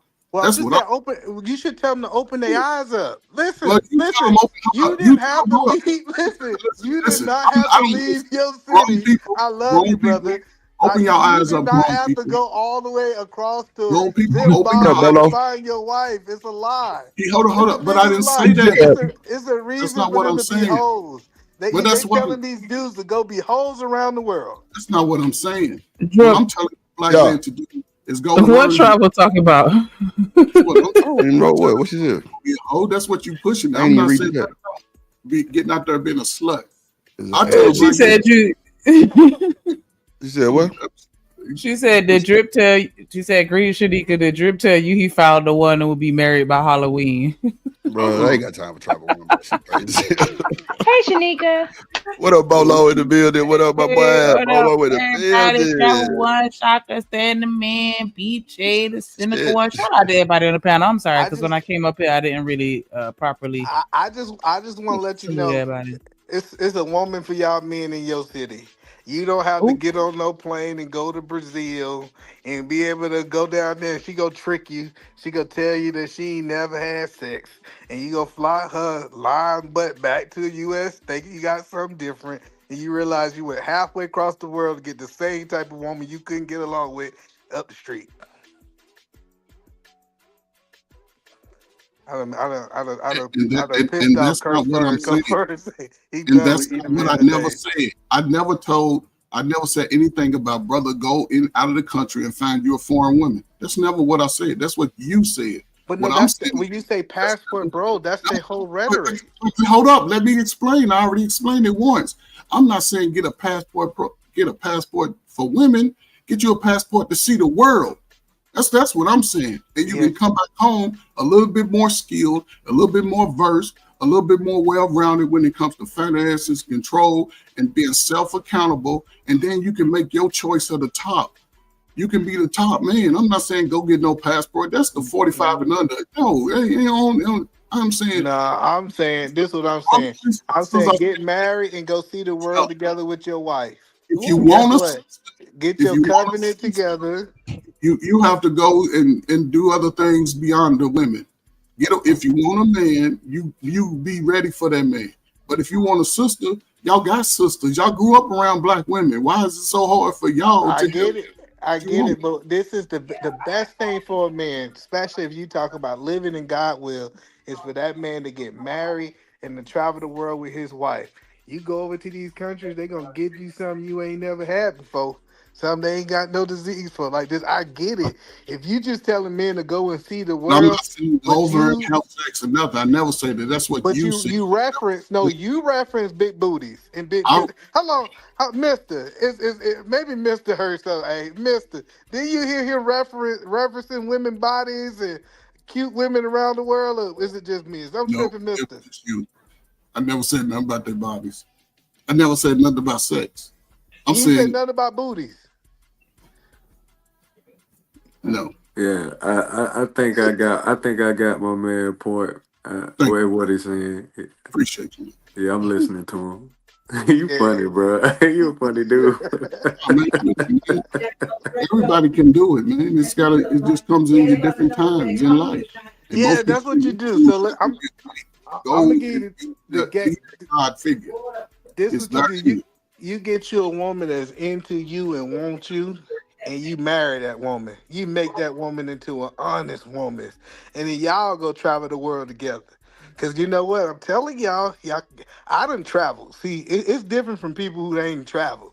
I done travel. Y'all go to these countries and go over there and stick your penis in some one of these women. You gonna be like, you gonna get something in that thing that you can't get rid of. It's gonna be a special disease. I'm just telling y'all. Listen, and they tell you they got stuff. I heard they got stuff over there that can make it through condoms. Listen, I'm telling y'all, get you a woman, get you a life partner for the rest of your life. That's the best thing a man. They said the first thing is a man actually finding his purpose. The next biggest decision he'll make is the woman he chooses to spend the rest of his life with. And that's a bar. He ain't gotta say nothing, Coach Fur. Let it land. Yeah, I'm gonna say something. So it's 5 brothers on man. It's 5 other brothers outside of me and you, right? And this is where my mind is. If you, and even brothers in the chat, if you a brother, what is the nationality of woman that you want to be with? That don't matter. Yes, it do, because it makes a decision when you go in to choose. If you saying go expand your horizons off the different race of women, yes, do that. But by default, most young men want the sister. But what makes a difference? Why do the race make a difference? It makes a difference because, again, either man, the raising and rearing of those young women, men and women, over the last. Hold on. Let me understand. So let's say a Hispanic. You think a Hispanic American can relate to a black? So an Hispanic American, and I get a Dominican woman. You think that Dominican can relate to that American more than because of the color of their skin? What? Let me play it back for you again. You got a Dominican woman and you got a Hispanic American that was born in America. Who do you think? It's 2 different cultures. No. The point that you're saying is because this Dominican woman have the same skin, we got some type of connection. No. What I'm saying is when it comes to most black people come from the same culture. No, that's a lie. That's the point that I'm telling you. I done been around the world, and I can tell you that if you go to Africa, their culture is nowhere close to being like American culture. If you go down to Dominican Republic, if you go to Brazil, this idea just because we share the same skin color that we have the same culture is a bad argument. Again, in America, most people want to marry an American woman. Most brothers want an American woman coming out the gate. And the problem is they both fighting about nothing really, instead of this embracing the moment.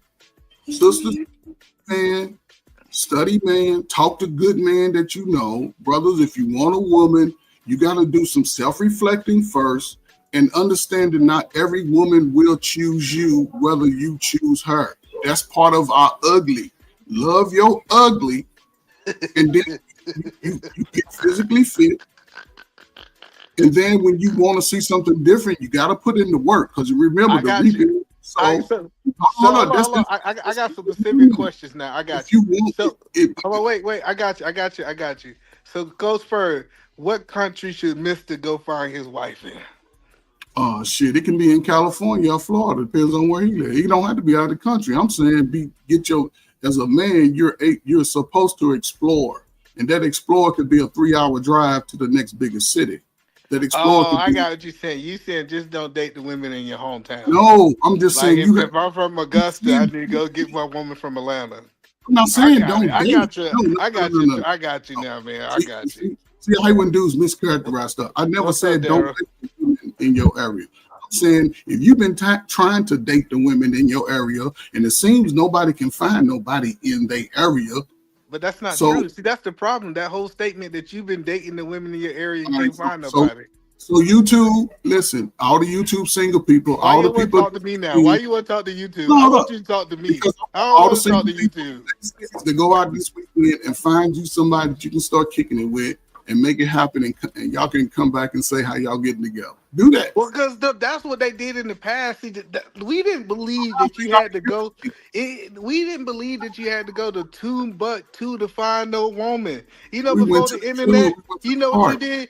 You dated the people that was in your city because that was your options. We And went to y'all start seeing them Instagram models shaking their booty online, crazy. and you thought now you supposed to get an Instagram model. Either man. No, you What you qualify saying, for the nigga? woman at the Wendy's. That's your Right. woman at the And guess Wendy's. what? So guess what, Either man? The women at the Wendy's and the dude that pulled up at the Wendy's, they ain't going outside to meet each other. They just in the Wendy's, then they trying to do everything on YouTube, typing with their fingers instead of going out there looking at each other sweat under the sun, laughing about some goofy shit. You know what I'm saying? Seeing if he can play basketball. If your man can't play ball, you might have a little scrubbing. But anyway, you know what I'm saying? Maybe Tell this her, is talk where about from? food. You from Mississippi, right? No, man, you gotta get out there and interact with each other. That's the key, especially a That's brother what that smell we good, got agree. his- Listen, you got remember some back good in the long day? hair, man. Please, Listen. Let me tell you, back in the day, man. Back in the day, I remember back in the day, we would go set up at the movie theater, and we'll try to holler at each one that walked by. I don't know. Some of y'all might not be. Well, I know Coach Bird. He was back there when they had to drive. That's to the I movie took my theater. I took my dates to the movies and they bought popcorn and No. I think you missed what I'm saying. I get As you. fellas, like 5 fellas would go to the movies together. And what we would do is we would holler at the women coming into the movie theater. That was like, or the skating rink. We at the skating rink and we out there trying to do it. I think so many people just forgot this craft of going out there and actually pursuing women. It's a pursuing women problem. It's not that you got to go to the other side of the earth to find a woman. Either man. We saying the same thing. I'm saying even as a young brother, you working, you know how to balance your money, you got your muscles on, you know you washing on your clothes, and most of those men are saying, oh man, ain't no good women. And they got young women their age that they can't even see. Everybody fighting at each other, but ain't nobody seeing each other eye to eye. I'm saying even for the men, listen, I'm not saying you got to go out 42 miles. You got to look at all your options is what I'm saying. And if you start Cool. So do you know any passport bros that's successful, Coach Ferg? I don't care. No, hell no. You a passport bro. You successful. What you talking about? I ain't no What you passport talking bro. Let's be clear. No, but you are. You successful. You travel with your passport. What are you talking I'm not about? a passport bro. Listen, for some brothers, If you say I'm a passport man, you better call me a passport so man. any passport man, for some brothers who haven't found a wife yet, the opportunity is there. The world is bigger than your neighborhood with YouTube. The world is bigger than that. Go take advantage of that. And when you come back, you be more intentional with the woman that you want to meet. And you don't have to do a whole lot of work. Is all I'm saying. Listen, I don't have a solution, but I am a man and been a man for a long damn time. Well, we know you don't got a solution. Daryl, do you think these boys Yeah, that's why. going over to $2 to find them a wife over there on the passport? I would bring Daryl in. Daryl, you believe that some dude got to go over there to Zimbabwe and go talk to the chief of the jungle for his daughter, for him to find him a successful marriage? Niggas love to tell stories, man. That's great. I don't think it's necessary at all. I feel like you know, shit. It's plenty of good women here in America. There's really no reason to go overseas looking for a woman. What's that for? Who said that?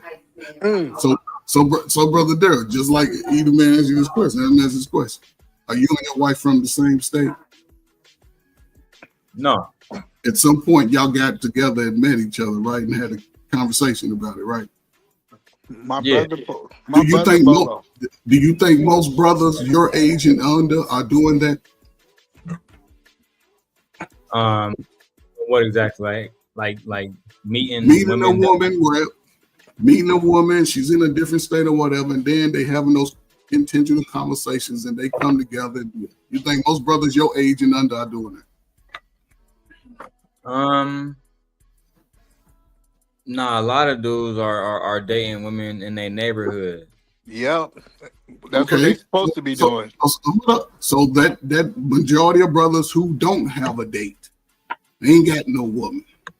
What are they doing? Where they at? I don't know no dude who can't get no woman. Y'all keep talking about these dudes. Maybe they don't come outside, but it's nobody who ever been in my circle could not get a woman. Where they at, Coach Bird? Ain't no more than all the brothers got a woman. I appreciate all the ones brothers that want woman. No, it's a group of brothers who don't want women. Let's be clear. It's some guys out there who don't want them. But it's a lot of dudes new women.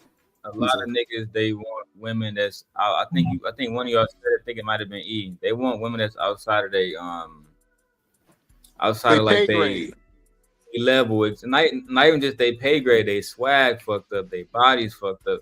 A lot of reasons why the women don't want them. You know what I'm saying? Like that's just what it is. They not really going at the women that want them. They going at the women that they want that don't want them. And that's part of the reason why, in my opinion, they always talk to the same type of women. IG baddies, et cetera, bro. OnlyFans girls, et cetera. But that's what I'm saying. Telling that guy who's dating outside of his weight class is what I call it, to go to a different country is bad advice. He need to change his perspective. That's all I'm saying. I never said that. Hello, Coach Bird. Just because I make a statement doesn't mean that I'm making a statement that you said. Let's be clear. Based on what I said. No, I'm not. I am responding to the conversation that we having, and I don't want you to think I'm attacking you, brother. You know what I'm saying? Because I love you, my brother.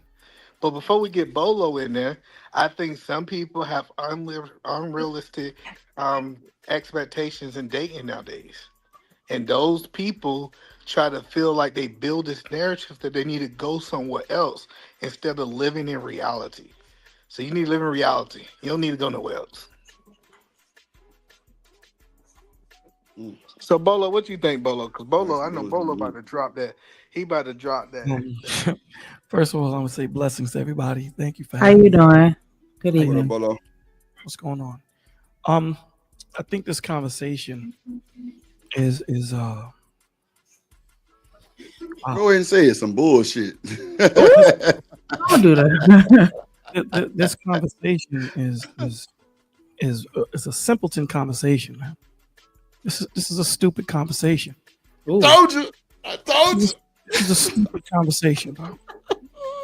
You know, the topic, you know, every weekend we talk about men not knowing or men going over here to find a chick and find this and find that, when the first thing they need to do is find themselves. This is why they having problems finding a woman, because they don't know what type of woman they need, because they don't know themselves and what they need.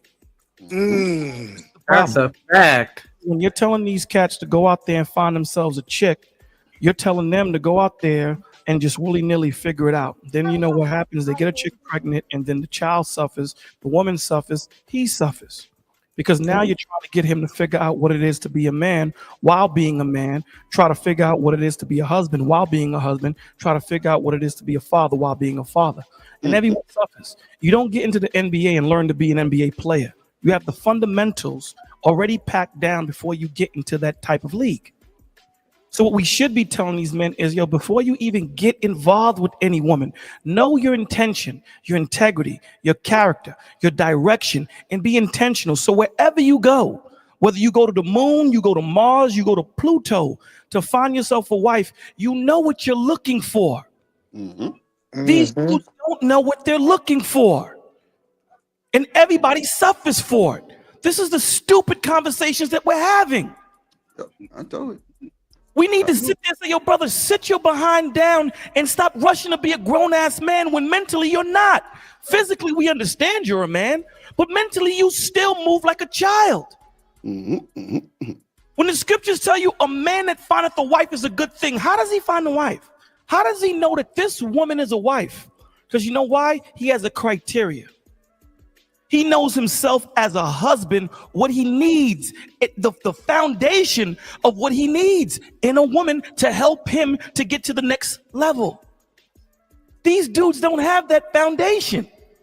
But yet we're going to send them into the world and say, hey, go find yourself a woman. That's like giving a child a gun and saying, oh, you know, figure out how to use it and, you know, be responsible. And then when they shoot, we blame the gun. Don't blame the child. Blame the parents. Again, I'm not caught up into wherever the hell you want to find your wife. I don't care where you want to find your wife. My problem is know what the hell you're looking for. So before you go out there and find yourself a wife, find you. That's how he found a wife, because he knew what he was. So he knew what to look for. You can't have a nickel go into a candy store and start looking at dollar candies. That's what Daryl said. That's what E said. These cats are looking at women they know it's out of their league. They know. So when you buy that Lamborghini and only can maintain the first payment, and then when they come to repo your joint, you blame the Lamborghini. No, look at yourself, because you didn't think about the maintenance. You didn't think about the oil changes. You didn't think about the monthly payments you had to make. You only thought about, I'm going to floss for that first month. Dogs, we got to do better, man. We got to do better as men. We got to do better as mentors. We got to do better as fathers. We got to do better as brothers, as uncles. We got to do better as examples. I don't have a problem with wherever you want to go to find your woman. I really don't care. Do you? But make sure if you're asking your woman to submit and do all of that, make sure you're giving her something to submit to. Bars. Period. Y'all have a blessed day, man. I'm out. Thank you, bro. I knew it was some bullshit. That's why I say go ahead and tell him some bullshit. I was sitting here doing either intro laughing the whole time.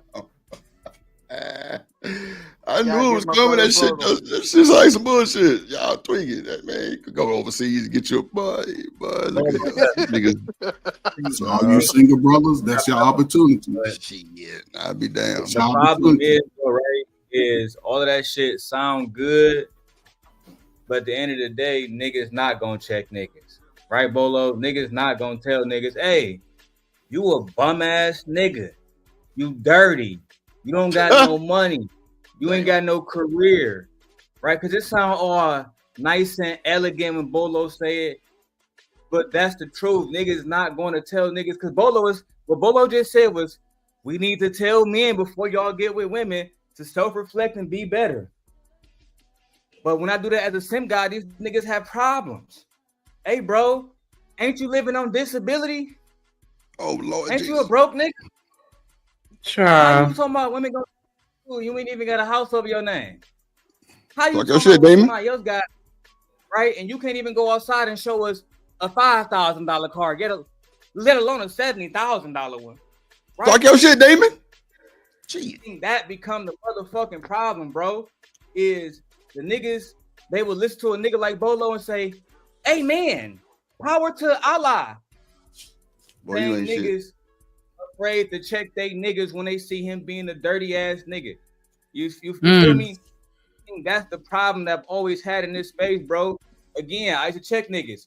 You calling this girl a baby mama, but just people around you, baby mamas that you left missing, nobody want to actually hold niggas accountable. But when a nigga like Bolo come up here, say some spiritual shit, niggas start hamala, hamala, hamala, hamala, hamala. These niggas not gonna change the fuck they are. Hell nah. That was just for the show. They don't want to actually do self-reflection. That's why, with all due respect to these niggas, Drip, a lot of these niggas, when I hear them niggas talk outside of a Bolo, especially when they come here talking about advice, when they see abandoned spirit niggas or set niggas, and you pick your poison, right? And these are the same niggas, bro, that are literally bum ass niggas in their life. They whole life contradict what they talk about, bro. That's a fact. Some don't spend money on your channel, Drip, but they talk the most shit, right? On, man, you ain't telling me nothing. I know. And then with Daryl, when a real dude come in the room, they run. They know the truth is about to come out. Let me say this before I dip some, man. Daryl called me back up here. I was trying to leave, Daryl, but you called me because you 100% on spot. You 100%. We gotta. Bolo, you remember me in my young days when I first started this. Absolutely. You was coming to your channel to do the prayer stuff, and you would pray for everybody in the space. Bro. Nah, that's real. Dre, I'm talking about some 100, and I told you a long time ago, the only true Christian in this space is this nigga Bolo TV. I'm trying to tell you. Come on. He ain't never said me no raw deal. I already know. That actually hold me accountable, not trying to embarrass me, not trying to get a clip, not Come trying on, to man. Just to say, hey, young bro, as a black man, we don't want you behaving like that. We want you to be better. And eventually, not only just him and Vaughn Bryant. Those two niggas always in the back of my mind when I'm making Vaughn choices. Bryant, yep. Real talk. You feel me? Vaughn Bryant will call me personally and pray for me. You feel me? Vaughn a good dude. I fuck with you. I just think we need a lot of men just to hold men accountable. And me being somebody who has been held accountable by OGs, I see differences in myself versus from what I used to be, bro. You feel me? That's all I really want, bro. That's all I was gonna say. So that's facts, Dean. I fuck with you. Go ahead, Bolo. Here's the thing, man. Most High tells you that a man shall leave his house and cleave unto his wife. He doesn't say that the wife comes to the mom's house or the pop's house and cleave unto the man. You got to have something. And sometimes I understand it's hard. Sometimes, you know, you got to set something up. You have to set something up. It just is what it is. You know, being a man is not an easy task, man. It's not easy to get to that point. It takes a lot of falling and getting up and making sure that you put people in place to make sure that when you fall, that they're going to make sure to put the right thing back into you and not the wrong thing. And he's 100% when it comes to holding ourselves accountable. He's 100%. And it's not easy. It starts with us. You know, again, I'm a equal opportunity shooter. I don't want you guys to get it twisted that I look at men a certain way and don't look at women. I hold women accountable the same way. But we have to understand, if you know you're going to be the king, the czar, the president, whatever name you're putting on yourselves today, man, understand that comes with accountability and responsibility. It starts with you. God didn't come back until Adam ate the fruit. Period. So it starts with us. Understand that he's giving us a lot of power. This woman is submitting to you, right? This woman is saying, I am choosing to follow you. I'm giving up my life to follow you. The difference. When it comes to obedience, God demands it. When it comes to submission, that's a choice. She picks and chooses who she submits to. What are you giving her to submit to? What are you giving her? And those of you men that are always fighting, these women don't like to submit. These women don't like to submit. Here's the answer to your question, because I like to deal with the root, not the fruit. Here's the answer, okay? A woman will always submit to Christ-like leadership. That's the answer. There is nothing else besides that. So when you end up with these women that are not good for nothing, you made that choice. We need to be patient enough to say, you know what? This is not the woman for me. So you know what, young lady? I'm going to choose to, we're going to drink this coffee or have this dinner. After this, you have a blessed day. I'm going to continue pushing. And women should do the same. The one thing I can't get back, the one thing I could never get back is time. So I'm not going to waste mine. So I'm going to ask you these questions. My intention is to marry. My intention is to do this. So if this is not your intentions, then young lady or young man, move out the way and let someone that has that intentions come in here. Yes. So Bolo. Yes, sir. I just have a couple questions just based off the religious spectrum of it, right?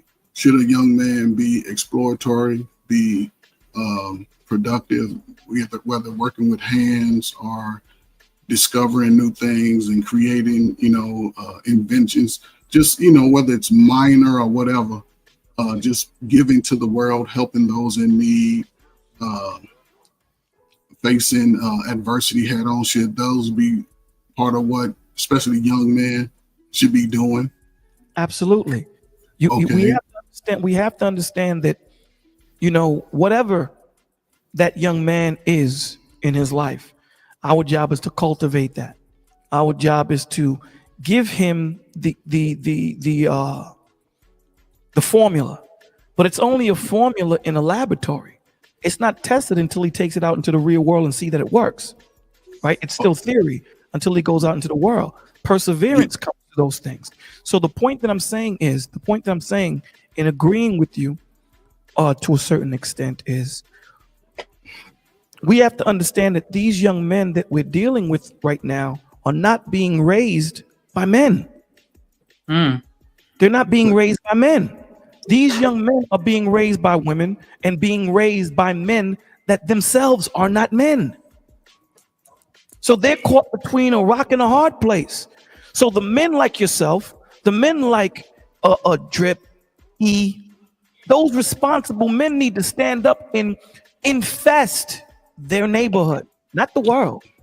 Infest their neighborhood and be that example and say, yeah, I understand you want to go out there and get this chick. I understand you want to get that woman. I get it. But then what? What after that? What after that? Do you have a connection to your living God? Do you understand what it is to be a man? Do you know how to persevere? Do you have character? Do you have integrity? Do you have a plan, most of all? Do you have a plan?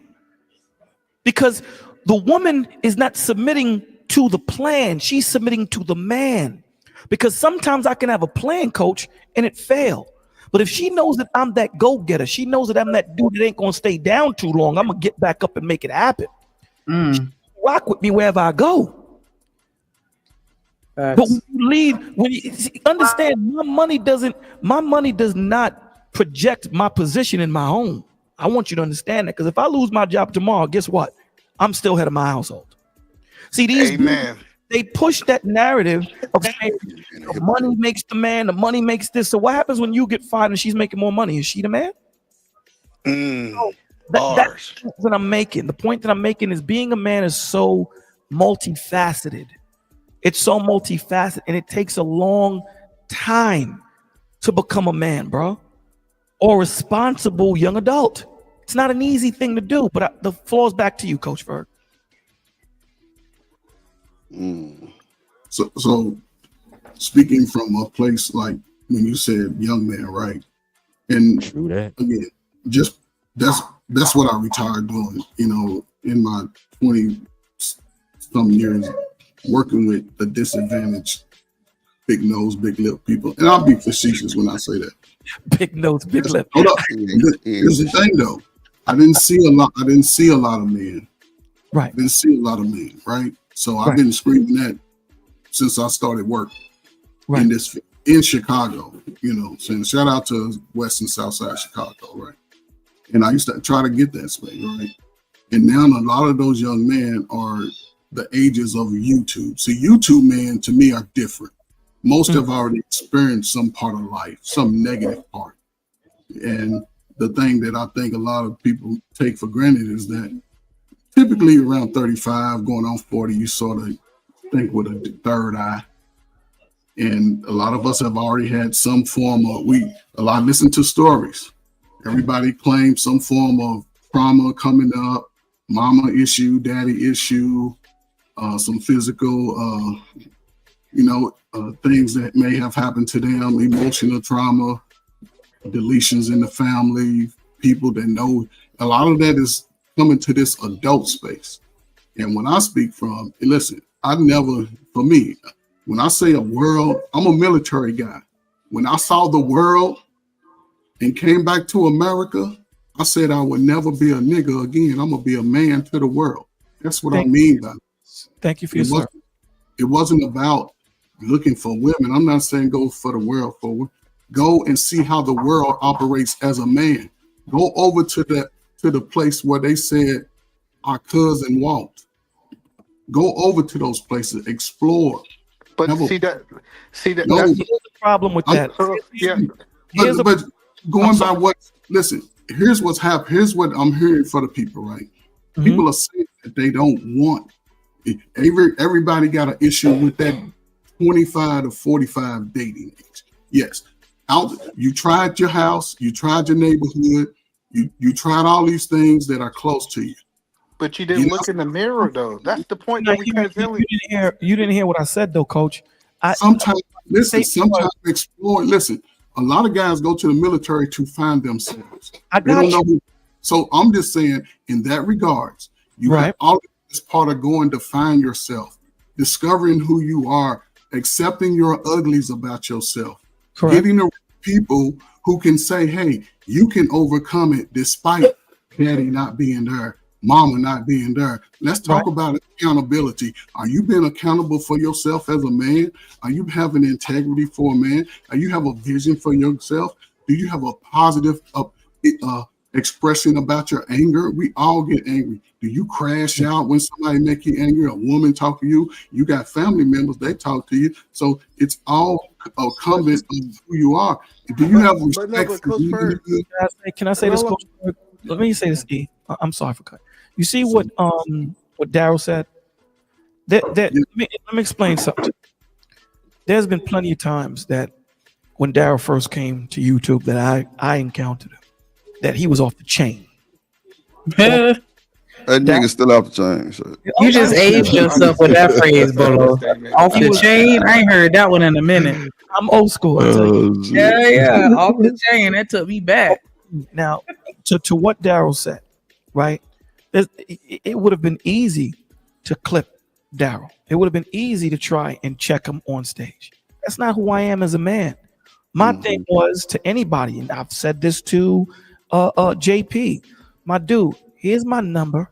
It's in the background. Holla at me and we'll talk offline. I don't want to talk to you online because people parade you around like a monkey and that's how you act. I don't want to do that. You dig what I'm saying? Let's talk as men outside where we can be candid and real and truthful. You dig what I'm saying? So at the end of the day, these are the things that we need to look for. I'm not against, again, let me make my position clear. I'm not against the man going to the moon to find his wife. I don't care if you go to Neptune to find your wife. All I'm saying to you is if you're going someplace to find your wife, make sure that what you're giving her is a husband. That's all I'm saying. That's all I'm saying. Wherever you go to decide to find your wife, whatever your pet peeve may be, do you. But make sure in return what she is getting, the reciprocity is, she's getting a husband. She's getting a loving man. She's getting a leader. She's getting a nurturer. She's getting a man that will die for her. All these different things. Make sure she's getting that because that's what you're asking of her. That's all I'm saying. Now, if it takes you to go to the military to find that, cool. If that's what it is. You know, every person has their own path to Damascus, as he would tell you. Every person. What I'm saying to you is this. If you're a punk here, check this out. You're going to be a punk in Zimbabwe. Absolutely. If you're you know what? I've said that before too. I said that before too. Right. So money only accentuates what you are. That's all it does. That's all it does. If you're a man of stature, it's going to accentuate that. But let me say this, just because you're a high value man don't make you a man of high value. And this is where people fail. True. Yeah. Money makes the man. It doesn't. It doesn't. And this is where we get caught up on. So again, whatever it takes to get you to where you need to be. You know what I'm saying? I have a 24-hour hotline. Holla at your boy. If you want to holler, come up. I understand that, you know, mental illness and depression and PTSD is real. I understand it. So I do what I need to do to say, you know what? I'm giving it for now for free to the people. I don't charge y'all to talk. And I'll talk to you at 2, 3, 4, 5, 6 o'clock in the morning. Facts. I don't have a problem with it. What I'm saying is, to what Daryl said, there needs to be more men to hold each other accountable and say, okay, cool. I understand that women are off the chain. I don't want you to understand that I don't understand that. I get it. Women are off the meat rack. But this is what I'll ask you. This is what South Florida. This is what I'll ask you. If you have a house, and there's a leak in the house and a fire in the house, what do you address first? The fire. Coach Ferg, E-Man said the fire. What do you say, Coach Ferg? Of course, the fire first. Fire, right? Because no, you was talking to me, but yeah. Fire, because the leak will do damage. The fire will destroy the house, right? Now, in that example, who do you think is the fire, men or women? So then we have to address the men first. Sometimes both could be the fire. Okay, so Bolo, just based off of addressing the men, right? Yes, sir. Outside of a religious text, where should men go? Where should men go? Listen, here's the thing. Of a religious text. I'm not a religious person. I'm not religious. Outside the biblical text. Okay, I don't know nothing else. I can kick it. Listen, I can kick it to a drug dealer. I kick it to drug dealers all the time. You know, I can take the word and deliver it to them in a state that they can understand it. But understand who I am, what I do, what I speak, how I breathe, how I walk, how I talk, how I see. It's through the Bible, my G. Because I understand that there's something bigger than me. If I moved with the morals of man, it is temporal. Man's morals is attached always to something selfish. Always. You dig? So if I hold my morals to something outside of me, I will always learn to forgive my brother. If I hold it to myself, there's only going to be a certain amount of times I'll forgive you.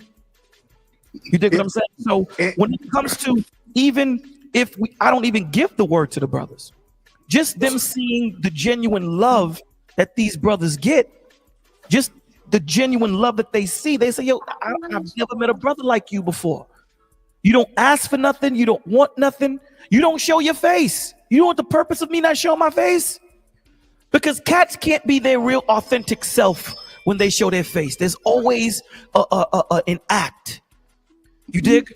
So this is what I say. You don't need to show your face on my channel because I need you to be you. For this to work, we have to be true to ourselves. You dig what I'm saying? So, and I know that's dangerous. It can get my channel flagged. It can get it taken down. I understand it. But I understand there's a bigger power that's running things. So that's the understanding of how we rock. So even if I don't come with them with the biblical text, Coach Ferg, just by them seeing a brother that really cares for them. You dig what I'm saying? A brother that will sit there and say, yo, bro, hit me on the back end and we'll talk. I've had people call me at 2, 3 o'clock in the morning while I'm in bed. You know what for? I'm lonely. I just need someone to talk to. I'm in the bed with my wife. You know what I do? I get out the bed and I talk to him. What's going on, my G? Everything good? 45 minutes past. All right, Bolo, I'm good. All right, man. Good night, dogs. So what about traditional? Hold on, Coach Ferg. It's so dangerous for a person that need God and we tell them to go find it somewhere in the world. Like somebody who have that empty, listen, because you keep saying that they need to go find themselves and they need to find themselves in God, not in Zimbabwe. And finding yourself, again, amen, you miscut it. Finding yourself could be sitting in your room, reading the Bible, and going out in your daily practice of what you read. It could be anything. That's finding yourself. And so I'm not saying go to the world to find women. No, men are made to explore. And you can explore, it could be within, go downtown your city. Learn the places, go where the historic Black communities used to be. That's part of learning yourself. I just said that. You know, this is what I say to the young men that I counsel. It's a beautiful thing to what you're saying because you're absolutely right. But what I tell them first is there's steps that we have to take, right? Yes. What I tell them is older men. Are they younger men or older men? This is the men between. Listen, I deal with men as well, young adults as far as 13, 8. Yes. And they'll take and hear that.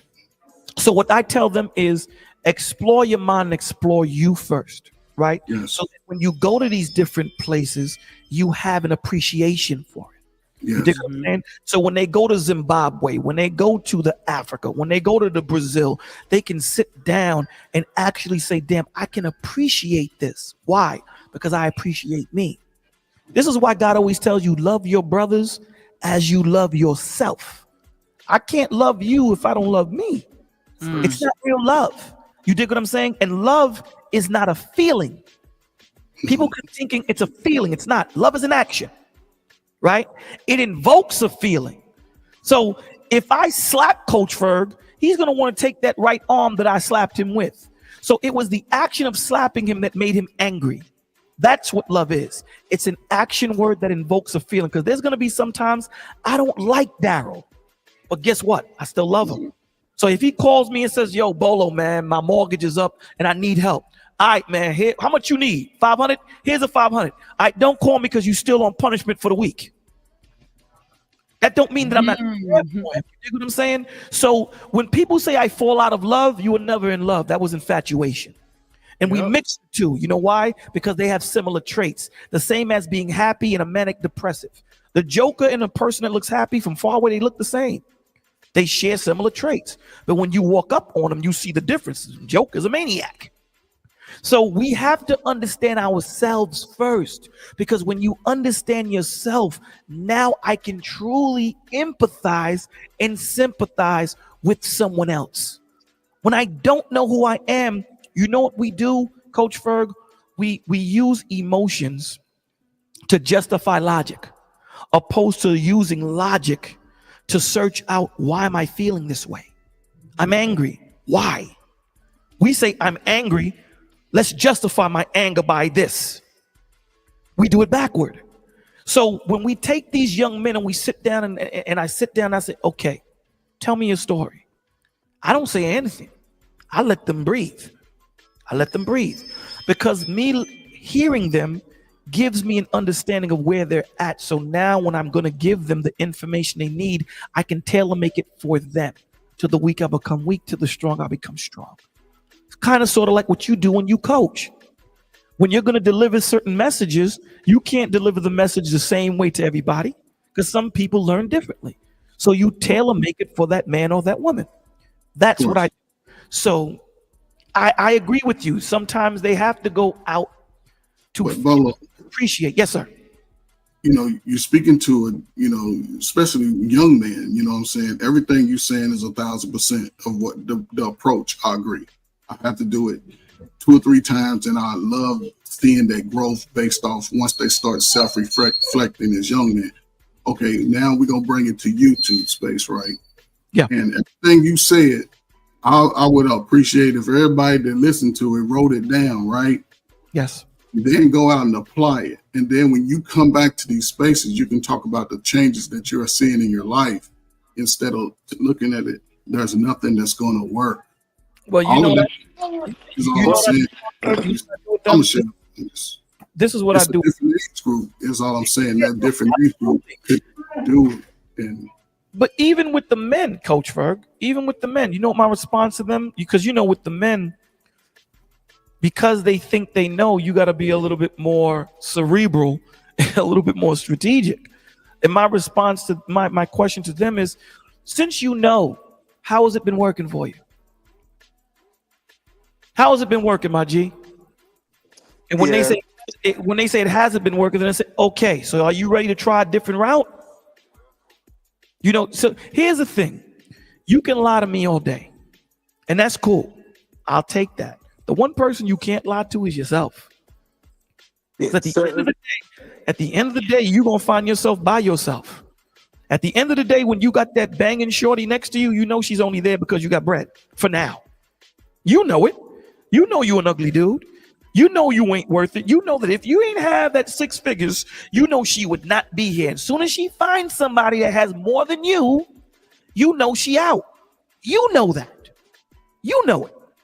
My job is to get you to get to that realization. And when you get to that, now we can cook. Now we can cook. When you can say, you know what? You 100% correct. Now we can deal. Until that, we just spitballing. Yeah, and I just think that listening to both of you guys, and I think Coach Ferg might not understand too much on like why I was pushing back on what he was saying so much, is because I didn't have a lot of conversation with people under 25 in this state, and they can't even pay their rent.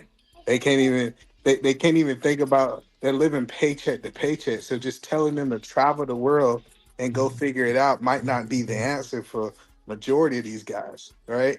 So I get it. I get what people are trying to say. I just wanted people to understand that just saying that blanket statement, especially with people who are paycheck to paycheck, is actually bad advice. They need to save up so they can be the man that they need to be to have some substance for a woman, regardless if it was overseas or here. And so that's just why I was pushing back on it. Still love you, Coach Ferg. No, I agree. I agree, man. Listen. Let me say this to what E said. I agree. I agree. But my woman don't make me happy, dog. I need you to understand that. I'm already a happy dude. My woman adds to my happiness. Let's understand that. See, people, here's the problem with people, right? And I try to use this example, then I'll give it to you, Coach Ferg. People today are like reptiles, right? Reptiles cannot control their blood, right? The heat. They're cold-blooded animals. So what do? They get on top of a rock, the sun heats them up, and then they just dip set and go wherever they go, right? They're not warm-blooded mammals. And a lot of the times what people are doing is they're looking to search for someone to bring them happiness, to bring them substance, to bring them something other than what they give themselves. You know what I'm saying? And we call that trauma bonding, right? We call that trauma bonding. You know, my wife, I'm happy with my wife or without her. I'm happier with her. But understand, I am who I am with or without her. And that's the importance of it. Finding who you are so that you know what you need. You know what you need this woman to provide to you. And that's the problem that we're seeing. Cats are freestyling. They don't have a plan. They don't have a direction. So they'll just grab any woman. And when this woman don't add to what he needs and she's not what he wants, unfortunately, there might be a child or two and he leaves. He moves to the next woman. And it's the same thing. It's just rinse and repeat. So what we're trying to tell them is slow up, slow down, my G. What is your aspirations? What do you want to do? Okay, now what does it take to get there? Okay, so now we need to chill. A woman shouldn't be in your plan right now until you get 80% to that point of where you need to be. At least the foundation is laid so that she can see it. You dig what I'm saying? Because at the end of the day, women are who they are. We can't change it. We can't change who they are. They want to be protected. They want to be such and such. Now, I don't believe that a woman should be home and taken care of like she's a child. Unless you're making that much money and you can do it. It's not scriptorial where a woman is supposed to be home and not work. The Proverbs 31 woman, she worked, period. She did. But if you make enough money where she can stay home, then it is what it is. Whatever works for you guys works for you guys. But the point of the matter is you have to have a plan. You have to have a direction. You have to have intentionality. And that's what a lot of us as men don't have. So, brother, do you think most men 45 and under are happy with who they are? I'll say my age. I'll say 57 and under. I just put my age in. You think most men 57 and under are happy with who they are? I think they accept who they are. But they're not happy. I think they accept who they are. They figure at 57, they figure 57 is too late. You know, a lot of people think at 57 that you can't start over. You know, so I figure at 57 with the men that I've counseled. Now, again, I haven't counseled the planet, so I can only go by who I've counseled. The men that I've counseled at 57 or in their, I'd say 53 and up, they accept where they are in that moment. Okay. So let's go to the 45 and under. Let's break it down. Down to the younger guys. When we too happy who we are, we're called arrogant. We're called too confident. Or complacent, lazy. But again, that's not a majority of y'all, though. That's what I'm saying. It's not a majority. I'm trying to get the majority of men, age 13 to 45, in your strongest years of your life, to take over the world. And it's going to start with you backing up. See, man, you miss some things I say. That's why I'm saying a young man single and you still looking for a girlfriend, you lagging behind. If you still playing little boy games, and I'm not saying playing video games, but if you still running around lying to yourself, lying to everybody, spending up all your money, not taking care of your responsibility, you lagging behind. Only thing I'm saying is, you're right.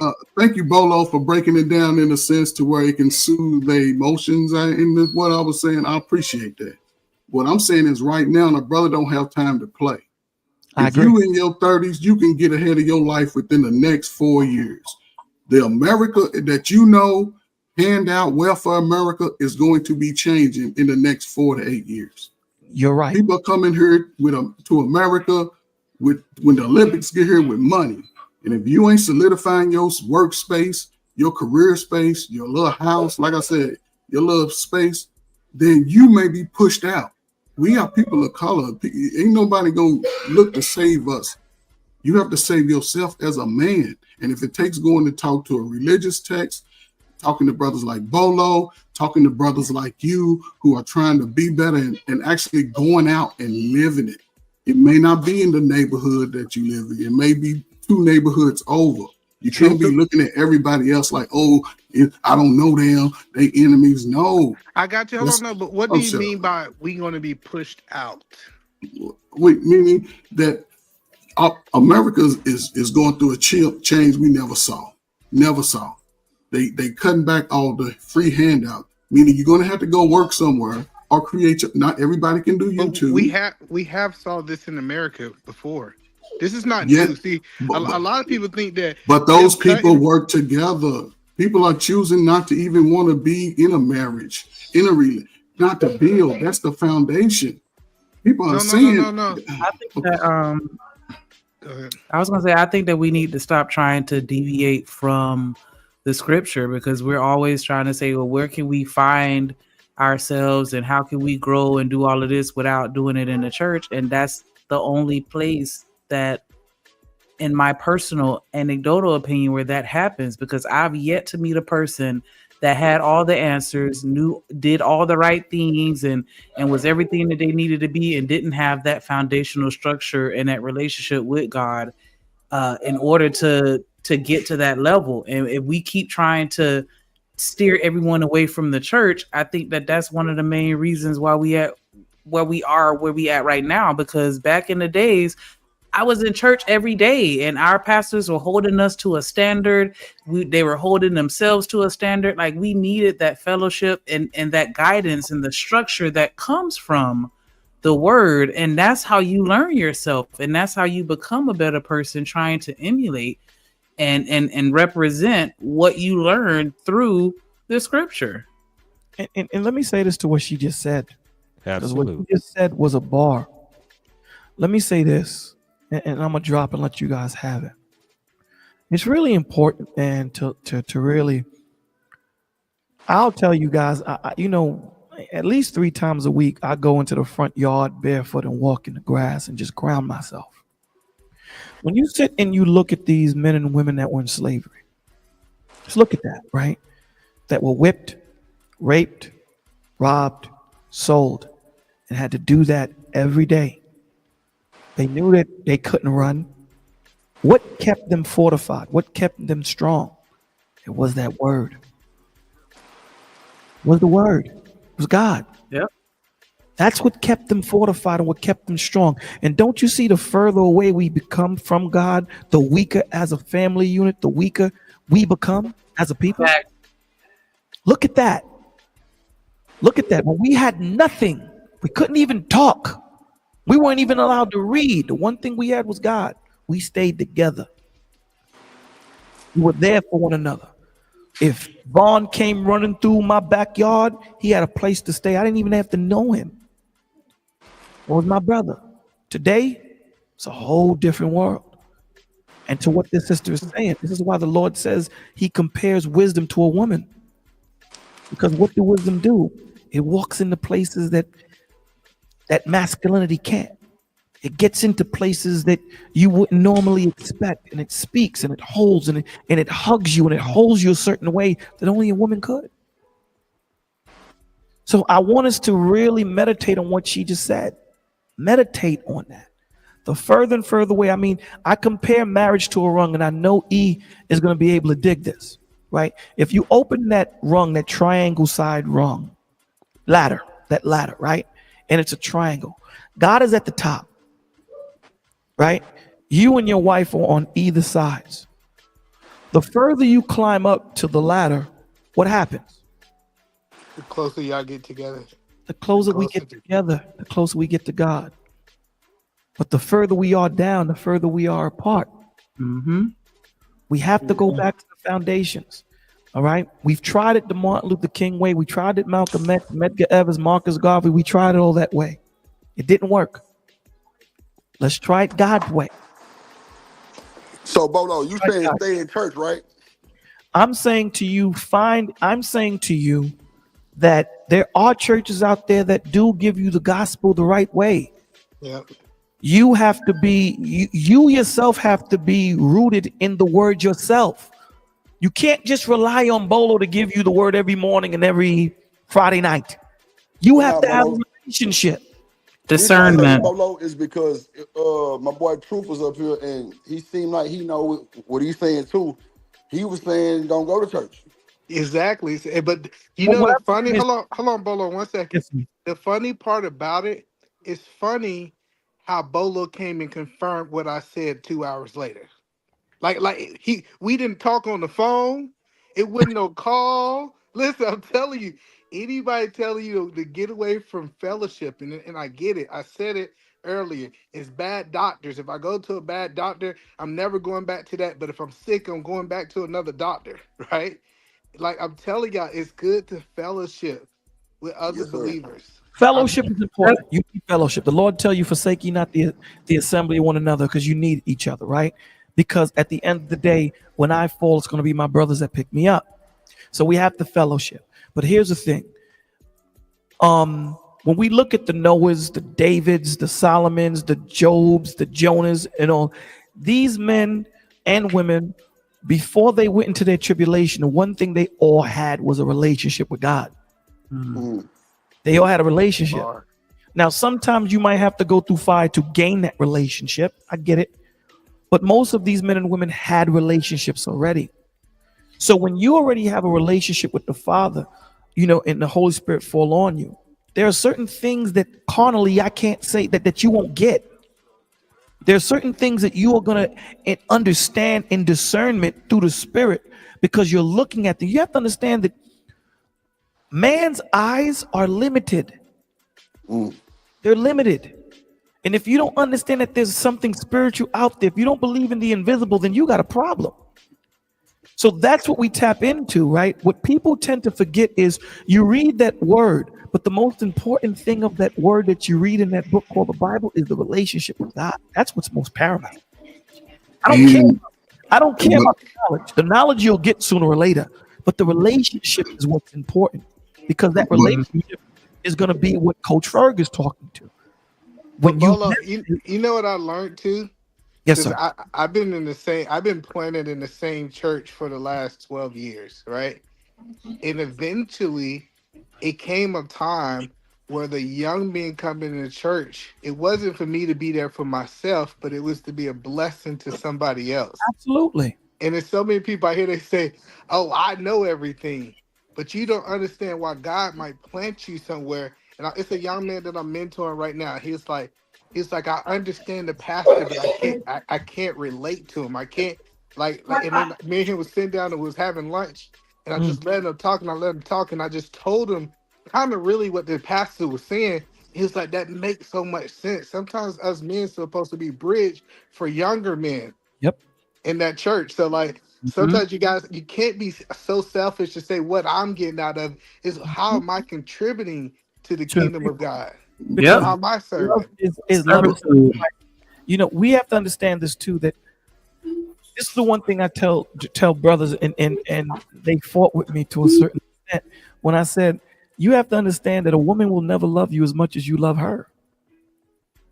It's not meant to be. Why is that? They'll say, why is that? Can a child love their mother more than the mother loves them? No, because her life, if need be, she has to sacrifice it. It's the same for the men. It doesn't mean that she loves you less. It's just the way it's wired up.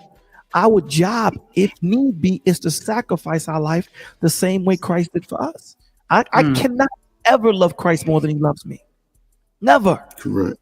So that being said, to what E just said, my life ain't mine. My life is for my brothers and my sisters. Love is not about me. Love is about you. Right? So this is where selfishness comes in. Because if I'm married, my life is supposed to be about worrying about my wife, making sure she's good. She's supposed to be worrying about me, making sure I'm good. So there's never a time I'm worried about myself. And that strengthens our relationship. Because when I start to worry about myself, that means that something is lacking on that front. Now I got to worry about me. That's where that selfishness comes in. Now I got to pull back. My job as the king is to worry about the kingdom.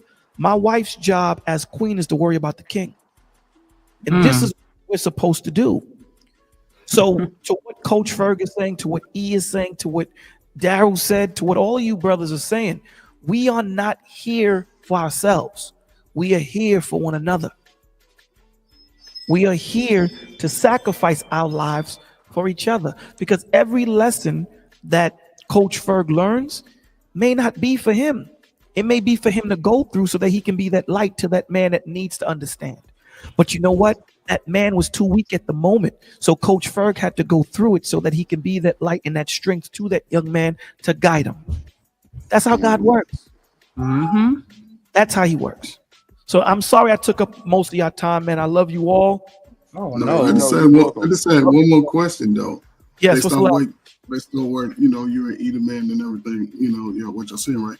Don't you think that text, that biblical text, always references a man to do something other than himself? What you just said, outside of himself, whether it's every great figure that I recognize in the Bible, they were doing something greater than themselves. Even if they didn't know what it was, as long as they were doing something, then God came into them and allowed them to see the vision at some point. But they were doing something greater than themselves. Yes. That's all I'm saying. Do something great. You're absolutely 100% correct. Every man, when you look at the word, I'll use Joseph as an example, right? Joseph had a dream. Dude had a vision. And he told his father, hey, guess what? My other 11 brothers, they're going to bow down to me one day. And his father said, don't say nothing. I don't want the other brothers to hear. But it was too late. They heard. So one day they walking, and he's a teenager. They sold him to slavery, to the Egyptians. Here it is, a man that can't speak Egyptian. They sold him to Egypt as a slave. They really wanted to kill him, but one brother convinced the other 10 to sell him in a certain, but the other 10 they really wanted to kill him. Right. So then on top of that, a woman accuses him of sleeping with her when he didn't, because he was that good looking, right? So his vision allowed him to become second in command. Long story short, second in command to the Pharaoh. Now, for years, he lived in Egypt, so he looks like an Egyptian. So when his brothers come, long story short, he revealed himself to his brothers. They were scared, like he's going to get vengeance on us. And he said, check this out. What you meant for evil, God meant for good. If God always speaks to the finished product. He always does. He doesn't tell us what it's going to take for us to get to the finished product, because none of us get on that road, right? But here's the thing. How do we know? The Lord compares us to gold being tried in the fire with, the fire of a furnace, right? So how do we know what we're going through? And this is the thing. When you have a blacksmith, when he has that gold or silver and he has it in the fire, he has it in the hottest of fires. And he has to keep a keen eye on that gold or that silver so that it doesn't burn, or that he doesn't take it out of the fire too early. Why? Because it will still be impregnated with the impurities. So when does that blacksmith take that gold or silver out? When he sees his reflection in it. So when will we be taken out of this furnace of affliction? When will we be refined? When God sees his reflection in us. So until then, we are going to be going through this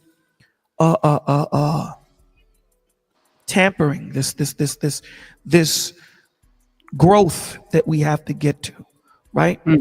The Lord is never going to give us a finished woman. Then what's the purpose?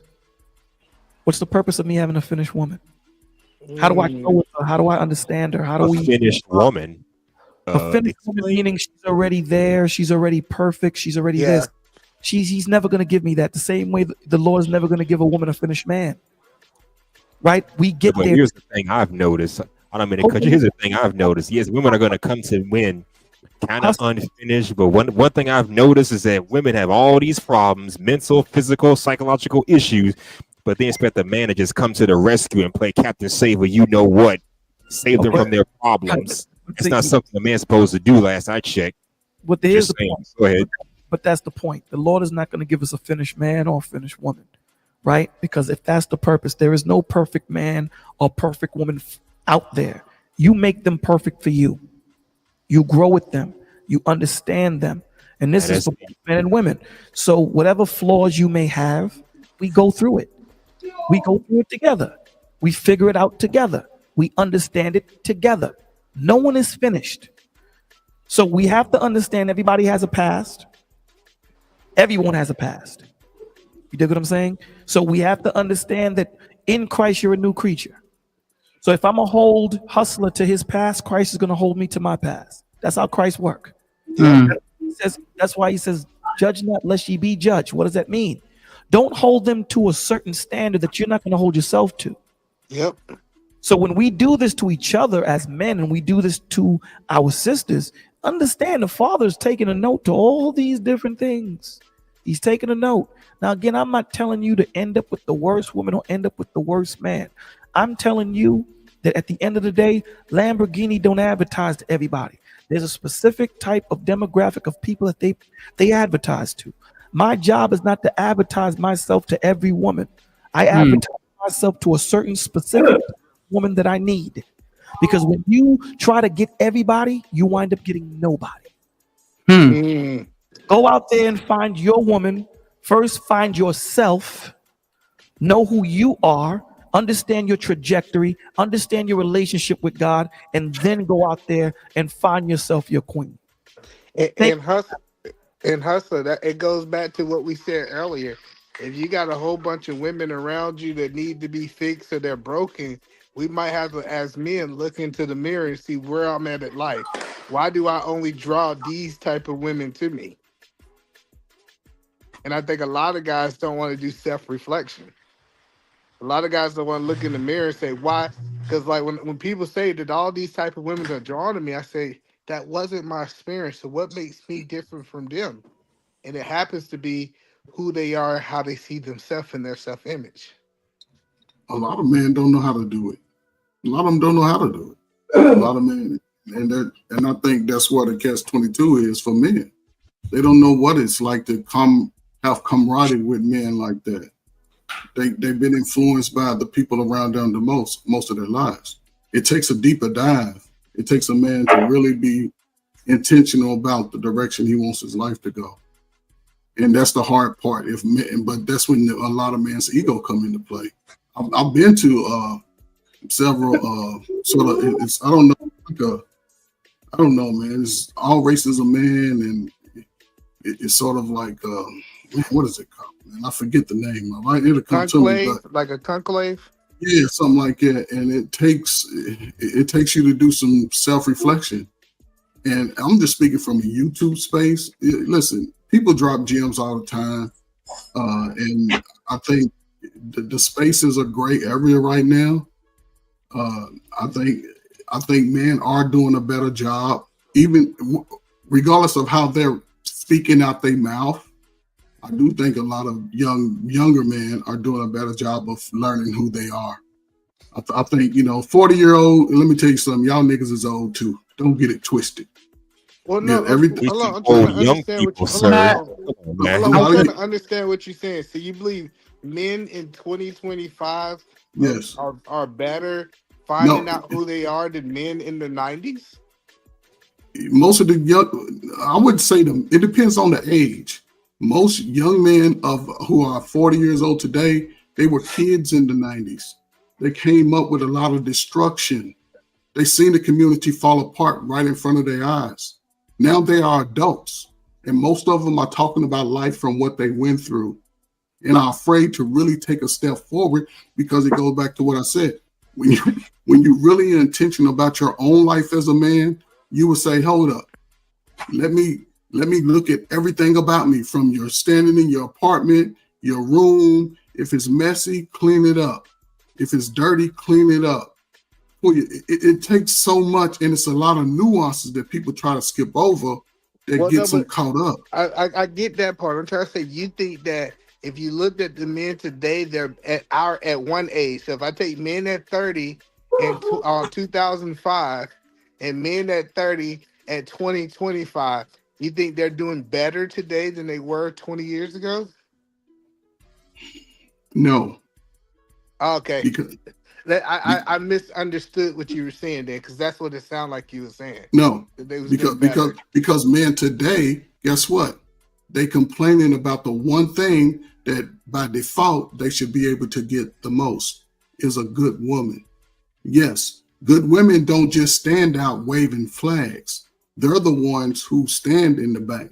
They don't want the limelight. And most men are not willing to put on their righteous hat and walk in those shadows because it takes discipline. It takes discipline. And that's where I'm saying for a young brother, that's where you can get ahead of this whole thing is you step back a little bit, save your money. All the stuff they make is fake. You don't need it. You already got enough child stuff, clothes and baby doll stuff. Reflect on yourself. Talk to people who are at least have a mindset of what you're looking for. So I want to. Go ahead, Shanique. I just shout out to Kasim in the building. What up, Chalk?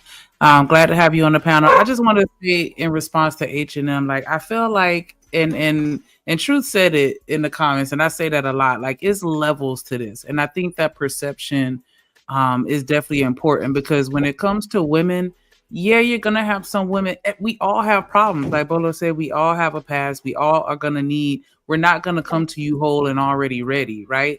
But I think that we have to use discernment with determining who's really for you and who's not, because a woman is still that like is for you is still going to want some type of value to come from that relationship, because you should be helping each other grow to a sense where both of y'all should be able to say, like, my partner made me a better person. We grew together and I'm better as a result of this relationship. And so when I come, I'm not saying that I want you to fix me.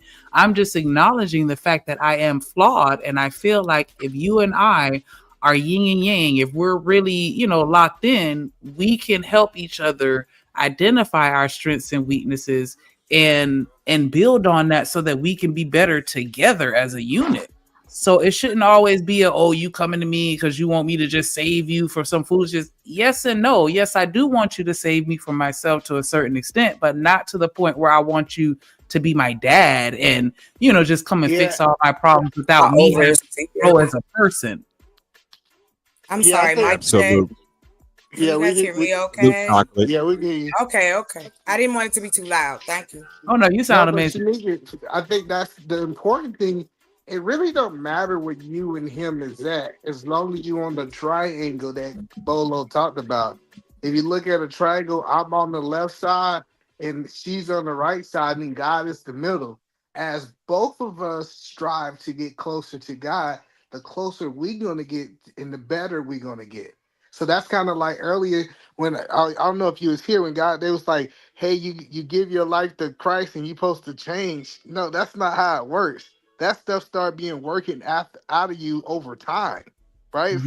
So, that was kind of the biggest thing. It was like, oh, well, if you still doing this, God ain't going to accept you into heaven. No, it's like almost like washing. I don't know if anybody ever washed dirt out of a cup, but if you just keep adding water, eventually the dirt get to a point where it's completely gone. And I think some people think that happened overnight. And so that was the point that I'm saying is, yes, she might be messed up. I'm messed up too. But as both of us strive to get closer to God, is when we going to start clinging and getting better. So it's not me changing her or she changing me. We just both on the same path in an upward position to get closer to him. You're right. I can agree with that. So I'm never a type of person that's looking at where you at. It's all about where we going. Now, I get that I have to have a standard. I'm not saying I'm taking anybody. I have to have a standard, but I understand my wife ain't going to be perfect. It's some things she ain't going to do. We just got to strive. Like every day I ask myself, am I a better husband than I was yesterday? Am I closer to God today than I was yesterday? And I think if you continue to just strive for better, you're never going to be perfect, but you will be better. If you look back on your life 5 or 6 years, I'm glad I'm not that guy no more from 5 years ago. Either man, do you think most guys in 2025 are bad guys? Georgia. Also ATL. Also ATL. Let's go. Let me drop down. I'll be right back. Hey, what happened now? I wonder who's gonna hit the league next. How y'all doing? Yeah. What's good? What's good, Chocolate? What up? What up? I'm sorry, y'all. Let me just say, I took a nap. I haven't worked. When I We was swearing, understand. y'all, I was hit the link. I was coming up. I talked to y'all a little bit. I was like, I'm gonna go back up. Child. Me and the pillow got to talking, and things just went from there. That's how it normally happens. That's how it normally happens.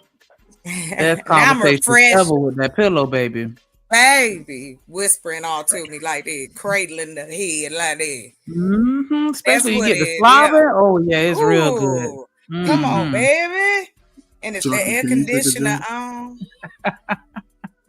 It ain't that high hour. Wait. Hold on. Ferg, leave Chocolate alone. Hold on. Yes, You know she finna. Come on, Ferg, leave. I can take a joke from. Okay, go ahead. You got it, dear. You But got it. hold on. Let me finish. Everybody but you, sir. So but you might as well just tell me what you're trying to say. Drop me down. For real? Hold on. Georgia. Also ATL. Also ATL. Yeah, boy, Eat It Man say he so ATL. Get in there. Get in there. Get in there. Yo. Let's go. Good. Because I'm telling you, know how it is. You get that nap in. That's Friday. It's Friday night. Hey, it's 95 degrees. Well, Yeah, where I'm at, it is. It's 95 in Houston too. Shit, it was 99 today. Shit, no bullshit. We ain't that far. You know, we ain't that far. We neighbors. Hold on, real quick from a dog. Oh shit. Oh shit. I be sweating like a dog and I might slip. So with the right hits, I get a tight vice grip. My bad, BJ. I ain't see your comment, my guy. Hey, I like it. I ain't see That's your celebrating comment. Black History Month. That's good. That nigga crazy as hell. This nigga say Black History Listen, I Month. told you I done took a nap. It's Friday. It's been a hell of a week, baby. And it's a 3-day weekend for your girl. Look here. You're welcome. Look, shout out to that boy Eat Man with the 1999. He say, "Let's go." Coming up to the intro, yes sir. One more time for the boy. He saw AT. Georgia. Also ATL. Also ATL.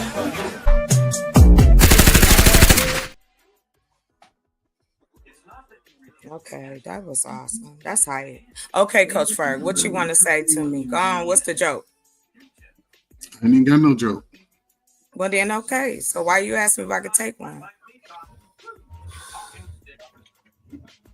I just want to hear you say my name. That's all.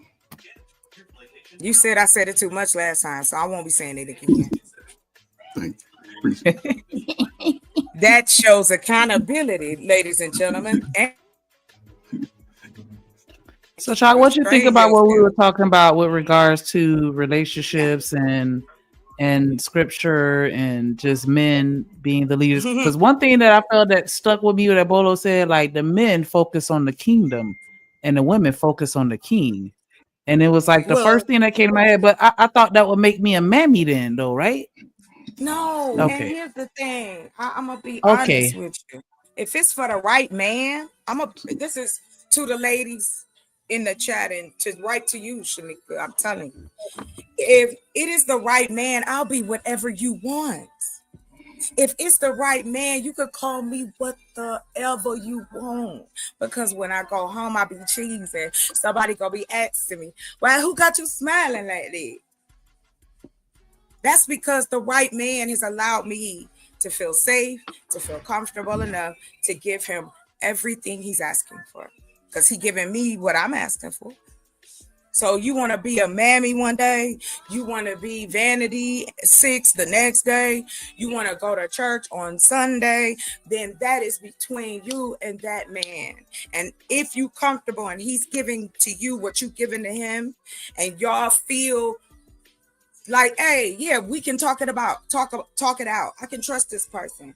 If it do come down to it, he ain't gonna be talking about my mama if we go into an argument about the toilet paper. See, like, these are things that happen behind the scenes, and I don't think none of us can tell people how to apply those things. But I add to that is that, again, we say that Black men can't do this or Black men can't do that, but how is that possible? Just like anybody else, you can be educated. The point of, if you want better men in your community, educate them. That's been shown historically across the board, every world power. You don't educate your men, then what's the purpose? Then of course the women are going to educate themselves, because we don't have the men who's educating themselves. And then we say, hey, look, let me help educate, because this is what I've learned. I want to share with you, brother. Then it's, oh, you trying to change me. You trying to make me be somebody else. No, I was just adding some information. So it is, I give men grace in certain areas. However, I can't give any more when the information is there and you have people who are willing to teach and educate, or help you find ways to communicate, whether than just saying to somebody, go communicate. What the fuck does that mean? I took communications in college. It's like 18 classes in that shit. It's levels, like you said earlier. We all know this. It's a level of crazy you're willing to deal with, a level of insecurity you're willing to deal with, a level of jealousy. Like, we all do that when we decide to have a relationship with another human being and they have a life outside of us. You think they're going to stop, eyeballs is going to stop looking at your man because you got him? Yeah, no, they don't work like that. So if you can't feel safe, sorry, y'all. If you can't feel safe with your partner mentally and in conversation, then where do you go? So then you have arguments, then you cheat, then you lie, then you step away and become resentful and bitter to one another. And that's not how it should be. And Black folks should be okay with helping couples get to where they can be that way, with like programs and assistance that's not religious related. No knock on that, but you got a lot of people who don't go to church but have that moral base, which is fine. I feel it's a little decisive because, again, we're talking about community. Everything that was described up here is fellowship. That's community. That is talking to one another. We fellowshipping right now. Like, even if you want to put it to, oh, it's fuckery, people ain't real. No, that's not true. Because behind the scenes, I've had too many conversations. These people as real as you and I. So that's all that's it. That's pretty much it. I think we should help empower people so that they can be better communicators. And to that point, remember, I don't know if you remember the conversation you and I had, Shanika, about the dating service that actually had all these different things that applied, so you could kind of have a deeper understanding of the person you're trying to talk to, or you talk to them. Girl, it brought me so much research that it put us in a place where, well, it put me in a place where I actually created a questionnaire for men. I made it like a game, and I had people I had guys take it. I still got dudes taking it, and I had one dude tell me like, "Damn, I do that. Oh, y'all don't like that?" You know, like, it enlightened people. It enlightened men. And so I think those are the type of things I would make it better. That's it. There's my answer. I hope I hit all of them. Y'all got it. Thank you. I appreciate your perspective, and I do feel like we kind of all saying the same thing to a certain extent. But I do feel like there is because fellowship, that's just a part of our lives, period. You fellowship at work, you fellowship with your friends, like people, you know, we always gravitate towards the people that's doing the same things that we doing. And so I do think that's important, but I also do feel like that scripture takes it to another level, because one thing as people, we tend to, I think that we need something bigger than us, because you have a lot of situations where people will come up here, even on this panel, and they will drop gems, and people just don't want to listen because they feel like you just as bad as I am, or you know, like we compare each other at, you know, on the same level as humans, and sometimes we need to see that bigger. Well, let me ask you a question. In order to understand that it's bigger than you, and it's not about this man sitting next to you, it's about you, and you know what I'm saying? Like, I'm listen, no disagreement here. Level. Right. It is, you're talking about a level that's different from my level. Right. When I think of community, I think of building safe communities. The biggest fights in a Black people home, right? We could play a round of Black people Jeopardy real quick. I'll take Black people house for 600, Alex.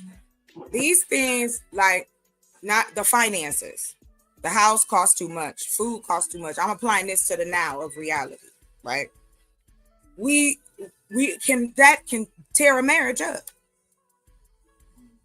But the love that I have for you is not going to be what allows me to forgive you. It's the love that I have for God that's going to allow me to forgive you. And when we don't have that element, I think that changes the dynamics within the community. Well, let me ask you this, then, Shanika. My point is, I'm on outside looking in. I don't have kids, and I'm not married. I have nothing against married people. I ain't got nothing against people with kids. But I will tell you, I have gotten more flack in my life because I didn't have kids. When I was in my 20s, I had to hear, "Where's your babies?" Same here. Not where's my husband? Same here. Not right. Not where, you know, where's your happy life? Like, I'm in my 20s, where my baby's at, right? It's almost like I'm ashamed to tell everybody, man, I'm living my best life, man. Baby, don't be ashamed. Good God, bro. Not be. I'm sorry. Don't get me started. mean, Okay. I'm sorry. Sorry. No, go ahead. I'm gonna say this, and then I'm good. But again, I am. I'm happy that he said it, because it ain't got nothing to do with me shitting on the men that was in my life. But they weren't the men for me. Not me. You know what I'm saying? And I was willing to take accountability, like y'all love to say, and go, hey, what do I have in common with all of these niggas? I keep picking the wrong one. Like, that was what the common denominator was. And then I had to realize I was picking this because I had no standards.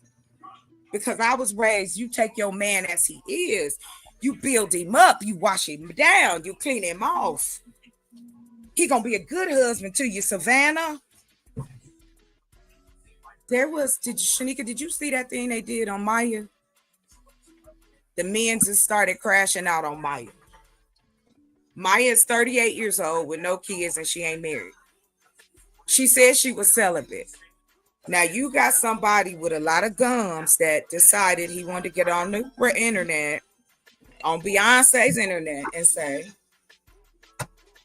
ain't no way she's celibate. She lied.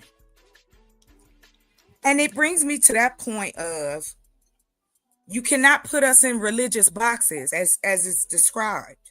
You cannot say you want women to be, what's the word they look for? I can't think of that word. I'm sorry. I'm a heathen. So excuse me, y'all. My Bible is a little rusty. But I do remember that there also were women in that book who did some amazing things.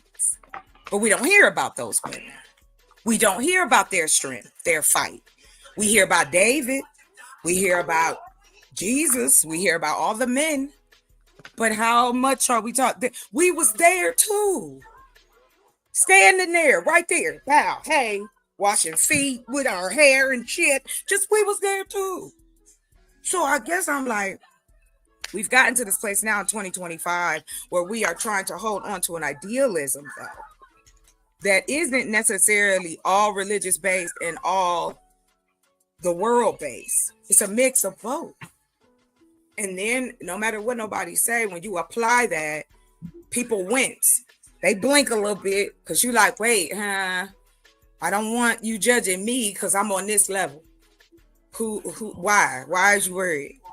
And so it gets to that place where people don't want to listen because they're feeling like, well, you trying to throw the Bible at me and say, if I don't follow this, then my life is not going to be good.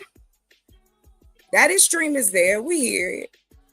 But I will say, But I think that that's an improper teaching, because just because you follow everything in the Bible does not mean that you're exempt from trials and tribulations. Everybody in the Bible that was used went through some type of trial or tribulation. So I think that people are not understanding and comprehending what they're actually reading, because a lot of people read stuff with a bias already, and they wanted to say something that is not saying, to the point where people will manipulate a scripture and make it into something that suits them and makes them feel comfortable about the fuckery that they're doing in their lives. They don't have the people that are actually holding them accountable to say, no, that's not what that means, and you got to get your shit together and step your pussy up, because you're not here playing games and you're going to make things worse for yourself than it has to be. And that's the problem. Everybody wants to do everything that makes them feel comfortable about what they got going on in their life. And it's not about you. It's about everybody else. Jesus washed other people's feet. So what are you telling me, that you too good to help out the next man carrying some bags or doing some form of community service? Like, get out of here. And that's why I say they need that element, because they need to understand what it truly means and how it, and that's what changes you as a person.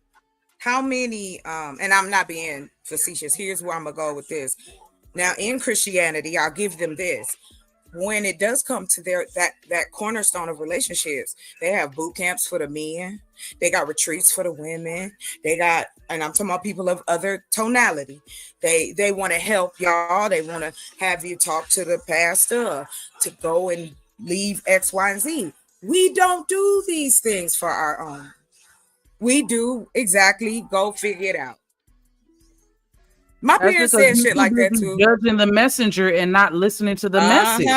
That's why I said it needs to be an element of something that's bigger than you, because we've gotten so blinded and so and to the point where we can't even hear. We're deaf as well. Somebody can be right in front of you saying what you need to hear, but because they look a certain type of way, you can't receive what they're saying, because you need them to be in a 3-piece suit. You need to see them standing in front of a Bentley that's parked outside of a mansion before you'll be willing to hear what they got to say. And the wolf in the sheep's clothing are the ones that got the biggest fucking audience and the biggest megaphones, and that's who people are listening to, the bullshit.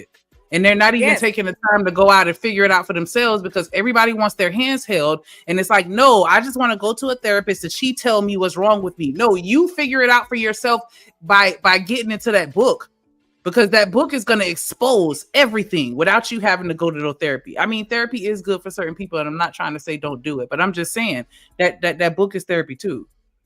And a lot of people just like to get past that. But here's the thing, again, I'm all with it. I'm not going to argue that point, because again, I stepped away from the church years ago, and for my own reasons. I would never tell anybody that religion is a bad thing. I think that just like anything else, if you take it too far, it can be. And I have no problem with people using it as a guide, because that's what it is. That's what it's supposed to be, a guide through this life. We've taken, like you said, we've taken bits and pieces of it, and we make it fit to the party plan. And then when people try to go, hey, well, wait a minute, here, not you wrong, because listen to me, Shanika, not you wrong, just wait a minute. What you don't know? You don't know nothing about the Bible. You go in church out here. You can't ask a question. And I mean, we've skewed the definition of what it means to be Christian, and that's the problem. The same way we take all these other words and we just abuse it, and we take it and turn it into something that is not. That's what we've done with Christianity, because we don't have that accountability. We have the churches that let you walk up in there and sit up in the pew, sit up in the chair, and call yourself a deacon when they know that you outside smoking. They know that you just came from the club last night. They know that you got 2 or 3 women that you hunching on at the same time, and they still allow you to have those titles and to lead other people without forcing you to there's no iron sharpening iron. Everybody's just like, you know, expecting perfection and trying to make everybody think that they're perfect. And it's just like, nah, you're not. And until you hold yourself accountable to acknowledge that, then nobody's gonna listen to you. Yeah. This is very true. However, we have people all the time pretending that they have it together and people follow. Like we see it all the time. Like people who stand out, yes, there are specific, they're like not to knock, but the human race, I put it that way, we've got our different dynamics just like nature. We got our lemmings, human beings who will follow anything and anybody. We've got our lions and tigers and gorillas and all of that. That mindset, that dominance, the passiveness, and my thing was this, and I stand on this one, and y'all got it. Shanika, my issue is always being that because I want to build for the community. I'm not trying to tell nobody what to do in their house. I'm just trying to build you one. What I find in that conversation, even talking to religious and non-religious people, men and women both, I find that the pushback is, well, they're going to tear it up. How are you representing people? How are you representing the ideology that we want and have better, but we don't want to build for one another? I don't care how you cook your vegetables. I just want to grow them and help you have healthy ones at your table. That part of the community is necessary too. But you know what, Shanika, that also on the other side, not even talking about romantic relationships, there's also the part of us that needs to be okay with working together. The two things that you noted, that men do this of the kingdom and the women take care of the king. Well, it's 2025. So what we can do now is bring that gap together. We can take care of all of that. And I'm not saying we like women by themselves. I'm saying we as men and women, we can take care of this together now. We don't have to wait and see. We got real-time information. So that's it. Yeah. There you go. I'm done with it. Thank you, Shanika. I always enjoy talking to you. Absolutely. Likewise. And Reese, I just kind of want to go back a little bit to something that I saw that you said in the chat real quick, because you was talking about worshiping men. Like, I would never encourage a woman to worship a man. I would encourage her to worship the God in that man. And I think that it's a difference. And I don't think that it's anything wrong for a woman to prioritize her family and the man that is taking care of that kingdom and making sure that he has everything that he needs to have a successful kingdom. Because if I'm relying on you to be the leader, then I need to make sure that I'm putting you in a position to lead. If not, then what's the point of me being here? And it's like, I don't know. I feel like as women, we've gotten so far up this, we want to decenter men, that now we've just turned into centering women. And how does that benefit us? If I'm just going to sit here and center women and just be like, yeah, all women, all right, all the time, that doesn't help. Just like centering men doesn't help. We have to be in the middle, because that's the only way we're going to have balance. We learned about scales in school. Like, I don't understand this. Like, why is it you going to sit here and dedicate yourself to a man and take on his last name and give him his children, and give your children that you had in your belly, came out your vagina, you gonna give your children his last name, not your daddy last name, but his name.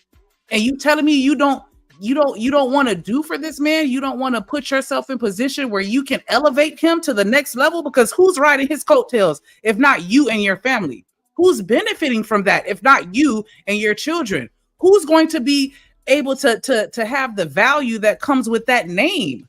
Because your name's supposed to mean something. And so I'm just not understanding why we done got so far to where it's like, nah, I'm not willing to do anything for this man. Like, I don't understand that, to where it's like, if you take care of your man, you're worshiping him. Or maybe I'm misunderstanding, and I would like the clarity on that. Like, I'm not telling nobody to worship nobody. No human being deserves to be worshipped. You only worship. Why not? What? We can't worship. Did you say why not?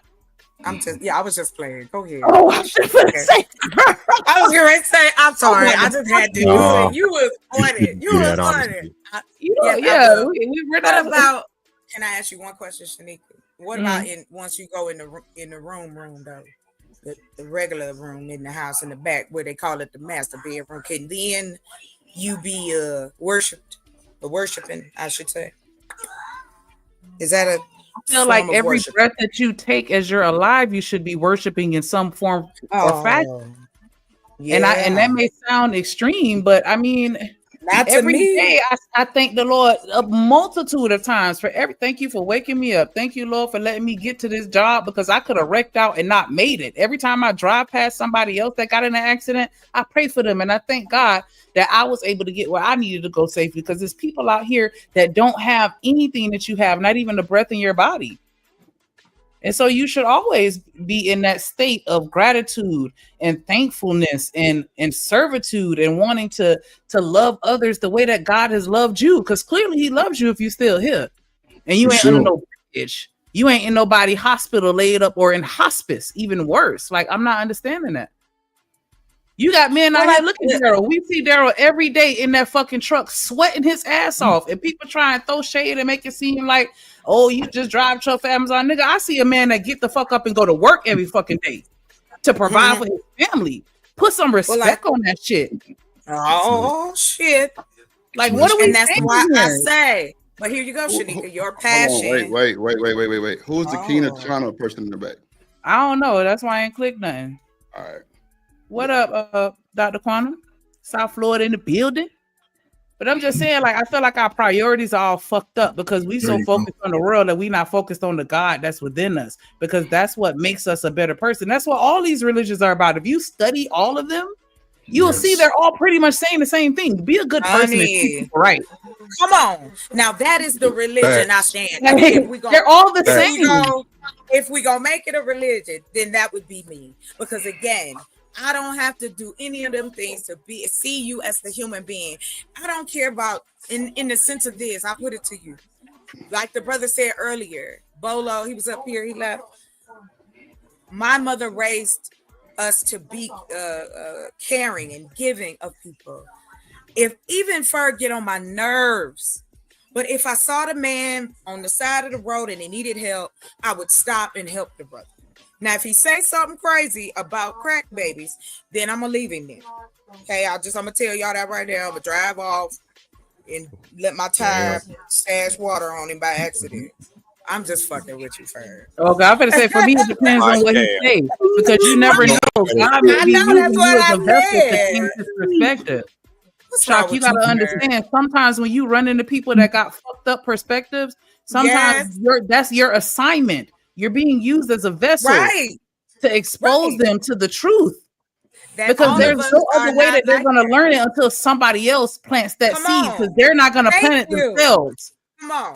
And that is what I mean by educating people. Like I said, I have had the privilege of creating a trade school. I figured out based on this was wild. Like I didn't even realize.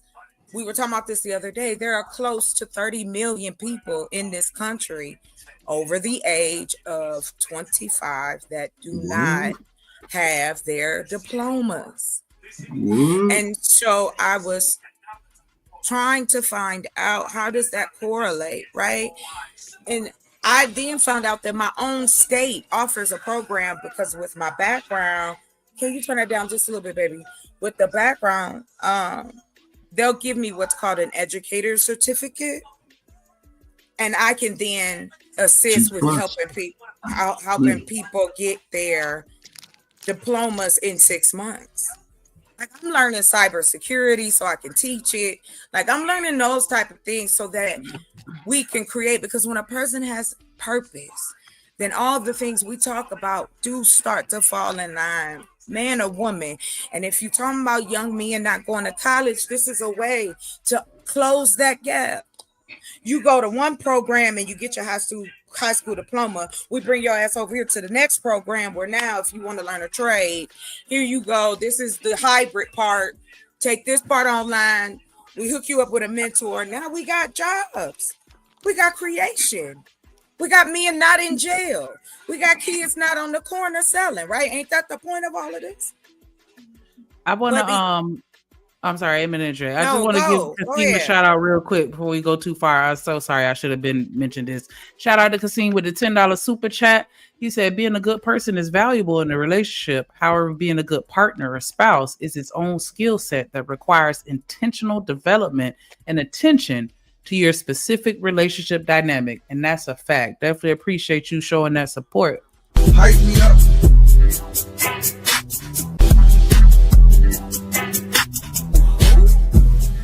On me, you the one.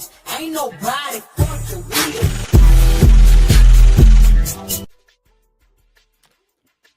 Appreciate that.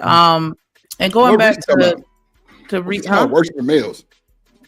And see, that's what I was gonna speak. Like, I'm not. Nobody's saying to worship a male.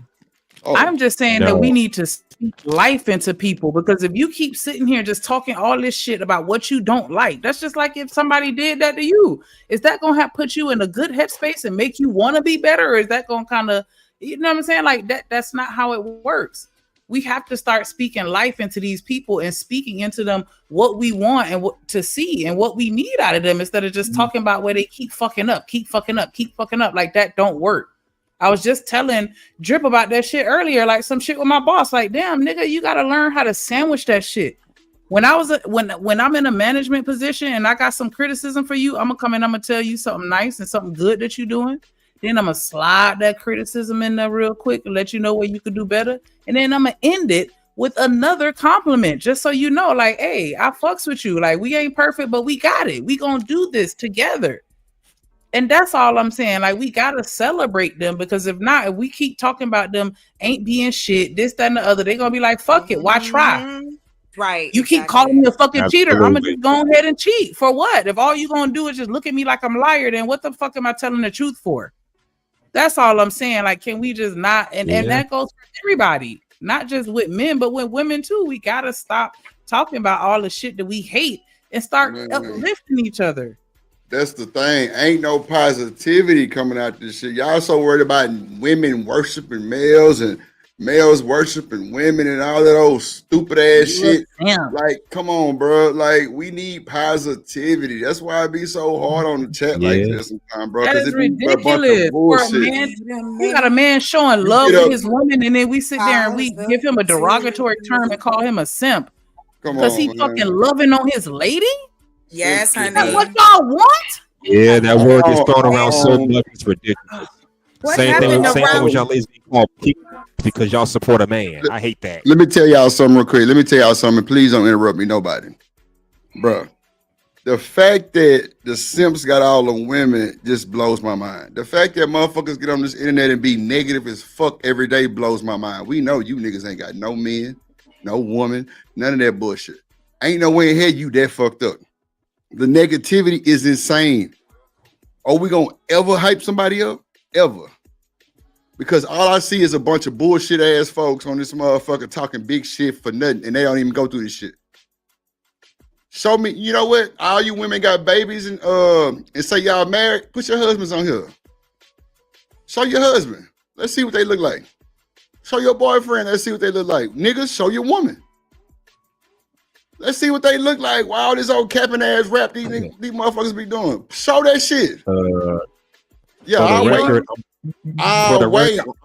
H&M, I don't give a damn. Don't interrupt me, please. I'm still talking, brother. Please. Go Bro, ahead, my bad. I'm telling y'all. sorry. Thank you, sir. Like I said, put your woman and your nigga on the screen. Let's see if y'all really got somebody. Ain't no way in hell, bro, you that negative. It be so many people in the chat saying negative shit just for no fucking reason and think y'all know every goddamn thing and don't know a worth of shit. Bro, it's sickening, bro. It make a nigga not even want to do this shit because ain't no positivity. That's why with these conversations they had today, that's why I was kind of quiet on it. Thank you, Cujo. God damn it. Shit. I was quiet on that shit because I don't like them conversations, bro, because they get you nowhere. But to a fucking rabbit hole with nobody down there but you. it's people listening to this shit. It's people watching this shit, and we steady want to worry about somebody else's business and ain't got none of our own. Yeah, this shit's stupid. I just want to real quick, H&M, and then you got it. I just want to say, like, I respectfully disagree with that. Praising people that ain't shit ain't positive, because every person that I know that is, and this is anecdotal, but the people that I know that's on their square and popping, they all have an origin story where they weren't where they were supposed to be, and somebody spoke life into them and encouraged them and told them that they can be better. And they listened and they got better. So I don't agree that praising people that ain't doing shit isn't positive. Yes, it is. But that's just my opinion. And I don't disrespect. I'm not going to disrespect people your opinion. But absolutely. You gotta show people. Sometimes you have to put that into them when they don't have it themselves. There have been so many times where I've had people be like, hey man, you need to be doing this. And I'm like, really? Other people will see things in you that you don't see in yourself. And so yeah, you All gotta the time. people. You gotta be positive, because if not, where is it gonna come from? If they don't have it within them, sometimes they need that, and you never know how you can get somebody like one compliment. Go ahead, H&M. But wait, hold on 2 seconds, H&M. How do you know they're not doing nothing though? Exactly. But that was my first question. And second of all, she said praising people that ain't doing shit. I think what she means is people who are not ambitious, don't try, set in their ways. You can't tell them a damn thing. If that's what she means, it makes sense. But for someone who's already on a purpose, on a grind, then yeah, you should give them praise. They already on their grind. Exactly, that's my point. But you They know, I was already- always taught. If you out I here don't know how making you- money, why I need to come and Yeah. teach you how to make money? I'm finna go get the broke nigga and teach him how to make money. That don't make sense to me. But I'm not saying that you wrong. can make I'm more just money? saying it doesn't make sense to praise somebody that's already doing good. Like, yeah, it's gonna help them and Oh, it's that's gonna be the good for thing. them, but you gotta look at that person that ain't doing shit, and you gotta help them get to that point where they see that what they doing ain't it, and they and make them and encourage them to do better. it's the internet, to kind of speaker. push back on that. It's to kind of push back on it. I think that's the problem. Women expect men to just come to them already whole, already got it together, already doing something, so they ain't got to teach them shit. I don't think that's the way it needs to be, but that's something I've been noticing. If I'm broke living at home with my mama, a woman was not going to give it a time of day. But as soon as I get my own place, oh, now here she come. Wait till the man get up there, then you want to come. That's not the way it needs to be, but that's something I've noticed. I mean, I was always taught you don't need a woman to motivate you. A man should never need a woman to motivate him. She can add to his life, but she shouldn't need a woman to motivate him. But I'm just saying, go ahead, Trey Berg, you were saying. But that's what I'm saying, man. Most people on YouTube are adults who've already been kicked down the road of life. So that a lot of them are coming in with their anecdotal, traumatic experiences. What I'm saying, I think they be lying. Okay, but let's just say they lying. Let's just say they lying. Let's just say most of them are lying, right? But for even the brothers, if YouTube is giving you an example of bad women, are you actually out in those communities outside of the neighborhood you grew that you've been knowing everybody? Do you go to other places where a whole plethora of beautiful women you don't know are living, and if they have a child, what you and everybody say the type of conversations you used to be having? Are you sitting down with that woman, whether you feeding her or you whatever it is you're doing, and asking intentional questions, not nothing about her body count, because but it's about how's even the man, you know what I'm saying? Are you? It's like when you, I don't know, man. Most people are adults, 35, 40 years old, talking about they can't find a mate. On YouTube, I go outside, I'm seeing motherfuckers 25, 40 holding hands all day. They on YouTube, Ferg. They on YouTube with negative banter. What nigga want a negative ass bitch? But what I'm saying is, when you in that prime of your life and you're a single man, you have to explore the world. Is all I'm saying. The world is for woman yours. want a negative ass, ragged ass nigga. Like it is what it is. You can take how you want. But what I'm saying, but even the guy, listen, say, men don't go to traditional college. Traditional college for a young black man is boring as hell, unless you're an engineer or a doctor. That comes usually towards the end of your college career, and to be a doctor, after you finish traditional college. Yes, most men, and by the numbers, 98% of men that go to any college, they go to a trade school. From truck driving to plumbing, electronics, even the military. Even the military. I've seen some men that totally die in the military, going to the military, talking about that's the best thing ever happened to me. Because you're learning how to skill trade, you're learning self-discipline, you're learning financial literacy, you're learning how to go through adversity, you learn how to put the stuff together, fold your clothes, make everything neat. You're learning about hygiene. A lot of people say they weren't taught in the home. And these are the adults who've been adults for 20 years, still don't know specifics about being an adult. It's amazing to me. So as a man, just take advantage when that green light come on in your head and you realize I'm tired of these niggas around me always talking shit. You have to be willing to step away, go into any cocoon state you have to do. And you have to be willing to suffer through that moment so you can become out wiser, stronger, open-minded. A nigga with a closed mind don't go nowhere. Open your mind up. Watch this, Ferg. It's a raggedy, scraggling ass woman Ron here lying on every panel she get on about Drip, right? Do you think I'm worried about this motherfucker? Man, I got other shit going on in my real time where I ain't even, man, look. Everybody was like, damn, Drip, you don't seem like you worried. For what? What the fuck am I worried for? This motherfucker is in the insane asylum. What the fuck am I gonna argue with that for? No reason to. Drip, silence is key. Shut your dumb ass up, Drip, and just bask in your femininity. Yeah, I'm a bask in my shit. I'm not worried about this motherfucker. Like all these lies and motherfuckers talk shit, contradicted 90 million times. But the space love to keep it up. I ain't spoke on it and shit. I might say a thing and I leave it alone because it's like Drip, it ain't gonna get you nowhere. Nowhere.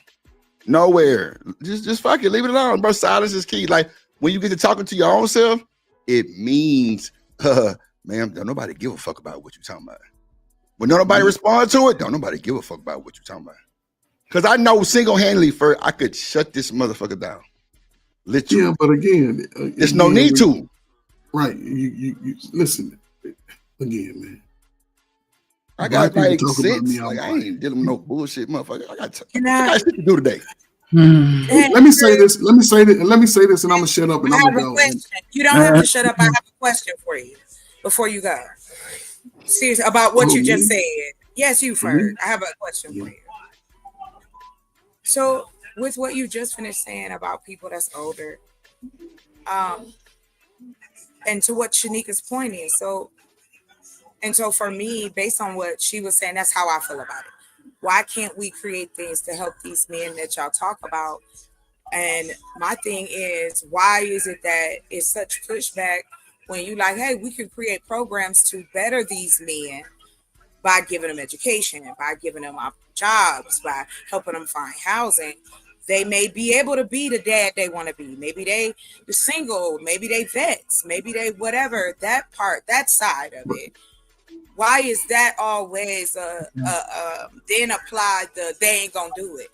I mean, y'all ask for positive people, and I'm gonna say I care about the community, but am I positive all the time? Hell no. But what I will say is I find that more flack comes from there's things that can be created to help the situation that y'all swear is a problem. But when it's brought to your feet as a man, why is it so hard to take that information and work with women who feel the same way? We don't necessarily have children or married. We want to help on that side of it. Now you got chocolate. What you're saying is the bigger picture of what Bolo was speaking about, what was spoken about earlier, right? A lot of men in that age group don't know who they are.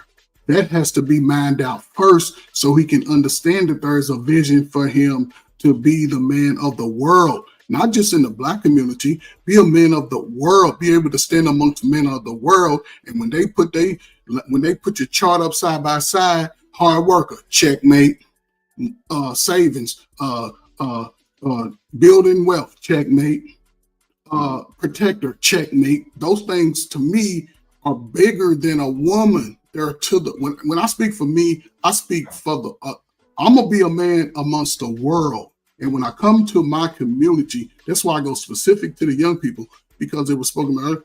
Those messages have to come early and often. Over the last 40 years, most people say it now. I didn't grow up with a father. I didn't grow up with this. So they didn't get those messages. So now when you, in order for me to say that I'm a grown man, there's certain things that I have to be able to step outside of me being comfortable with. And look at my ugly self and say, you know what? Damn, I was out here in the streets, man. Women were flying me out. They was doing it. Man, was I right? And it used to bother me. So I didn't do it long. A couple of weeks later, because one, I didn't set an expectation. Two, they didn't set an expectation. But then when I start reflecting for me, I wasn't going to shame them because of what they did. I just say, oh, let me step back. Let me step back. But the thing is, a lot of the messaging, and this is where I see, especially men of younger men, if you don't get those messages from a father, an uncle, somebody that loves you unconditionally without default, you're going to struggle in trying to achieve those things over the next, from 21 to 41, you're going to struggle with that. And a lot of the messaging that men have gotten over the last 30 years, unfortunately, has come from a feminist mindset. Not just the women, because America tell black men, y'all ain't shit. America highlights the smallest of number of us doing degenerate stuff. America puts the sagging pants rapper with all the tattoos, the face of our children to admire. So it's like the admiration from a child jumps straight over the father to a figure who's P. Diddy and in the back. The dudes, but that's how America, that's part of that process. But then the only part is, listen, a lot of this, what men are doing, they're responding to what they've heard from the sisters in America. Black men, you ain't shit. That's what the messages have been. I've seen it. I've had groups with people talking about. People tell me I ain't nothing. So I'm just saying right now, and I'm shut up. It's a great opportunity for both sides to sort of self-reflect and move different. Because in the end, y'all gonna still need each other. And if it don't come together, again, America still grows, whether we grow or not. These neighborhoods that y'all used to live in are being torn down for a reason. And if you can't afford it, what are you gonna do? They're cutting back on all these other little free handouts. So you have to claim your stake now. And this another. It doesn't matter where it's at in the country. Go get it. Go get it. I apologize, but can you please stop saying that those are free handouts? Because when I go to work and when everybody else goes to work, we pay into the city, the county, and to the federal government. Hold on, sir, because y'all use that as if somebody is bad for getting social help. And that's what I asked you earlier, and you didn't answer the question. Why is it an issue when it comes to building and creating so that men like this that y'all saying, and that young men then have opportunity for education, opportunity to learn a trade, opportunity to learn computers, an opportunity to become mechanics. And if we can provide that through technology, what is the problem? That's a solution right there, right? We can even offer it for free. And you can still be accredited. So what's the problem now? That's what I'm trying to understand. Yeah, you say that. But then women get pushed back when we say, I'm not a mammy, I'm not a pick-me, I could give a shit. But I do care that we don't have safe neighborhoods, safe schools. You got to worry about whether somebody going to roll up on your baby's school every day. You got to worry if your baby going to come home from school. What? I grew up walking to school, sir. I know what that's like. I rode the bus. I lived in the country. None of that matters now. It is 2025. Why are we afraid of the solutions available? And what I asked you again was, why do you have a hard time with dealing and working with the women who want to do the same on the other side. It ain't got nothing to do with us using our wombs. We're using our brains. So that's how we provide. And the ladies who get married and the ladies who live in the nice houses we build and communities we create can make more Black beautiful babies. So that's what I'm asking. Why is that an issue as well? Because that gets out of everybody's religious business. Let's get everybody out their bedroom, and it puts us in an economic playing field. That's what I'm saying. Like, why is that it when that situation is there? And I'm one of them people fighting. What is wrong with that as a woman? Nobody said nothing wrong with it, Chocolate. This is what I'm saying. You're in the middle of the battlefield. Your peers are in the middle of the battlefield. You have to galvanize your peers on both sides. You have to galvanize your peers. Everyone who's, I guess, single and dating and are going off to be with themselves, you have to galvanize with your peers. Wait, stop. What's that got? What does me being alone or any of that have to do? But I'm not saying you, Chocolate. I'm saying women. I'm saying people who want to choose a certain lifestyle. I'm not saying you. It's not about you, though. You said people need to be bigger than the people. I'm saying to you, you're talking to a community person. I'm talking about the outside part. Y'all was talking about the inside part with what you do in your household, how you treat each other. I'm not telling nobody how to date. I'm talking about you can't date well if your rent is high. You can't date good if your house is scary. You can't date good if your car don't work. These are the areas I'm in, sir. And I don't know why you have a hard time when I say, I'm asking you directly first. Why is it that me, a person, a woman who wants to help her community, gets more pushback and gives you solutions, but yet and still it's, no, that can't be the case. I'm asking a true question because I get it a lot and I get it from you too. You never got it from me. Here's the thing, Chocolate. It's like from your perspective, from your perspective, right? You're trying to start a movement, right? That requires, I guess, money per se. That's something. No, you have a business. You're coming with business ideas. Everything you saying is requiring a business idea, a transaction of something. If I wanted to do a business with anybody on this panel, I have to present to them the whole business model, the whole business plan, the financial projections, things like that. I have to let them see my value. That's just the way I'm approaching it as a business person. Well, no, I'm not asking. But again, when it comes, so again, this is why I say you are in the middle of the battlefield. You are the leader of this amongst your people, your age group, your genre, your single men, single women. Why do you keep saying that? What does that have me single have to do with what I'm asking you, yo? Like, what the? I don't have an answer for you how people want to do business with you. I can't answer that. I didn't ask you that. I'm not asking anybody to do business with me. I'm not a gatekeeper. So I share business ideas that I come across. That's how I know if you're really listening to me. I ain't asking anybody to go into business with me. I'm telling you that there's opportunity out here. I created a school alone. I didn't ask nobody for nothing. I created 2 programs, online, hybrid, period. Well, yeah. No issue, no nothing. All I'm asking is why is that sound more out of line coming from a woman than coming from a man? Because I don't hear men saying that they're creating anything to help brothers be better. But I'm not every man, Chocolate. I don't know why they give you the pushback. I don't know why. If you have a great idea, then apparently in all of these modern people, I never gave you pushback.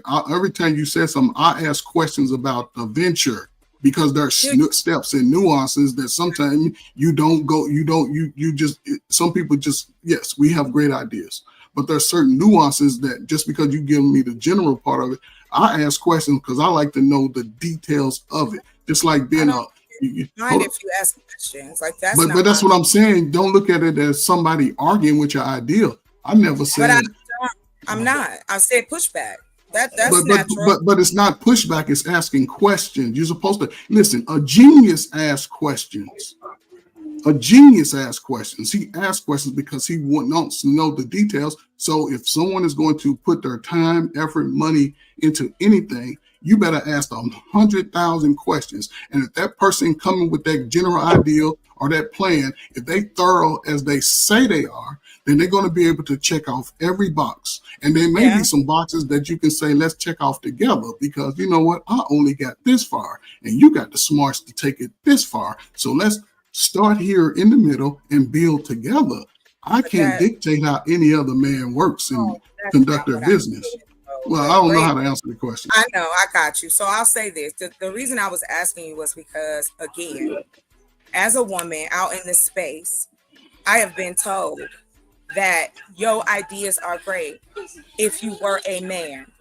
Straight to my face. Out here, 2025. I'm still hearing this. And I didn't ask you.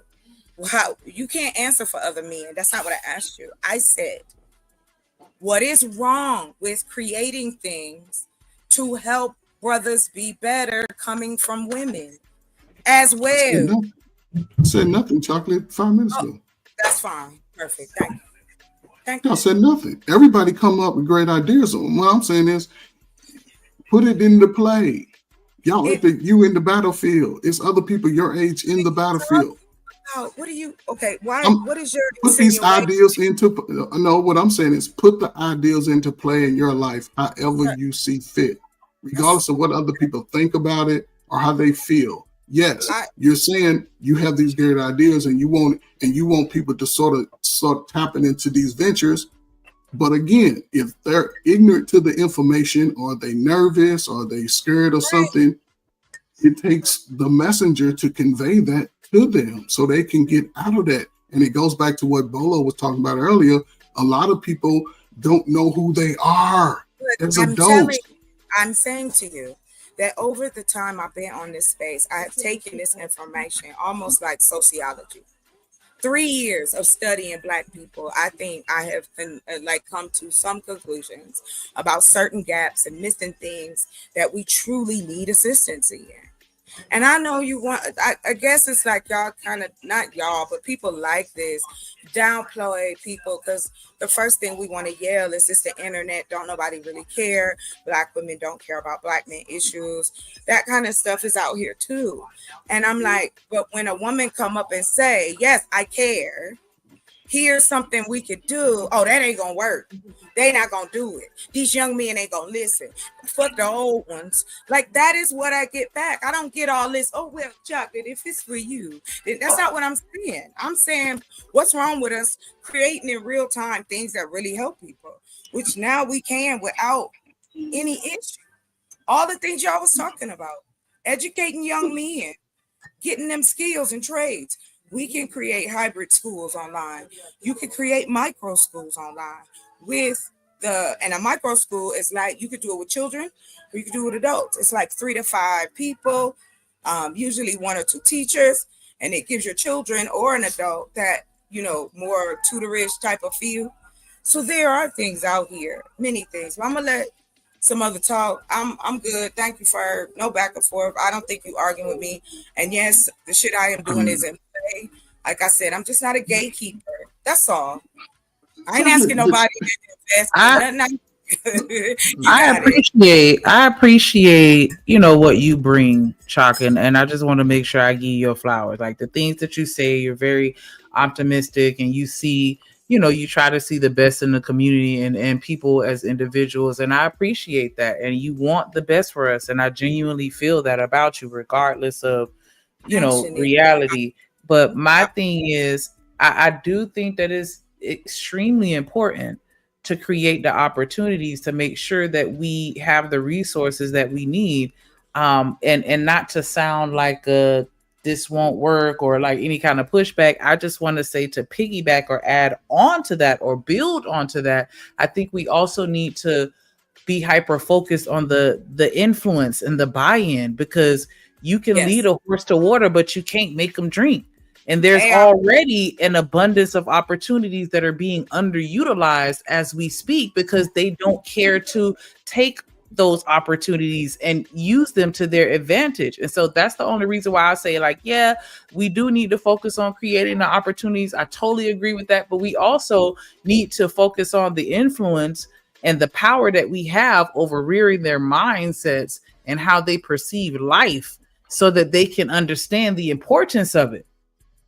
And that's all that's my only thing, because I feel like and that's just me, my personal opinion. I feel like buy-in is the most important thing, and that's just how I was, and I'm thinking as a manager, like buy-in is most important. If I need you to change a policy or the way that you do something, I just need you to do it just because it's on the strength of me telling you to do it, not because that's what you want to do. I will say to you what you said. Go ahead. Let me just say this, Shanika, everything you said correlates to what Bolo was speaking about. He just broke it down simpler ways. A man must know who he is to tap into everything that you just said. And that's the work that needs to be done. Yes, and that's the work that needs to be done. If we're think about it. The women are all saying most men, which is a lie, most men that they know ain't no good, right? Brothers don't do nothing, don't want to do nothing, the weakest and the lowest and all of this, right? However, most brothers have to learn how to survive by default. By default. The brother single with no children, go homeless, your ass just homeless. You box to box, highway to highway. But based off where we live, there are benefits to certain people. Now, as a young, and this is the catch though, in order for us to get, people to tap into those opportunities, people who are in the working age, that 21 to 41, that's your best working years. A lot of people that age are not tapping into traditional work. So how are you going to do to make money? That means they're going to have to find a way to work together. How they go find a way to work together? I have to realize that everybody ain't my enemy just because somebody like me did me wrong 2 years ago. Shanika ain't my enemy, but most of the women I met have done something to me. I can't take that pain into Shanika. And this is where everybody's coming from. That's all I heard. Men ain't shit, women ain't shit. But they all dating age. They all had an experience. In order to get through that, you're going to have to do that self-reflection. You're going to have to go to that righteous energy so you can start looking at accountability. We throw accountability around like it's a bag of weed in YouTube. Integrity. People overlook that. You have to have positive anger expression. Everybody get mad. Don't mean you crash out, ruin the party for everybody. Y'all got people like that. Get too drunk, get too mad, don't nobody like what they say. They want to ruin it for everybody. You got to have respect for womanhood, both men and women. Both men and women. Women, you can't get caught up in what society say you should dress like. No, you are the standard. They're going to dress how you dress. Our children are going to dress how we dress them. Our children are going to be able to read how much we engage with them reading. And it has nothing to do with the mother or the father. A boy won't be his best boy until he can hang out with his old no good ass daddy. And I ain't talking about no good because he's the worst guy. He just mistreated you. Don't mean he shouldn't be given an opportunity at least to help the 12-year-old. Because we see how our 12-year-old boys are coming out now. They wearing y'all jeans, y'all shoes. If I want my son to be a boy, let me find your little slow ass dad. Man, talk to him. Here, he needs you. If you don't want to do the right thing, guess what? We're going to get everybody involved. I'm giving you the first right of refusal. And most dudes like, I can't. Well, you can go out and you can play PlayStation with you. Here, he can bring his PlayStation over. Allow that boy to transition through that. So when he get 18, guess what he going to do? He going to tap into his skills. He going to understand his emotions a little better. And if it ain't the father, find a coach. Find a mentor. Find somebody, your big uncle, the dude in your family that's got successful. Man, go on and spend but it's going to take discipline. And that's where everybody seems to not want to be a part of that discipline. Discipline takes time. Everybody chasing the bag, but nobody's getting rich because there's something about your skill set that you're missing. Opportunities there, people just overlooking it. And I guarantee you, the ones that don't, 3 to 5 years, they're going to be still crying about what society didn't do for them, what their family didn't do for them. And when you ask them, so what did you do? I ain't do nothing. Well, those that don't sow, don't reap. That's all I'm saying. As a man, you ain't got time to be worrying about what everybody say. Black folk been talking about you since you came out. Oh, it's a cute baby. Oh, that's a funny looking baby. But go see the world. Go build the world. Come back and tell the story. That's what a life is about. To me, some men, and I ain't saying you got to run off. No, there's so many beautiful sisters in America. And if you go below the Mason-Dixon line, for those that didn't know social studies and sociology, it's right below Kentucky. Go to the South. 7% of the sisters live in the South. What you talking about? But I don't know. Shout out to everybody in the building. Make sure y'all hit that like button, subscribe, hit the super chat, hit the super chat, hit the super chat, hit the super chat. Make sure you support the stream, and everybody that everybody that rock with us, make sure you scroll up in the comments and click on all the links and subscribe to everybody, because we building a nation around here for sure. I was looking at, Alpha Omega, your comments, and I am pretty much in agreement. It's like, yeah, there are some situations where you have married couples getting government assistance. I'm not gonna act like that don't happen, but that's not super prevalent to where that's the majority. A lot of times is, single women, and I would never knock any woman that applies for or receives any type of government assistance, because if you need help, then that's what it's there for. That's the purpose of it, to help you. Like, you shouldn't be on the streets or hungry or any of that kind of stuff like that or whatever. But I do think that we need to understand that it should just be temporary, and that we should be focusing on building our communities to a point where we don't necessarily need the assistance as much, because we good. And I definitely do think that having a dad in the household on a daily basis is different. And again, this is very anecdotal, but a lot of the dudes that I know that had their dads in the house, those are the ones that know how to fix cars. Those are the ones that know how to go up in the ducts and do stuff in the AC units, and they know how to, just random stuff. They fishing, stuff that used to be associated with masculinity and being a man. Yes. Like, do we know niggas that are niggas still fishing? Do y'all still even do stuff like that? Are y'all handy? That shouldn't necessarily be a specialized thing. I thought that was something that every husband knew how to do, as far as just general stuff around the house. If it tear up, I don't have to call somebody and pay them just to come and look at it, and then pay them again to fix it. Like, didn't you know how to fix the sink? Like, I don't know. Like, I do think it's a very big difference to have a man in the household, but you got to have the right man in the household. And I think we definitely need to prioritize, getting these men together in line so that they back on that path, because you can tell the difference. And that's why what I said, you talk to a girl, you can tell that she got daddy issues just from conversation. Like, what I'm saying? It shows. It's written all over everybody's face. Mom, boys, girls, whoever. Like, we see, you know what I'm saying, who didn't have a daddy and who did. Men and women, we can always tell. Like, not that that's the worst thing, because sometimes, maybe it's better that he not be around. I don't know, but definitely need to get these men together. Appreciate you for rocking with us today. So we finna go ahead. I agree with you, Shanika. The black woman is God. Shout out to demon ass. Yes. I'm saying we're supposed to work together, man. I build you up, you build me up. Like, whatever happened to that? Nah, that's for real. That's for real. We finna give our final thoughts, man. Go ahead, Ferg. You can start it off. No, man, listen, man. It's a great conversation, man. I'm glad the conversation we had. I think, again, this is a great area for I guess, for the way forward. It's a gray area. We never seen this in our life. We never saw the changes in the government in our lifetime. But again, who's willing to be different? Who's willing to, take the charge of their own life?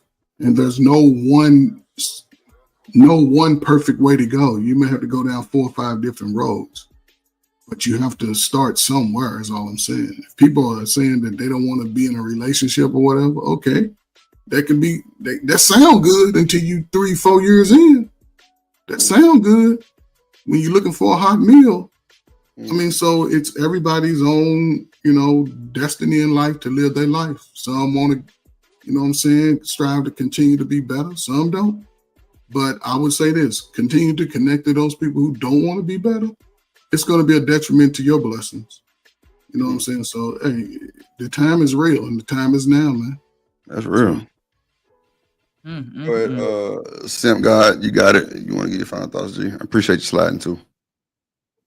Yeah, for sure, man. I'm about to I just say this. Shout out to Shanika and Trey Ferg and Miss Chocolate. I think she's still up here too. But shout out to everybody that came through. Support the trip and the I'm about to do a quick little 1 hour little small live stream on day. Hey Damon, I don't mean to cut you off real quick, bro. Your shorts be having me rolling, boy. I've been watching your shorts and shit lately, bro. Hey, boy, your ass been over there working. That's for sure. Give big flowers to you, my boy. I see you. Man, what's up? I ain't have to go to Michigan tomorrow. I just, I keep grinding, but gotta go see people, take care of Nah, for sure. Take care of your business. You already know it. Like I said, I'm probably gonna go live in like 20 minutes. I'm ready to just roll the blunt up and ready for trip and shit. Packing up and shit, rolling up. I want to slide on Demon, man. Make sure y'all pull up on that boy finna go live in 20 minutes. Somebody drop his link. Shit, we ready. Let's do it. Let's do it. Shout out to Demon. Go ahead, Demon. My bad. I would tell you I was like, the topic, but I don't want to disrespect you, Drip. So. Oh Lord.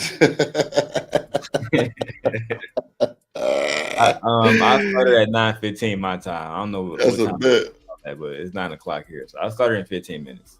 For those who want to watch. Shout out to that boy Demon, man. Straight up. Make sure y'all slide on that boy. All right, Ferg. All right, 6. That's a bet, Demon. All right. Mr. Lister, what it do? You still there, my boy? You on mute if you still there. That boy chilled with us the whole day, man. He probably sleep. That boy was smoking that gas. Yeah, I was just going to say that. He probably on a little Zah break. I mean, Zah nap. Zah nap. Yeah, for sure. Shout out to the chat, too. Shout out to the chat. Shout out to Miss Bridget, man. Shout out to Rooster Ass, Dr. Quantum. Rosie. Goddamn Alpha Omega cutting up all day, man. That's for sure. Hustling, muscling. Goddamn BJ in the building. Boy, BJ was slinging that mouthpiece all day today, boy. I was chicken yard. I was like, damn, look at BJ popping shit. God damn it, boy. Shout out to Bridget. Shout out to Reese. I say Dr. Quam, TNL. Everybody came through, kicked it with us, the cynical one. Shout out to the moderators, top tier moderators. You know what I'm saying? Shout out to Bolo. Shout out to Vaughn Bryant. You know what I'm saying? Good folks. Shout out to Stan. Shout out to Travel One. Shout out to Corey Love for pulling up on us, coming to the panel. We had a good, excellent conversation. Shout out to Living Humbly. Shout out to Corey. Shout out to Kasim. Shout out to Rosie for the membership. Shout out to Rosie again. Shout out to Corey Love. Shout out to Miss Deborah. Shout out to BJ. Shout out to Edie Man. Shout out to Kasim again. Yeah, appreciate the donations. Let me see, make sure I ain't missing none. Okay, Kasim, leave it humbly. Okay, yeah, appreciate y'all, man. For real. Anybody got cash apps? Shout out to you. Shout out to Stefan. Yeah, it was a cool conversation, man. Shout out to Demon. Shout out to Truth and Reality. Shout out to who else slid on us today, man? Eat a Man, motherfucking ass. Shout out to Rooster. You said H&M already, right? Yeah, H&M here, yeah. Shout out to Mr. Lister. You know what I'm talking about? That boy jumped on the panel and was dropping gems, man. For real. Shout out to, like I say, shout out to Truth. Shout out to Corey Love pulled up on us. Man, shout out to, like I say, Bolo and them, man. Everybody, man. Alpha Omega, TNL. Shit, we had a lot of people here today. Tiffatat. I said Rosie. Let me see. I'm just scrolling up a little bit. Shout out to Demon shit. Coach Ferg, goddamn Stan. Lena Love. Miss Bella. Miss Love, Bella. Yeah, hell yeah. Kasim, man. Yeah, it was a hell of a show, man. Miss Joy. Shout out to Miss Joy ass too. Yeah, we had a hell of a show today, man. Hell of a show. I'm finna go gargle with this salt water. My shit be getting better. You know what I'm saying? You need to get that tea bag. A tea bag, Lordy Jesus, that did not I sound. told you that, nigga. But you just said that on the stream. Make me. That don't sound right. A tea bag. Oh shit, nigga. Oh my gosh. I'm just fucking with you, kid. Goddamn. Childish. Tell Ferg he need a fucking tea bag. Then see how he take it. Goddamn it. Teabag that nigga Shanika. Teabag that nigga twice a day. Oh shit! Damn, Teabag that hoe. Shit.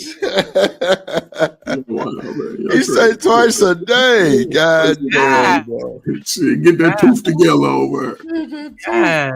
My shit gone. Shit, I don't know. It's just this healing process. I should have It's gonna be smoked sore, early, man. Yeah, and that's what it is, Ferg. It's sore. I've been actually taking this amoxicillin for the antibiotics. See, I didn't know I had to take all of them. He was like, "Yeah, take every last one of them. It's gonna kill the infection." And then, take the little pain You still medicine. got But blood inside of it. You still see blood inside of it. Yeah, just keep even the gargling. stitches dissolved. Yeah, just keep gargling with salt water. Yeah, You that's know, what I've been doing like at least 6 times a day. I ain't gonna hold you. I've been using that shit because it's been working. It's been working like a motherfucker. And I would, just if you're gonna smoke, I would take a cotton ball and sort of put it in that spot while you smoke. Yeah, I forgot No about shit. the cotton ball. I Damn, thought my about bad. that too. First, I had a piece of paper towel in my mouth, and my mama came over today. She, boy, if you don't take that bullshit out your goddamn mouth. I'm like, man, I'm trying to pack the hole up. She said, I'm gonna pack your ass up. Keep on. I said, well, goddamn, shit. Gauze, if you go, Gauze, yeah. You know, she told me to get some gauze. Yeah. Gauze So and I that didn't know to pack it when I smoke though. That's a good goddamn thing right there. because your nerves are open. You know what I'm saying? Mm-hmm. Your nerves are open. Them nerves are sensitive, man. That smoke can feel like a hammer.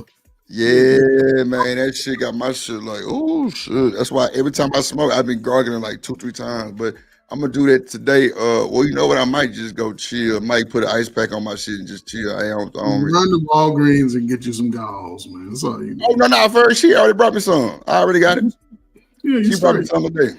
She brought me some today. When she came in here talking about some, look at you got this goddamn paper towel in your mouth. I'm like, man, look, you worry about the wrong Glad your thing. mama came over and get your ass together, nigga. Shit, you fucking around with some more paper towel. Hey, come on, man. You know Mama Drip ain't bullshit. She coming with a key and everything. Open the door, just, nigga. Ferg, you ever dropped heard anybody dropping a couple drops of vanilla extract on the cotton ball and then packing it down? The number No, I ain't never heard of it. That's some new age shit. No, I do old school grandmama type stuff. That's just the best stuff that work, man. I still put tobacco with spit on my bee sting. And that shit. Damn, no bullshit. I heard about that before. It worked. That shit worked for sure. As far as vanilla extract, man, you don't want to put nothing with chemicals in your mouth and your alcohol. Alcohol, no, I don't know about putting it on an open wound inside your mouth. I wouldn't I've been on recommend that salt water. That salt water been doing justice, and I've been taking like 2 or 3 Advils. Yeah, They salt been- water. That's the best thing because it breaks it down. Because you want Close that shit all up. You want to coagulate, is that what it's called? So, Yeah, coagulate. Yeah, exactly what it's doing too. He said that shit too, Ferg. That's crazy. You said that. I had Yeah. biology in high school. I don't know if y'all had, not y'all, but civics was a good class because civics taught you about the world, how to barter and create enterprise and government. Right. And biology taught you about the biology down to the chromosomes and the X and the Y. Some people didn't get that shit in school. Yes, but listen, I'm just a regular ass dude. Had to go through my lumps like y'all going through y'all's, man. Damn. Just Get some Dr. Tissue mouthwash. Ain't that got alcohol in it? Yeah, I wouldn't get no mouthwash. I used to use Biotine. Okay, I'm just gonna go salt water. I'll go dive in the ocean. Listen? Do warm salt water. Warm. Yeah, that's what I've been doing for. It's been working for me. Yeah, that's it. And it's still gonna be sore because remember, they go tooth. Yeah, they took a tooth out my shit. Yeah, my shit. They go off the close up. Yeah, man. You know what? And he said like for the first 7 days, try to do all soft food, but for I think the second day I smoked. So I'm starting over like a motherfucker. I ain't gonna hold you, but my shit was hurting so bad the other day. That's why I ain't streamed. But now I didn't start taking my meds and everything straight. Shit, I'm feeling way You better should than what I be was. eating soft foods, and not something that's too cold or too hot, or and spicy foods and acidic Nah, foods. I don't really eat spicy foods like that. But no. I ain't been. Now the only thing I've been putting on my is an ice pack on my jaw. That's it. Yeah, the ice pack work. Slow the blood flow down. That's why I recommend an ice pack for everything. A sprain, if you sprain anything, put ice on it first, slow the blood flow down, and then take a good hot shower and put ice on it the rest of the night. You'll be damn near back to normal. That's how my coach used to do us for. We used to get our ass in a big ass horse feeding bucket full of ice, no bullshit, ice water. That's the first whirlpool. That's what we used to call it. It'd be frozen. Trying to tell you, we have our ass in that motherfucker, it'd be through. Yeah, man, listen, man, you're 40 years old, man. Listen, when one tooth come out, you got like 2 or 3 more that's soon to follow in the next few years, man. So I start thinking about your health and be more intentional about, just living, man. That's all it is, man. People, there's no right or wrong way, man. Let's stand to it. There's no one way. You know what I'm saying? Just move and it changes lives. I wouldn't. Don't stand still. No, don't do that. I'm definitely doing the goddamn. And shout out to Miller. Subscribe. She say Stanley recommended your channel. And I appreciate this. Shout out to Stanley. I appreciate that. Make sure you go back and catch the beginning of the stream. It was a good one. It was a good one, Miller. And hit that replay. Shout out to you, Miller, for sure. Thank you for subbing to the Drip Nation. I know you be at T Channel too, I think. Or was that Mo Love channel? One of them. But shout out to you, Miller, for sure. My shout out to you. Shout out to Stanley too for the drip. Appreciate you. But now, Sneaky, want to give you a final thought. Oh, Sneaky. So, did you say you went to the open house last night? I did. You know what? We forgot to ask folks that damn question we were supposed to ask them, but it's cool. We'll do it Sunday. My kids got mad at me because they had because it was a big event. Like they filled up the cafeteria, and I was so happy to see that because you know what I'm saying, it's a majority Black school. But they had because they had like a little mini school session. So the bell ring just like I would during the day, and then you in each class for 10-15 minutes or whatever, and then you go to the next ones or whatever. Then at the end, they had they was giving away food.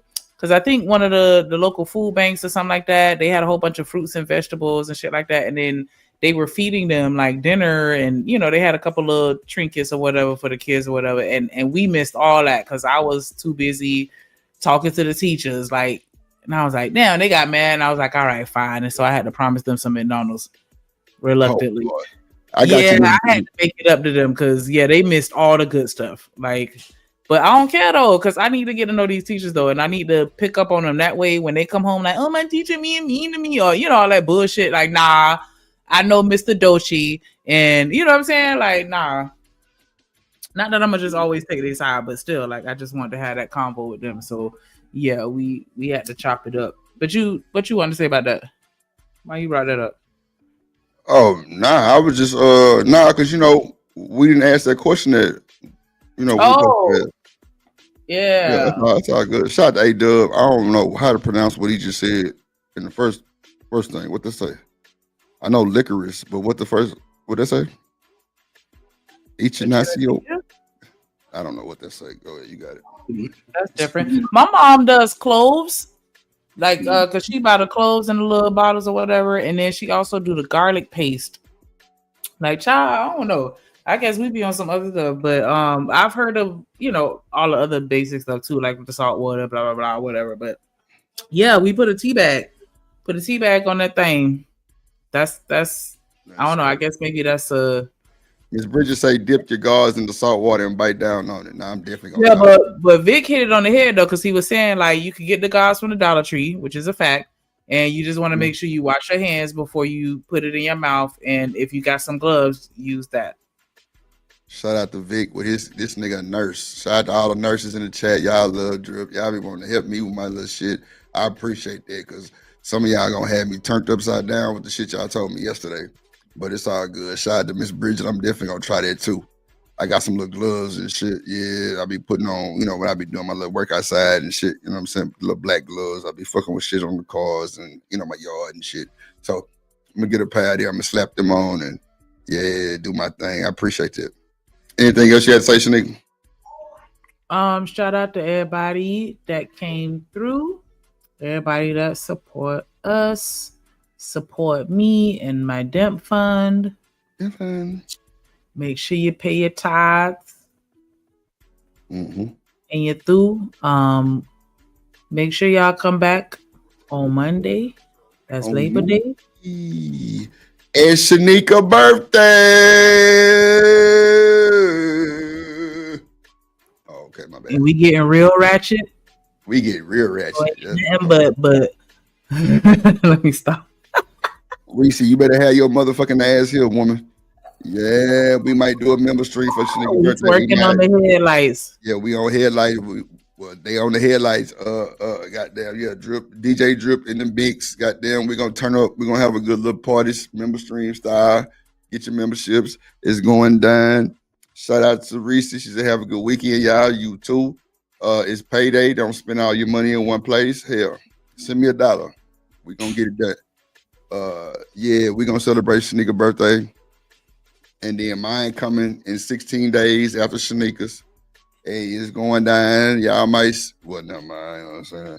But yeah, Young Dip God B-Day, you know what time it is. If you want to see, well, let me not say that neither. But yeah, get your membership. It'll be worth to get you a bottle and your memberships, and it's going down. So, but that being said, we love y'all. We'll see y'all Monday, possibly Sunday. Man, but y'all be good this weekend, man. Stay out of trouble and keep God first. Ooh.